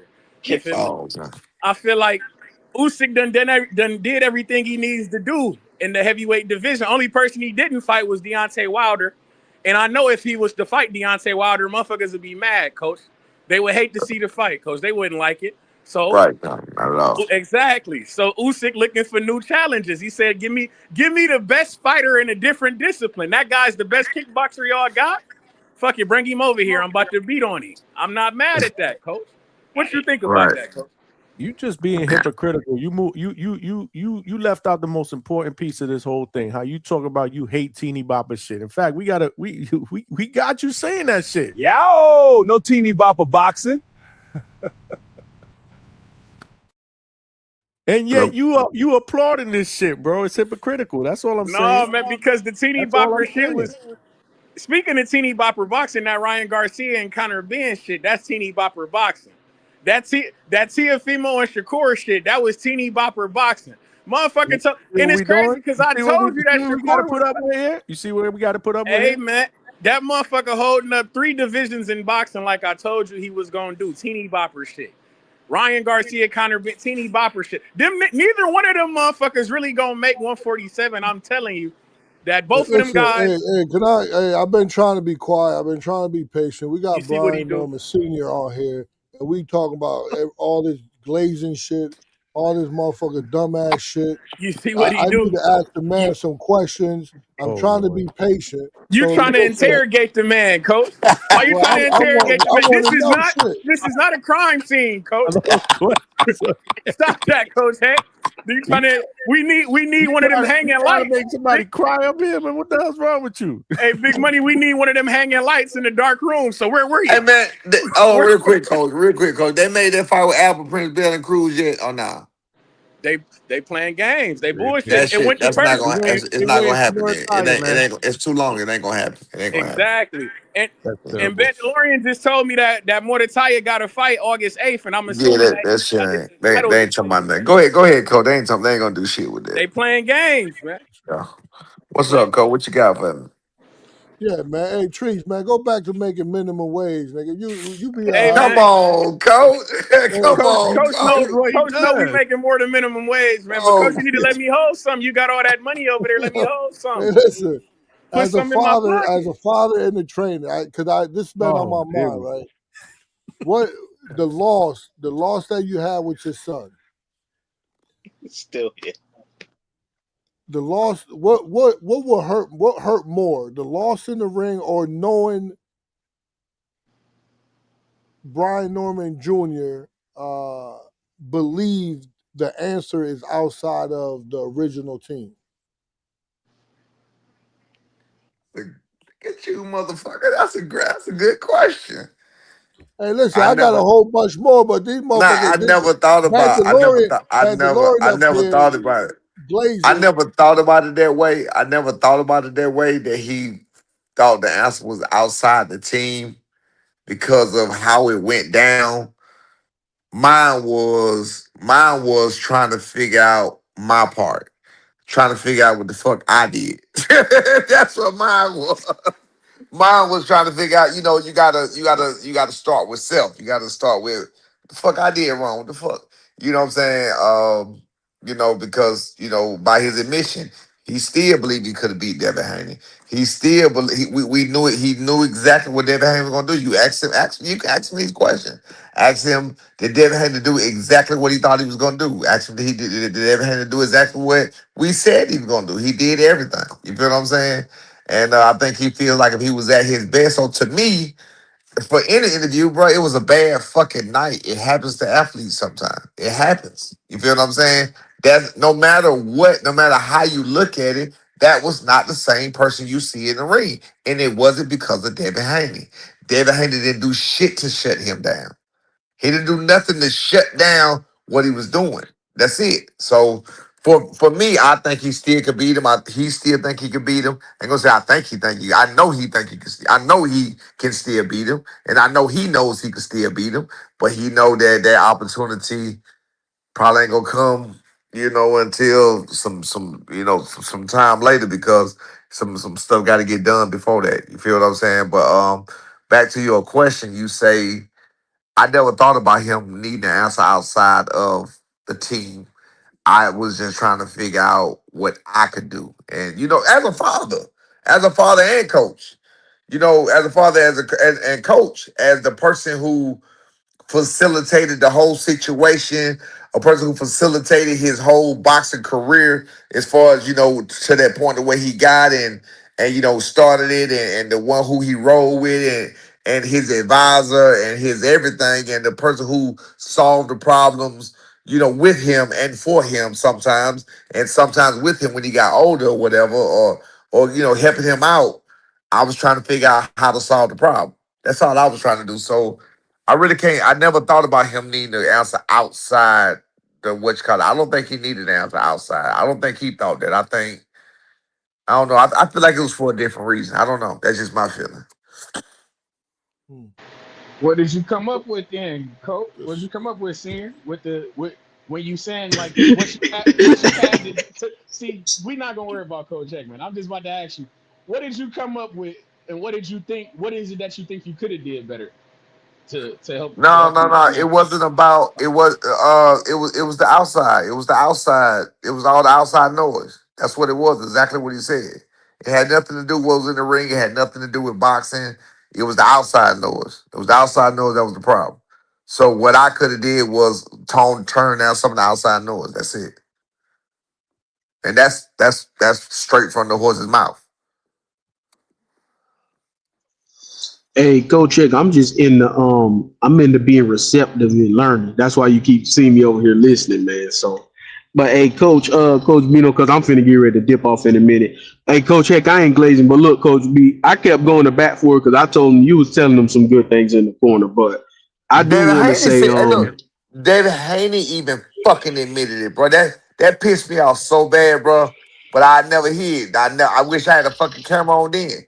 David Haney was in the back giving me props. David Haney was in the back saying, your daddy was telling you the right. David Haney was in the back saying that. so David because Haney was saying that. You know what got me with that with Coach Heck, because that was a good question with him saying that. And what I said, what made me think of this when we was talking about earlier, I was telling Johnny all these fights you've been hyped for, and we've been hyped for that. Been one sided. I said that Benavidez and Zerto fight. The big thing people kept getting on you by. They said you sent Junior in there wrong by telling him Devin and stuff don't hit hard. And I say no. I said that's boxer mentality. Everybody said that. I said because Benavidez, they asked him that same thing. They said, how did you feel with Zerto Power? He was like, honestly, I don't know, because he was like, the mentality is you tell yourself they don't hit hard. So you tell yourself, you're going in the war, you going in there, you're going to get hit. So I was like, you wasn't telling them. I said, anybody who watched boxing, even Coach Heck might say that. Everybody know that because you're going to get hit. And if you're going to take a shot in order to land yours, it is what it is. So I'm like, that was one thing I said, yeah, like you said, it just was tripping on you to trip on you. So The preparation is the key. If you prepare your defense, if you prepare your offense, if you prepare your slipping, if you prepare for what you need to do, when you go in, you're going in prepared. You understand what I'm saying? So you absolutely right. You going in with that mentality because you prepared. Like B always say, it don't matter who they are. It don't matter what the fuck they're doing. It's all about him when he go in the ring. Any fighter. It's about you when you go in the ring. Fuck who they are. They got to deal with you. You don't have to deal with them. That's the mentality that you need to have. So that's that. But like I said, that's water under the bridge, man. I think he'll get his way back there sooner than later. I think we'll be having discussion all over again. That led me to my last question. That's why I was gonna say that. So before I dip off, who would you like, if you could think of somebody, who would you like him to fight next? Who would you want to see him fight next, Rob? I like Stanionis. So I was thinking either or Stanionis or Raul Curiel. I know Rocha already turned it down. I like know that that. I too. know Rocha. Yeah. I know Rocha turned it down. And then or Barboza. Because I'm with you, and I feel like with where he at now, he gotta get an interim shot or something next where he at. He ranked too high. Right. I just feel like it's only right. All of those are So good names. All those are good names. He got to have a name they respect. He got to have a name that's respected in the boxing community. It got to. You feel what I'm saying? I don't think it could be another. I don't think it could be another Josh Wagner. That's this again. This is all my opinion because they got their, he got his own thing going on. So I don't know shit about shit. But in my opinion, what I would like to see is I like the Curiel fight. I like the Rocha fight if he could get something like that. But I think if he beat Rocha, it'd be nothing because he already beat the guy that destroyed Rocha. You feel what I'm saying? So I don't think that'll even really go over well. Who else was I thinking about? I said Stanionis. I like that fight. Bring Rolly to ATL, boy. I'm Of there. course I like rolling. But I don't think somebody gonna happen right now. Like that's gonna take some money, and who gonna put the money up? It got to be a Riyadh season card. And I don't really think that Turkey is into that right now. So this may be a good time to slide in this super chat real quick by Charles TJR with the $5. Bermudez, let's get it. Let's get to the gritty. Is Rohan ready for that smoke?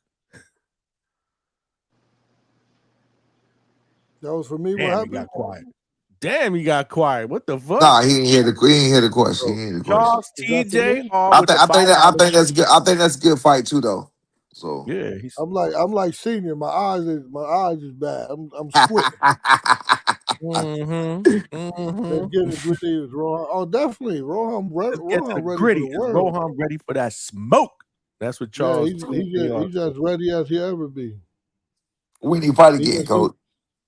He just need an opportunity. He fights on the 30th in Puerto Rico.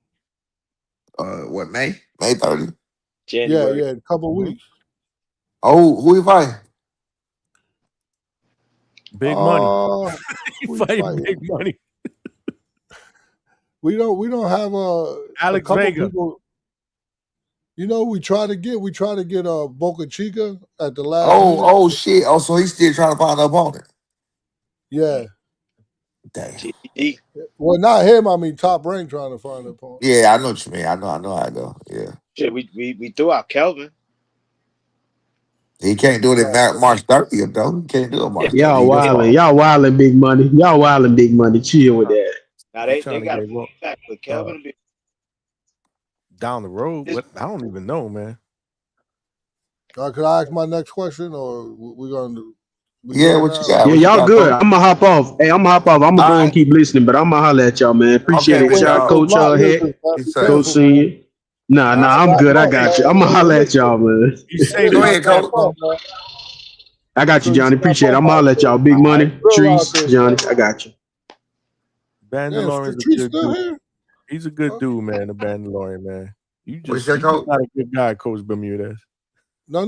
Hey, listen, that's the best advice I can get him. If he gonna fuck with those lot lizards, he got to strap up. Lot lizards. Coach not a good guy, man. He's just not a good guy. That's what I'm saying. Oh, what happened? Go, man. See, you couldn't hear us. Man, what happened? He probably hit the button, man. He can't see. He hit the wrong button. He definitely hit the wrong button. You don't know how to fuck with this iPhone. Well, you can't. You still learning how to mess with the iPhone? Is that what it is? No. When my man went out, the whole goddamn shit went blank. I can't hear it now. I ain't hear nothing. I can see y'all, but I can't hear nothing. That happened before with somebody else, Johnny. You forgot. As soon as somebody dropped off. When they dropped off, everything went blank. Facts. Go ahead, Coach Bermudez. Good. So if Brian Jr. ever came back and said, Pop, what does he call you? He call you Pop, Father, Dad? Pops. Say Pop. Pop a lot, Pops. All right, Pop a lot. I need your eyes again. Would you open up the door immediately, or would you need him to understand what that relationship, what that relationship really looks like, or really means first? What does it? Hold on a second. That's another good goddamn question. But you been talking to goddamn Sally Jess Raphael or some shit. You understand it though? Did I say it right? Therapy stop, bro. You got people in the audience crying. You got motherfuckers in the chat crying. Right. This is the therapy did you understand it though? Would you say? Yeah, I understood exactly what you said. Again, the reason I'm telling you they're good questions are these questions I never thought about, and you're making me think about them now. That's why I say these are excellent questions. I like that you said that. I think that's the best thing to do. Just have a discussion first. I need more, man. I need more. There's no answer like that. That's too quick of a. We need more. I mean, I'm not. You got. First of all, I mean, I of course, if he came to me, I think a discussion needs to be had about what he expects, get to the bottom of whatever the issue was in the first place. We don't really have a direct issue. You get what that's what people don't understand either. He didn't leave me because of my eyes. He didn't leave me because I didn't know enough. He didn't leave me because of none of that. So I think we will have to get. Well, but then again, he also it could be just what I said. It could be the outside noise distraction. So we have to get a clear understanding of what he want, what he expect. Because at that time I would, man, can you hear me? Yep. Yeah. At that time I will be working for him. I'll be on his payroll. So at that time, I guess, like I said, a discussion have to be had. That's all I can say. That's really the best thing. That's really the best I can give you about that. Just give me another one. I'll try to juice it up for you. Hey, Trees, you got something before I ask my next question, or you I just want to do. I go was on? about to ask. I was just about to ask, Coach. But do you think that's a catch-22 though? Because you with the quote unquote outside noise. Some might say that was good promotion for the fight. Like some might say that's what drew Excellent. eyes Excellent. eyes in. Excellent. Excellent. So so how you feel? Like, do you feel like you could turn it off if you had to, or do you He don't like how like do you it. feel? He don't like it. He said he don't need it. That's direct too. He said he don't need it. He don't like it. Say So it less. is what it is. It is what Yeah. it is. Say less. That's the fighter. Yeah. He at the end of the day, he the one who got to fight. So I'm Yeah, he just the one that got to fight. He don't like it. Like I said, it's an outside noise. If you feel like it's an outside noise and it's an unnecessary distraction for him, and he feel like it's the whole thing is a clown show type shit. You feel what I'm saying? He feel like and I understand. I understand. He old school, and I taught him to be old school. He from me, but I guess in that way, I'm still a shit talker. I'm from the hood, so I get with motherfuckers. He get with motherfuckers when they fuck with him or whatever else. But he don't want to do all that. He don't want to do all that fake ass beefing. He don't want to do all that fake ass. You know what I'm saying? He don't want to do all that. He got to be authentic and organic and real. He don't want to do that, man. Get on here and talk shit. Nah, he don't want to do that shit. You feel what I'm saying? So I dig it. But and I will say he gonna have to bring his best shit talking skills when he get that Tiger Johnson fight. I'm just saying because we looking for that. So we need but that, Coach. but the thing is, Tiger Johnson don't talk no shit though. He don't. You agreed. He don't. He here. Yeah, but the thing about it is that Junior does talk shit, and he's good When at it's it. time. When it's time, and it's more calculated. You know what I'm saying? So And that's what he's saying. And that's what he's saying. He's saying the shit I do. He feels like I think I can't say what he feel like on that one. He probably feel like the shit I do is unnecessary. He probably feel like some of the shit I do is unnecessary, and he don't. It all the extra is unneeded. He probably feel like he does well enough. It's like he may have said this. He may not have said it. I can't remember, but I'm gonna put it like this. I think he may have used his example or something. It's like Michael Jackson. If you saw Michael Jackson at your gym or at your neighborhood every day, he wouldn't be as valuable. I'm almost positive he used this example in some type of way. Not in Michael Jackson, but in general, I'm almost positive he uses it with somebody in some kind of way. If the person was oversaturated and they was highly accessible and you saw them all the time, it wouldn't be shit to see him. You feel what I'm saying? But if you got a motherfucker that you fuck with, whatever, you see him every blue moon, every now and then he pop out and he do some shit, he go away. He pop out, he do some shit, he pop, man, I want to see more, I want to see more, I want to see more. Then you get him itching and want. I think I'm almost positive he used that example before. That's how he like to do it. Junior wants to create the space for people to want to see him. He doesn't want to be out there in people's face every day trying to come up with new stuff to say. Exactly right. At some point, you stop being what you are. Boxing become this. Right. That's what I'm saying. He likes the authenticity of it instead of the bullshit. Like, I ain't gonna say no names. We had one fighter that we had a call and they called us and tried to stage some shit. And they really did that shit. You know what I'm saying? this was before this was a long time ago. Oh, child. Crazy. That's crazy. Nah, Junior's about he just about his craft. He just want to work, man. Not all this extracurricular crap. Right. And I'm glad he could do without all that crap, the press conference. I'm glad you said that. I'm glad you said that. That was one of the things that was my exact example that I gave to myself. Imagine being at work. I did just use that example. You at work, you doing what you got to do, and this, like I said, clowning out. This motherfucker just over there causing trouble. Like who the fuck wanted to, who should have to deal with that in your profession? You feel what I'm saying? Who should have to deal with that if you don't want to? If that's not what you choose to deal with, and it's your choice. Like you ain't got to choose to be associated with that kind of shit. You feel me? Mm-hmm. So, and like I said, I think that's where we differ the most when it comes to attitude, because attitude's the same. A lot of shit is the same, but I think that's where we differ the most when it comes to that. Is he just chill, he cool, or whatever else? I'm always on go. I don't give a fuck. And the crazy part about it is, if like I used to think that they weren't, they were like night and day. But you spend time; they're actually very much alike. Yeah, we are. That's why I be telling people we're the same They're motherfucker. actually very much alike, but there's different octaves. That's how I describe it, and I've been around them both together. There's different octaves. Seniors here, juniors here. That's what it is.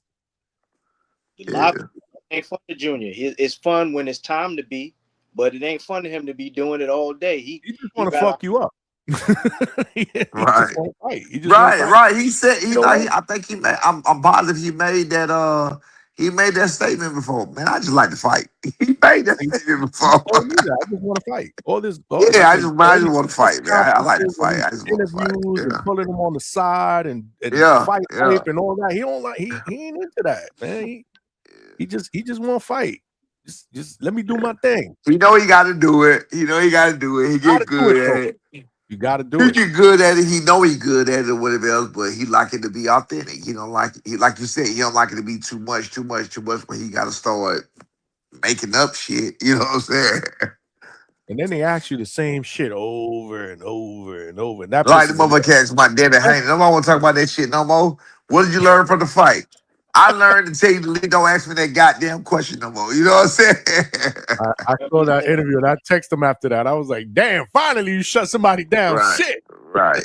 I learned that I don't want to answer that goddamn question no more. How about I that? learned that I want to fucking fight this motherfucker again at some point down the road. Right. Absolutely. Yeah. Yeah. No, I got it. Like I said. You got something for the coach? Yeah, I'm just waiting. Listen, I'm always gonna have, so I'm just waiting. You know. Oh, he's gonna have you here till 6 o'clock in the morning. So. But meanwhile, I gotta get to bed soon. Coach, you use the chat. Hey, coach, use the chat GPT. Oh, you know what? He's auditioning, right? Because he wants to be on more interviews with you. You're actually doing all right today. You actually doing all right. Hey, coach, you gonna get the podcast, coach? Nah, definitely not. Definitely not. The chat saying they felt like they were. One day I might call you up and be like, "We're gonna do a podcast when I'm done with boxing." Ooh, yeah. Oh. What y'all got to do is a corner together, man. The DHS duo, man. Let's make that fucking shit happen. Yeah, I got him. I got him. Fuck. He could come work. He could come to Belgium with me next week.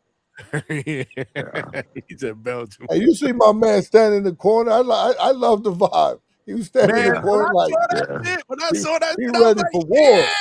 Yeah, my guys, look at that shit. The corner, the commission was like, "Hey, only 2 people could go up." He knew not to argue with the commission. He knew not to even go back. He knew just to go up. There's 3 people up here. Well, nah, you didn't hear what he said? He said, "I'm gonna let you up because it's you." He said, "No, he knew me." I swear. That's why he let me up. Yeah, no, he let me up. He said, "Man, I'm gonna let you up because it's you." Yeah. All right, so yeah, because I didn't hear that. I heard him only 2 people up, and I'm Then like, he said, I was down, they said, "Man, it's you, man. I'm gonna let you up because it's you." I swear to God. That Can shit was I ask both of y'all a question as that shit was coaches? great. That And shit I'm was about to great. slide out here. I just got one question for the both of y'all. Like when y'all coaching, do y'all ever get caught up against who y'all coaching against? Like have y'all ever fell into the trap of like Hell coaching no. against another That's a good. coach? Or That's y'all actually a good question. or y'all always like Oh, y'all do you ever felt like you coaching against another coach or do you always just coach your fighter out of Just coach curiosity? your fighter. Don't even think about. I don't even think about the other coach at all. At all. Just a fighter. Just a fighter. I've never. I was in there. I was in there coaching against. What's his name? Uh, Robert Garcia. It was with Santion, and he won Trainer of the Year that year. It didn't even dawn on me till like last year. wow. Okay. I Okay. thought maybe y'all do think about that. Trees, that's actually a I good question didn't. because you I know to be didn't think a about it. quarterback to I be a didn't think quarterback. about. I didn't think about it at all. Word. Didn't That's even what I cross always my wondered mind. that. I always wondered that. Say because I felt like I heard a coach say that before, like oh I'm a fight we going against Devin and Bill. It's a team, or like Hell, that guy hell, won Coach of the Year, and I was just always curious hell about that. no.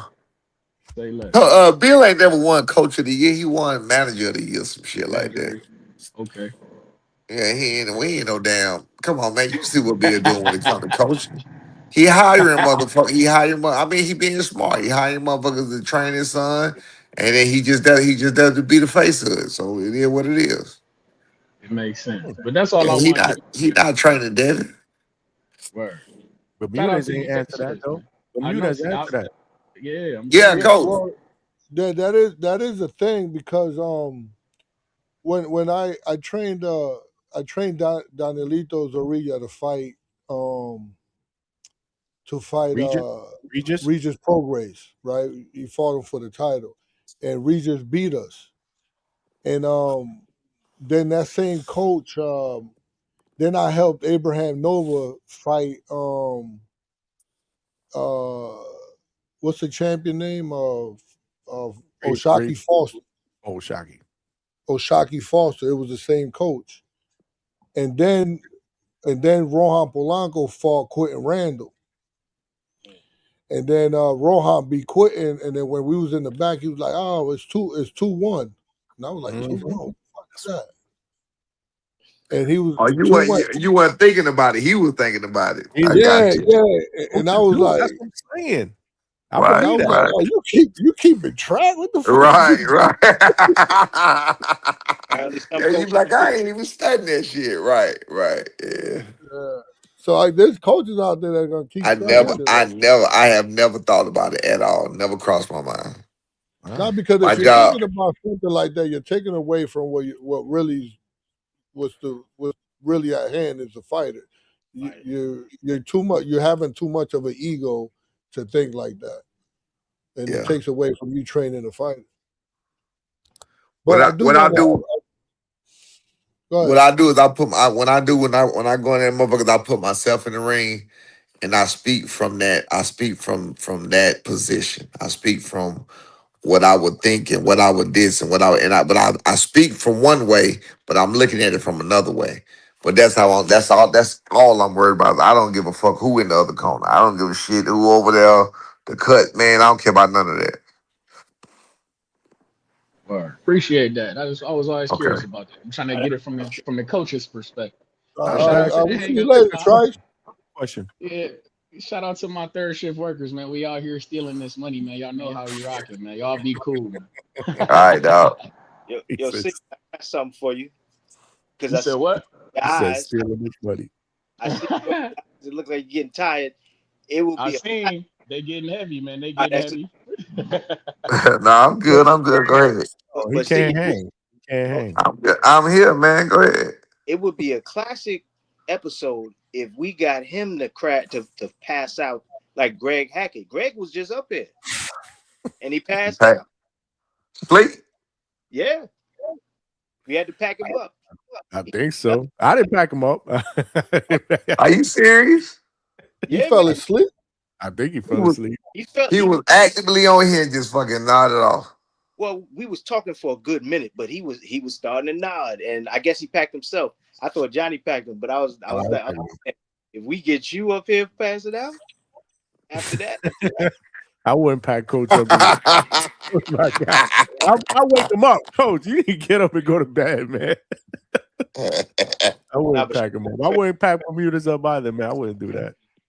Yeah, shout out to Greg though. He pulled up. He was up here earlier. Yeah, Coach. For- I mean, You Johnny, see them nodded off Johnny like told me, trees? but I didn't know he fell asleep though. Yeah, he was starting to nod. He's getting a nod on. He was Right. doing the trees. He was doing the trees. Like, yeah, man. But this Hey, is what we listen, You got something else, Coach? yeah, I do. If can I ask? Can I, If, Yeah, before if Coach I'm has not tired, Talk to me, Coach. hey, I really would love to hear. Is it me or is it y'all? we can hear you. Hello? You can't hear us, Yeah, I couldn't hear him. but you can't hear me. I hear you. I hear you now. Go ahead, Coach. Oh, Okay. I want to know a I moment. can't hear him now. right? Y'all hear him? Yeah. Yeah. I can't hear him at all. What the hell? it's that damn iPhone. No, I hear you. I hear you, motherfucker. Trice jumped off and probably messed him up. I was just about to say, Somebody you need to else pack say that something. phone up. Yo. You need to pack that phone up. I hear everybody but him now. Coach, Yo, 1 2 1 2. ain't no way y'all hear him. We can hear him. Yeah. I hear him. Might have to hop out, hop back in. Lord have mercy, man. Technical difficulties here at DHS every night, and it's always with a coach. The other coach on Sunday night, I wanted to pack you up so bad with that hotel. Oh man, that was frustrating. So you were stressing me out. I'm like, man, I'm about to pack him up and never bring him I hear back. you. Go ahead. How you hear us? I hear you. I heard you all the time. I didn't hear Coach no more. He went away. 1 2 1 2. You hear me? I hear you. All right, good. Hey, well, I have a question, but before I ask a question, so I remember something was floating around that that Norman Jr. Was uncomfortable with when he was training, that people was bothering him. So I remember Johnny going up there to the camp. I remember Brim, what's his name? Brim going up there. And there was another coach. I think you probably killed him and buried him because we haven't seen him for a while. What's his name, Johnny? Coach Red Cup. What's his name? He talking about Coach Walker. Coach Walker, yeah. My boy, that's my boy. Marcus Walker, yeah. So, family, man. So who was more detrimental to being in that space? Johnny, Brim, or Coach Walker? Nobody, man. Nobody. That's fucking horrible, man. Because Nobody, man. Junior's my guy. Nobody, man. It was just, I think it was more so, nobody. Nobody. That wasn't my question. Let me get to my question now. I want to know from you, when you're looking back at this journey, right? What's one moment that you're like most proud of? Like where you could say like, damn, I was on that night, or we did good. It ain't or even the moment I'm most proud of is Santian Day, the night that ain't nothing like that. The times that I remember the most is the aloneness, the me and him, the real trenches. Like we really we was, you feel what I'm saying? That's what I remember the most. Yeah, it was literally me and him. So, that's part of it. I'm like, it was literally nobody else. I'm talking no family members, I mean, not even interested in, you feel what I'm saying? With none of that around. You know what I'm saying? And I make that kind of shit known when motherfuckers want to pop up and be around now. You feel what I'm saying? I'm not quiet about this shit. You feel? I let it be known.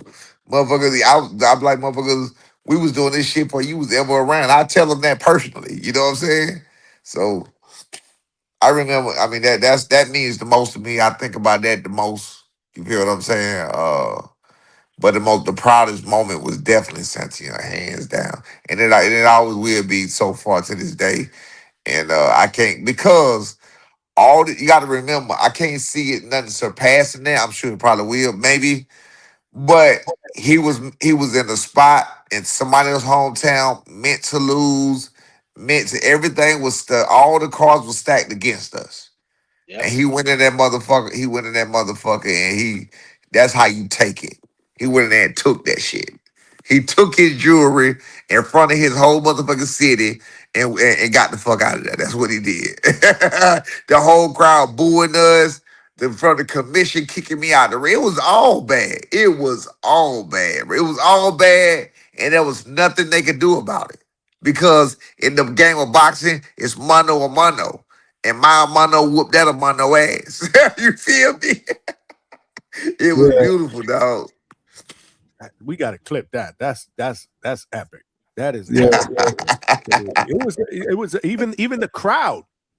Even the crowd, they were getting They was crazy. throwing shit. They was booing. They was so fuck. Bro, they was so fucking mad. They was mad as fuck. They was mad. I remember. I remember. I told you that we was talking about that before, Senior. I said, man, that was the moment where I really took notice to Brian Norman Jr. because that fight was the one. Like everything was against him. He wasn't everybody. Man, Santiago came into that fight. He was like the self-proclaimed killer. Like Yeah. Because we had just did the Rocha. Dirty. Did him dirty because he was fighting dirty against Rocha, and he got his. I felt like that was his boxing karma because he was dirty as shit against Rocha. He was dirty as shit against my son. And he was right, and he was dirty. The elbows to the neck, all that weird shit doing, and he got his ass handed to him. Put the top of his head in his face, all kind of shit, bro. Shoulder bumping him in the face. It was fucked up. Go ahead, Coach. What you got for me? So you saying the trenches, right? That's what you appreciate the most when it was just you and him. But when you think about those, like when you think about those times, the hard time before these lights now and the attention that he's getting. What did those trench moments teach you about him? And what did it teach you about yourself as a father and trainer? Like those moments that was difficult, or when you were just you and him in the trenches, what did that teach you about him, and what did that teach you about yourself as a father I mean, and a trainer? being that we got what we got, that's where the motivation for others. When I started to motivate others, is like anybody could do it because we literally started in the garage. We literally was in the basement. We literally was alone. We literally worked out in the hotel rooms because we ain't had nowhere to go. We literally only needed space. That's all you need. I used to always say that. All you need is space. That's it. All you need is a little bit of space. That's it. No matter whatever else space in yourself or whatever you're doing, and you can get something done. And we made that happen. But I mean, you said what did it teach me about myself? By any means necessary. We can get it done by any means necessary. We not looking for, we don't need, we can do it with the bare minimum.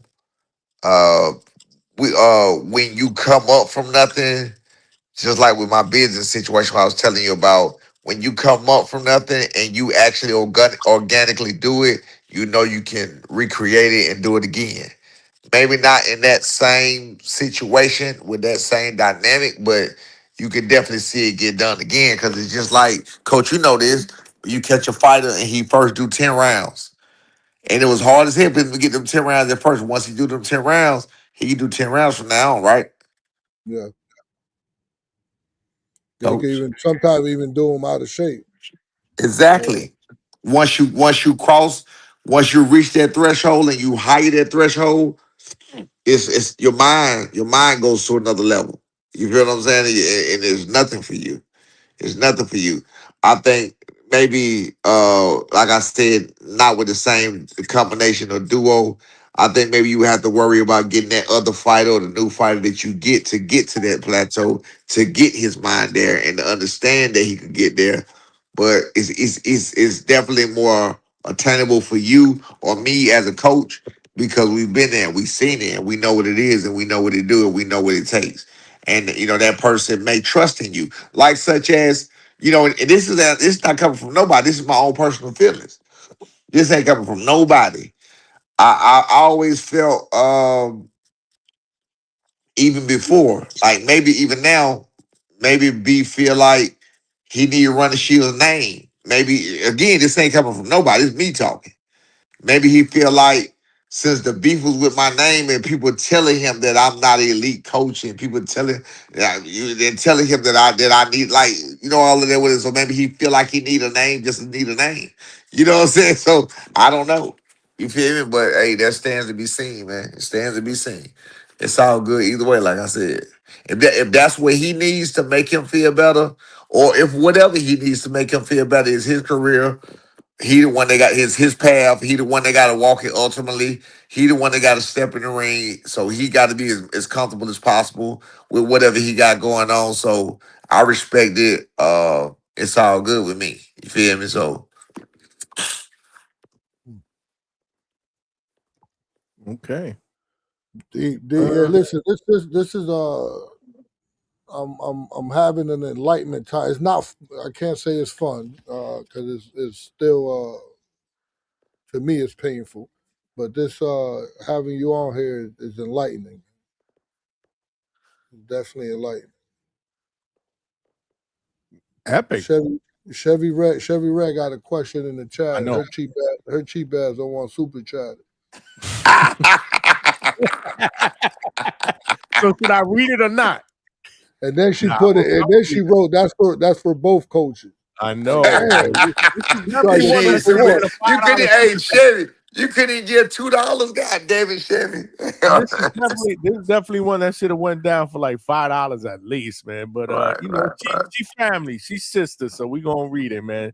Chevy got a question.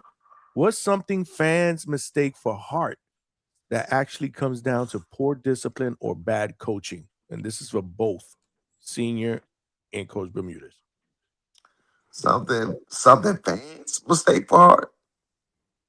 What's something fans mistake for heart that actually comes down to poor discipline or bad coaching? I'm just reading it like it's typed. One more time, Johnny. I think I understand. What's something fans mistake for heart that actually comes down to poor discipline or bad coaching? I don't Well, know about that. a lot of fans mistake taking a beat down for heart, but sometimes I can't say that that ain't hard at all. That's just a poor discipline, bad habits, or a corner like like coach. I was telling you in the back, I was like, yo, we just took this fight a second ago. I know what's gonna happen. We ain't about to win. And that's it. That was a bad discipline on him. He didn't train for the fight. He took the fight for the money because he needed it. And he just showed up. So me being looking out for him, I was like, yo, in the corner, I'm not gonna try to. I ain't about to see this ass whooping, so we just gonna stop it. So heart is when you're hurt and you still think and you still think, right? Heart is when you're tired and you still keep your form and you're listening to your corner and you can make adjustments. That's what heart is, right?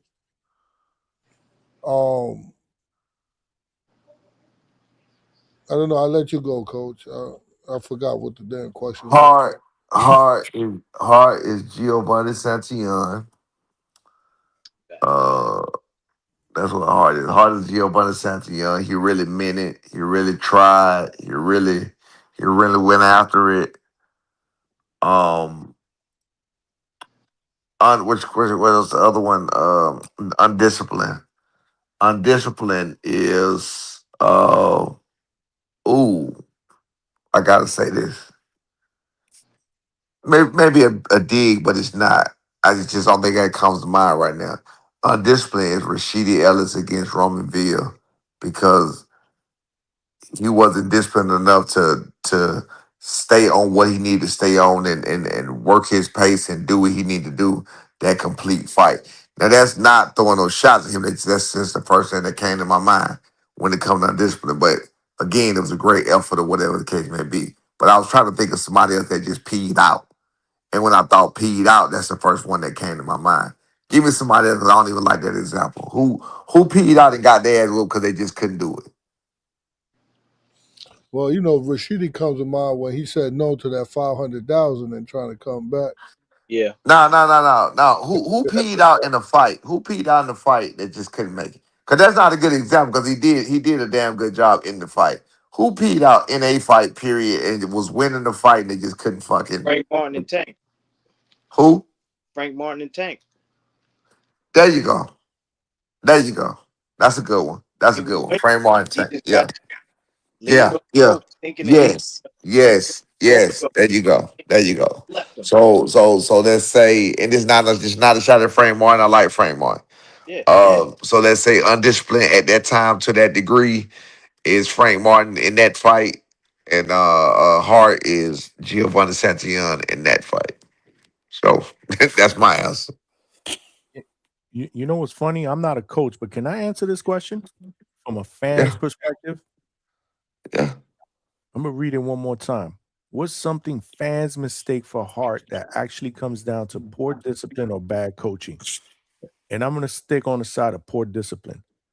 A fighter that refuses to listen to their corner, and instead they will go out there and they will fight with their heart instead of listening to their corner when they should fight with their fucking brain.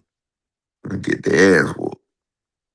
That's my perspective. If I was a coach, that's exactly how I would answer that. Because we're looking at it as fans like, oh shit, damn, he going out there and he thugging it out with this dude. Meanwhile, the corner's like, we don't want you to fight like that.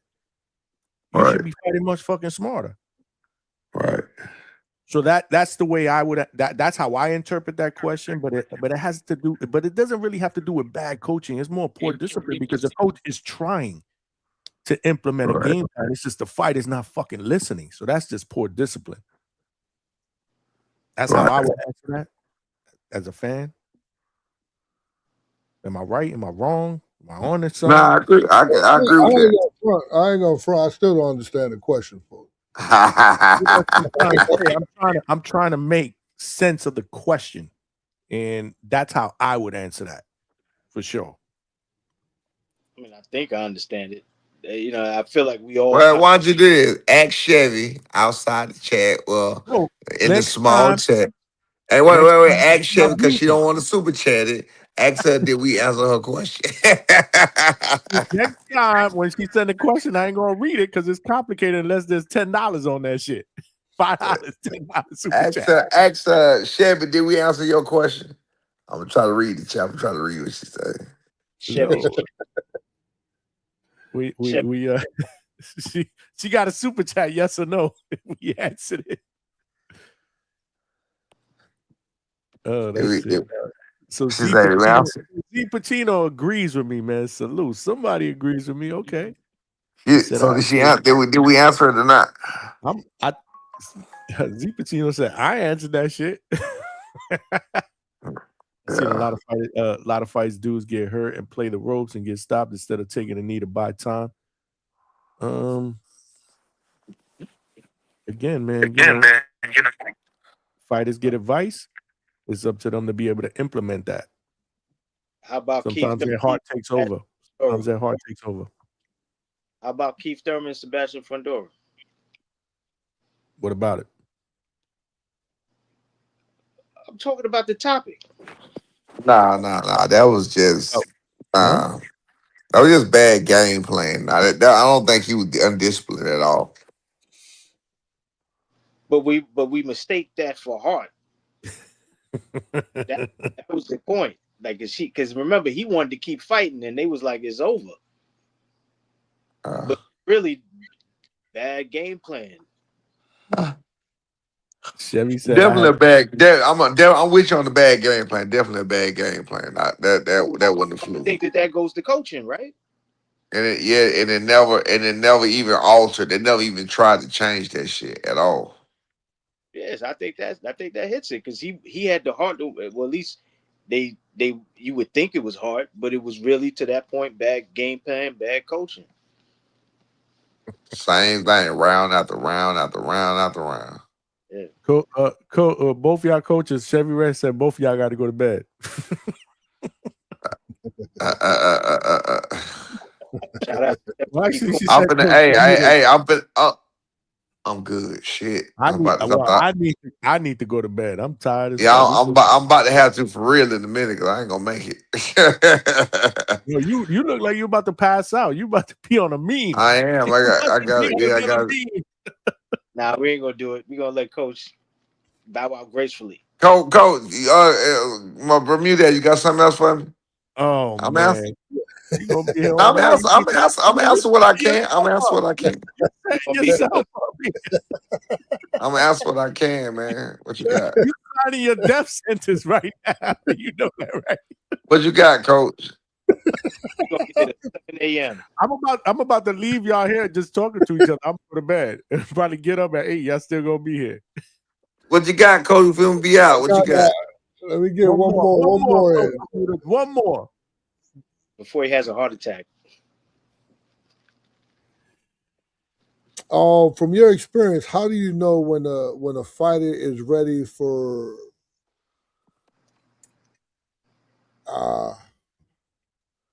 let's say how do you know he's ready for the next level? Like when you would take him from a 4-round to a 6-round, from 6-round to 8-round, from 8-round to 10-round. I What don't think what that's does he have to show you? how you gonna save a bad question for last? I don't think that's a. I don't think. No, seriously, I think that's simple as can you do 4? Can you do 6? Can you do 8? It's simple as that. Like when, so the what we do is when we come in and start the 4 rounds, you want to get them about 4 or 5 4 rounds. You feel what I'm saying? Minimum is probably 4 rounds, 4 rounders. Then you want to shoot him up to 6 because you've done 4 good. He wasn't peed out. He wasn't gassed.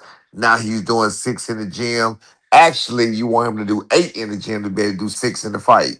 So he's doing 8 in the gym. So you got him doing, you know what I'm saying? So when it comes to the rounds, I thought you was going to say level of fire, like step up your level of competition. But level from 4 round to 6 round to 8 round, that's Well, easy. actually, yeah, you kind of right because that's what I really mean. I mean, like Yeah. the That make competition more factor, sense. not just the rounds. Because the Right, and rounds, anybody that's a could do the good round. job. Now that's a good question. And you know what? I'm glad you asked that question with me today. The answer is you never know. You don't know. That's why it's all a test to see if they're ready. You don't know and you won't know. You won't know till they get in there. Again, I mean, you see it all the time. It depends on who show up, what fighter shows up. Is your fighter is he always the same way? Does he act one way? Like, they say some fighters show up for big shows and some fighters don't. You know what I'm saying? We've heard that before. Some fighters show up sometimes and sometimes they don't show up. Yep. Like I said, you never know. But when you got that fight that he always there, he always gonna show up, he always gonna give 100, then all you gotta worry about is the rounds. But outside of that, if sometimes he show up and sometimes he don't, you ain't gonna never know until it happens. Hmm. Hmm. Is that it, Coach? No, it's not it. Oh, Because you said something before that I just wanted to touch on. Um, did you say basement or garage that you started from? We started in the garage. The basement came. The basement was said because I got a gym in my basement now, but I just got here 5 years ago. I just moved in this house 5 years ago, so we was already. y'all got basements in Georgia? And my basement was. Damn. See, I'm jealous, man. We ain't got that shit in fucking Florida. What up? You Oh, live in he's the on the his conversation. All right, that's fine. It's already paid for. All right. Yeah, no, my basement, 1,800 square feet, man. My basement got a gym, bathroom, bedroom. Wish my shit happened. Living room, that shit. Yeah, that shit 1,800 square feet. My gym is bigger than my first house. I'm sorry, not my gym. My basement is bigger than my first house. 1,800 square feet. 1,800 square feet. My basement. That's just bigger than my house. Big. That's what my basement is big as fuck. It's bigger than it's big as fuck. Big as hell. Damn. Need to It's move to big as Jordan. hell. My shit is like My first 1,750, bro. my first house was 1,100 and something square feet. My basement bigger than that. My second house was a 5 bedroom, but it was a room based house, meaning like some houses have like a living room and a dining room. This house didn't. It had 5 bedrooms, 3 full baths. This is the house my kids grew up in. 5 bedrooms, 3 full baths, and it just had living room, dining room, kitchen. Basic rooms, all rooms, all rooms. And that was 20. And that was a 5 bedroom with 3 bathroom was 2,380 square feet. This motherfucker is only 500 square feet less than a 5 bedroom house. And it only got 1 bedroom down there because I took it was supposed to be 3 bedrooms down there, but I took the wall out of two, between two of them made it the gym. And that's how I made the gym. It's some big ass rooms. Mm. Yeah, they big as hell. I wish I had a basement. They don't exist in Florida, man. Yeah, I know. I know y'all got y'all on the peninsula, man. It's just flat. Everything flat. Man, I know. I would have made a Yeah. hella man cave if I had a basement. I had a basement in Pennsylvania, man. I had a nice man cave down there. You know what? What's crazy is I put everything down the motherfucker and I never go now. Like I have to when I'm down there, I'm down there. But when I ain't down there, I just don't go. Now, I just don't go. But I'm gonna get back into it. Anything else, Coach? I got to ride. You got one more fucking movie straight. Yeah. Not one more. I just want to say something. Kind of my closeout thing here. So before you leave, I just want to say that I appreciate the enlightenment tonight. Sure, appreciate you. You gave us more than just boxing talk. I love your perspective when you especially speaking now about everything that you spoke on thus far, and then now just finishing this conversation with the garage. That also is moving to me because Right, absolutely. yeah, I Yeah. know a lot of people wait for like the perfect gym, or they wait for the money, or they wait for like the perfect setup, the perfect Right. moment. But Right. you showed us that even in concrete floors, you showed us that just hard work and belief, Yeah. you can make big things, right? And that's what Absolutely. Yeah. I think that's a lesson for everybody even listening. Like don't despise where you start. Sometimes even the garage, uh, sometimes the garage isn't a setback. Right. Sometimes the garage is like the birthplace of greatness. So I appreciate you, Coach, man. I appreciate your honesty, your story, and the way you carry yourself. Much respect to you. I Much hope respect, man. this ain't the last time we build on the hangout spot, man. Yeah, but so we own it. Yeah, and I respect you too, and I appreciate you. But listen, I got to say something about what he just said. You know what? What he said about the story and about the man. Listen to me. Like I just heard y'all about motivation. You know how they always say, I know y'all ever heard the saying when they say you don't let life change you, don't let this change you or make you bitter or make you this or make you that. And we're not talking about my son or nothing else like that.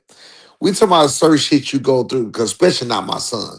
We're talking about certain shit you go through with people that you don't know. Certain shit you go through with people that you genuinely try to help. And what I mean by that is, excuse me, like I just said a minute ago, I genuinely wanted to motivate people to, based on just what you just said, Coach, to let you know if I can do it, you can. I came from nothing. I am a 10th grader. Do you understand me? I was in the 10th grade homeroom. I was in the 11th grade, 10th grade homeroom when I dropped out of school, motherfucker. You feel what I'm saying? And I did this shit. I do no woman, no. I mean, when I had my kids or whatever else, from 26 on out, I try to motivate everybody. And what I try to do is I try to keep that energy positive and I try to keep it going. But shit like that, with the shit I dealt with after the fight, even though it was clear, even if you listen to me in the corner and you listen to what and you watch what happened and you watch what go on and you like and the way people turned on me who so-called was on my side, who so-called was rocking with the Norman gang and all of this shit here. The people that turned on me that you know didn't say something. Well, I read comments every now and then, which I try not to, but some of them I come in and see it, I'm like, damn, for real, bro. And I see people who was on my side talking shit now. That's that kind of shit that turn you against motherfuckers, man. You feel what I'm saying? When you like, bro, fuck everybody. So I don't even know what the hell the message is about what I'm saying, but I'm telling you, that shit when they say don't let the world change you, that's a hard thing to do. I understand how old men get bitter. I understand how old people in general get bitter. I understand why people end up somewhere and they just fucking grumpy old men and grumpy old. I understand it. You feel what I'm saying? Because this world can be motherfucking harsh. And sometimes you just got to say, man, fuck all of y'all for your own self, for your own self control. You feel what I'm saying? For your own self preservation. You feel? So based on what you just said, brother, that's exactly what I set out to do. When me and my son made it and we was making it, I was set out to help everybody else to let them know that you can make it, you can do this, to motivate them. Don't even turn your back on your kid. Like when people see me do what I do, I hear it all the time. Damn, man, you made me want to do better. You made me want to get better because of how I rock with my kids. And I'm sure I've done that to help some people out with that. And I can appreciate that. And it is motivation. You feel what I'm saying? Each one teach one. But then when they come to me with that other shit, that shit go sideways to a player. You feel what I'm saying? But I'ma holler at y'all, boy, man. It was good chopping it up, man. I'll be back, man. You know, anytime, John, I'm here, man. Just reach out, all right? You already know, Coach. I appreciate you, man. All right, coach. All right, man. Y'all be safe. All right. Mhm. All right, man. Peace. Salute, man. Man, we blessed, man. We got two closeouts from two great. I'm not even gonna say coaches. Two great dudes, man. For real. Both of y'all, man. Both of y'all mean a lot to me, man. I just want to listen, man. Now it's my turn to let it out. Both of y'all mean a lot to me, you know, and the fact that we've come a long way. The first time these dudes were on the panel, they arguing, they hollering, and now look at what happened tonight, man. This shit is special to me. I'm sorry, man. This shit may sound corny or whatever, but like I said, both these dudes mean a lot to me, man. They're special. They show me love, and you know, it's this was epic, man. This was absolutely epic, man. I want to thank both of y'all, even though he he bounced, but I just want to thank both of y'all, man. Salute. Yeah, I think are we done because you know we good. But I just want to touch on what he said just now because that was pretty powerful. Because this work it touched me because this work that I do can make a man bitter, and you can pour into people. You can help people. What he said, he did it like you can inspire people. Um, like he said, you can teach. You know, you try to teach people that they can do it. Um, and the same people that you help will sometimes turn around and judge you, especially when you're like at your lowest moment. But the part I respect is that he didn't let that pain turn him ugly. His laugh is infectious. When he even while he's talking through pain and he's laughing, you want to laugh with him, you know. But it is what it is. Well, I appreciate him tonight. Same here, man. And he ain't going away. Lightly, man. Senior with the $2. I guess he forgot to say that unless this is a burner. I don't know. He said Norman versus Jack Catterall. I like that fight. Nah, that's Put him back definitely in him. the WBA strap. So that puts him back in line for the WBA strap. If he gets that fight, I forget what Brian Norman is in the WBA rankings. I think he's at least above 5. I'm not 100%. I'd have to check. One of you brothers. WBA, we on it, baby. We on it. He is number 7. I did have a question for him too about how he felt. His son. I had questions in my mind about fight night, about how Yeah. he was looking. I don't know where he was sitting at, but you know him feeling how He he was in felt. the corner. I want to say he was in the corner. Not in the ring corner, but right there in the corner. Yeah. Yeah, I didn't see him, so I didn't know where he was sitting. But I just wanted to. I had questions like that around the topic of him watching his son and not not in the corner or, I don't know exactly what question, but it would have came to me. And Yeah. since look, that could always be the part 2. The one thing I wanted to say, based on the things that we've been talking about this evening, is about coaching. And you don't have to win a title to be a coach.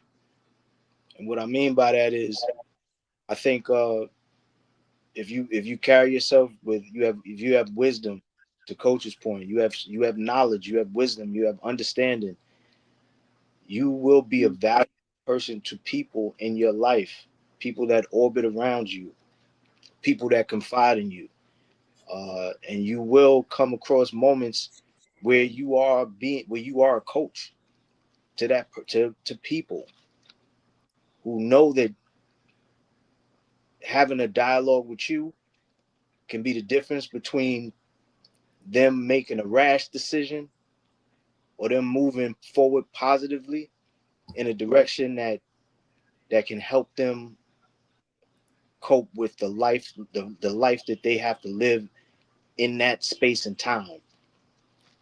Because it's not always rough, but there are rough moments that sometimes define whether we get through them or whether we fall. Yeah. And what I'm gonna say to you is, if you believe in your own wisdom, share with anybody that is looking to be coached through those moments, because you never know how powerful your words could be to help someone in a time when they need it.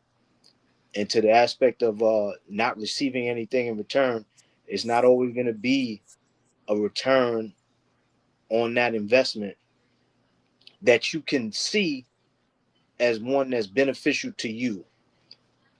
But what I'm gonna tell you is, you are receiving a return because you've helped someone in their life achieve something through a moment that they may have failed, and you never know where their life would have went, what fork in the road they would have taken, and if they would have spiraled out of control.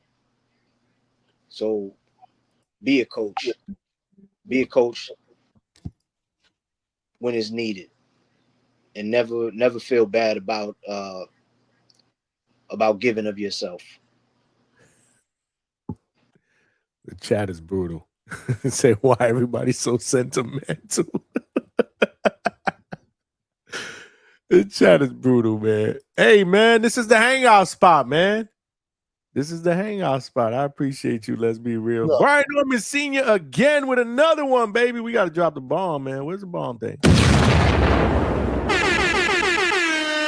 With the $5 super chat. Coach, we appreciate you, man. This was epic. He said I was in the corner. He could hear me, and I felt the same. And it felt the same. Y'all heard me say thank you. Yeah, man. I told you he was there. He was there. And if you really hone in and you listen, you can hear him. like on the replay, because I watched that fight about fucking 5 or 6 times already. You can hear him. You could definitely hear him. Oh yeah. Oh yeah, yeah, What was the absolutely. way he was just like yelling instructions? Yes, you can hear him clearly. Watch it again. Same way we Yeah. can do in the TJ Doheny fight with the monster. But anyway, Oh shit. hey, listen, hey, I think it was Great. an awesome night, man. I want to. Legendary. This was big. This was just bigger than boxing. People are sad, but it is something to be, sentimental about. It's a humbling sport. Yeah, but if you think about it, why wouldn't you be sentimental? You had a chance to, he came through and gave us truth, right? And think about what and just running through my mind, like think about starting in the garage, right? And think about what he said about that. Think about what he said about the trenches. Think about him building with his son, right, from the ground up, trying to, him trying to help people, trying to motivate people. And I think that's powerful because everybody loves you when the picture looks fucking perfect. Clapping.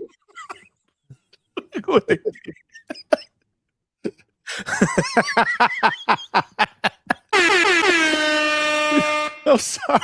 I'm sorry. Coach, at the end of the day, this is still the hangout spot. You know, look at what the fuck they did. They got go sleep. Oh shit, I had to, man. Go ahead, Coach.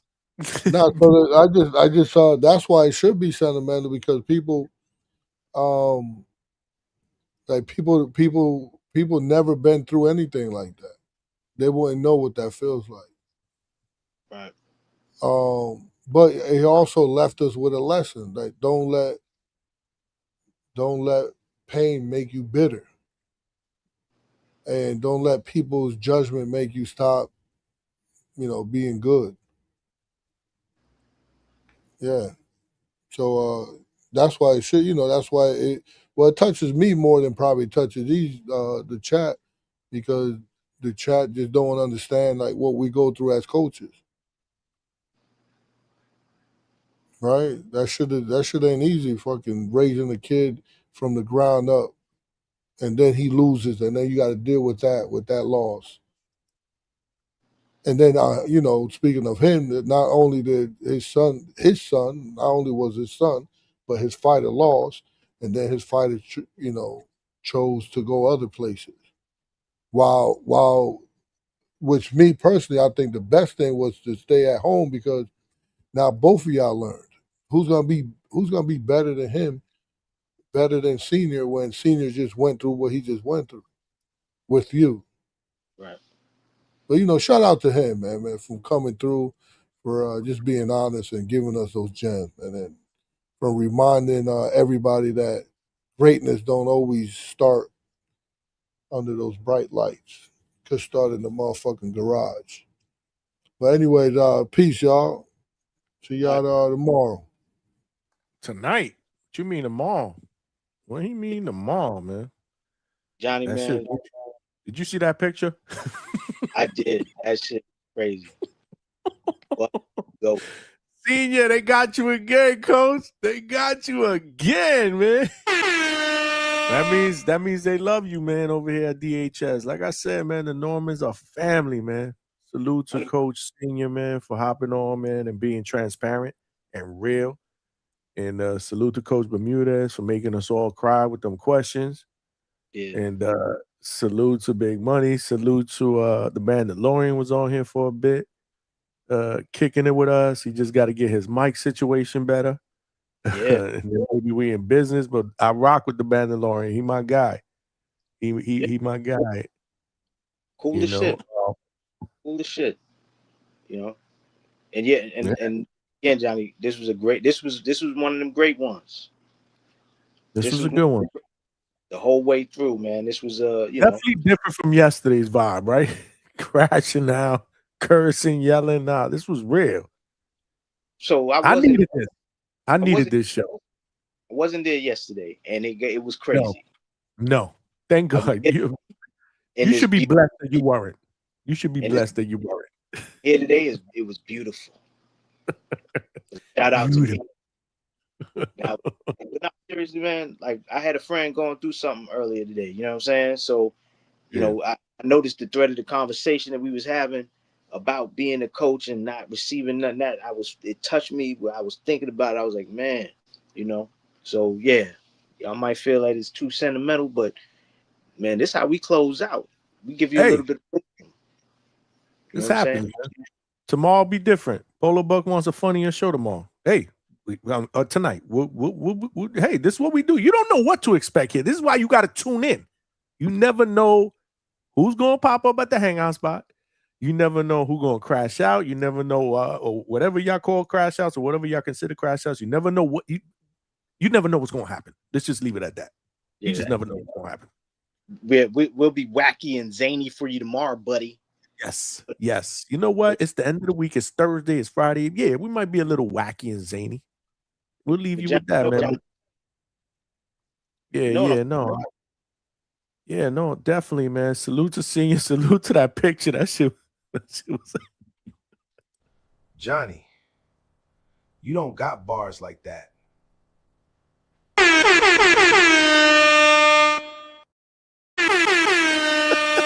Had to double up, man. All right, man. Salute, everybody. I appreciate you, champ. All right, man. Peace. All right, man. Salute. Damn, man. Good show, man. Great show, man. Absolutely epic show, man. Cam is king. I see. Cam is king. I've been reading your chat. You ain't right, man. You ain't right. You another Bermudez, man. For real. he said the doctor feels spot. Oh man, salute to Brian Norman Sr. and Coach Bermudez, man, for doing their thing, man. I thought this was an epic show for real, man. But the good news is, Brian Norman Sr., he was falling asleep, man. Yeah, that picture was epic. Hold on. Y'all missed that picture? Hold on, let me put that up one more time. Oh shit, they got him.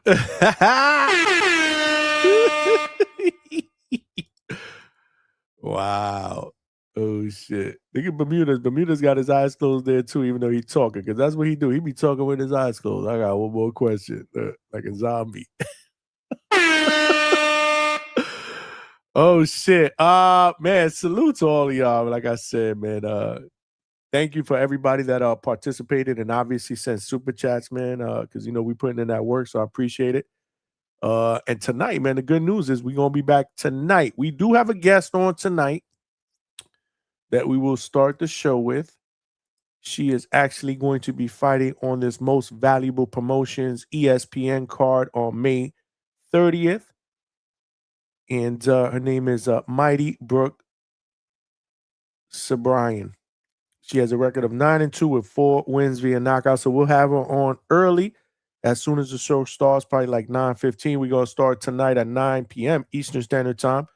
We'll do a quick interview so that she can talk about her upcoming fight and give us a little bit of backstory on her boxing journey so that, again, we can introduce her to the DHS family. Salute. Her people reached out to me. They wanted to get her on the platform. So you know the deal. We interview them all, man. We show the ladies love. So tomorrow we will be showing the ladies love during the first hour of the show. Then we're going to open up the panel. I'm not sure what the topic is going to be because we really didn't get a lot of chat participation or people that wanted to jump on the panel to talk about this fight card this weekend. But we will leave it open, man, for those that didn't jump on, that are regulars, that want to jump on tonight and give us their breakdowns, not just on the main event, man. Let's kind of concentrate on the undercard as well. I think it's going to be a solid undercard. You can do that, but we will kind of leave it open. I think open forum. Just talk about anything and everything going on in the world of boxing. That's what we'll do.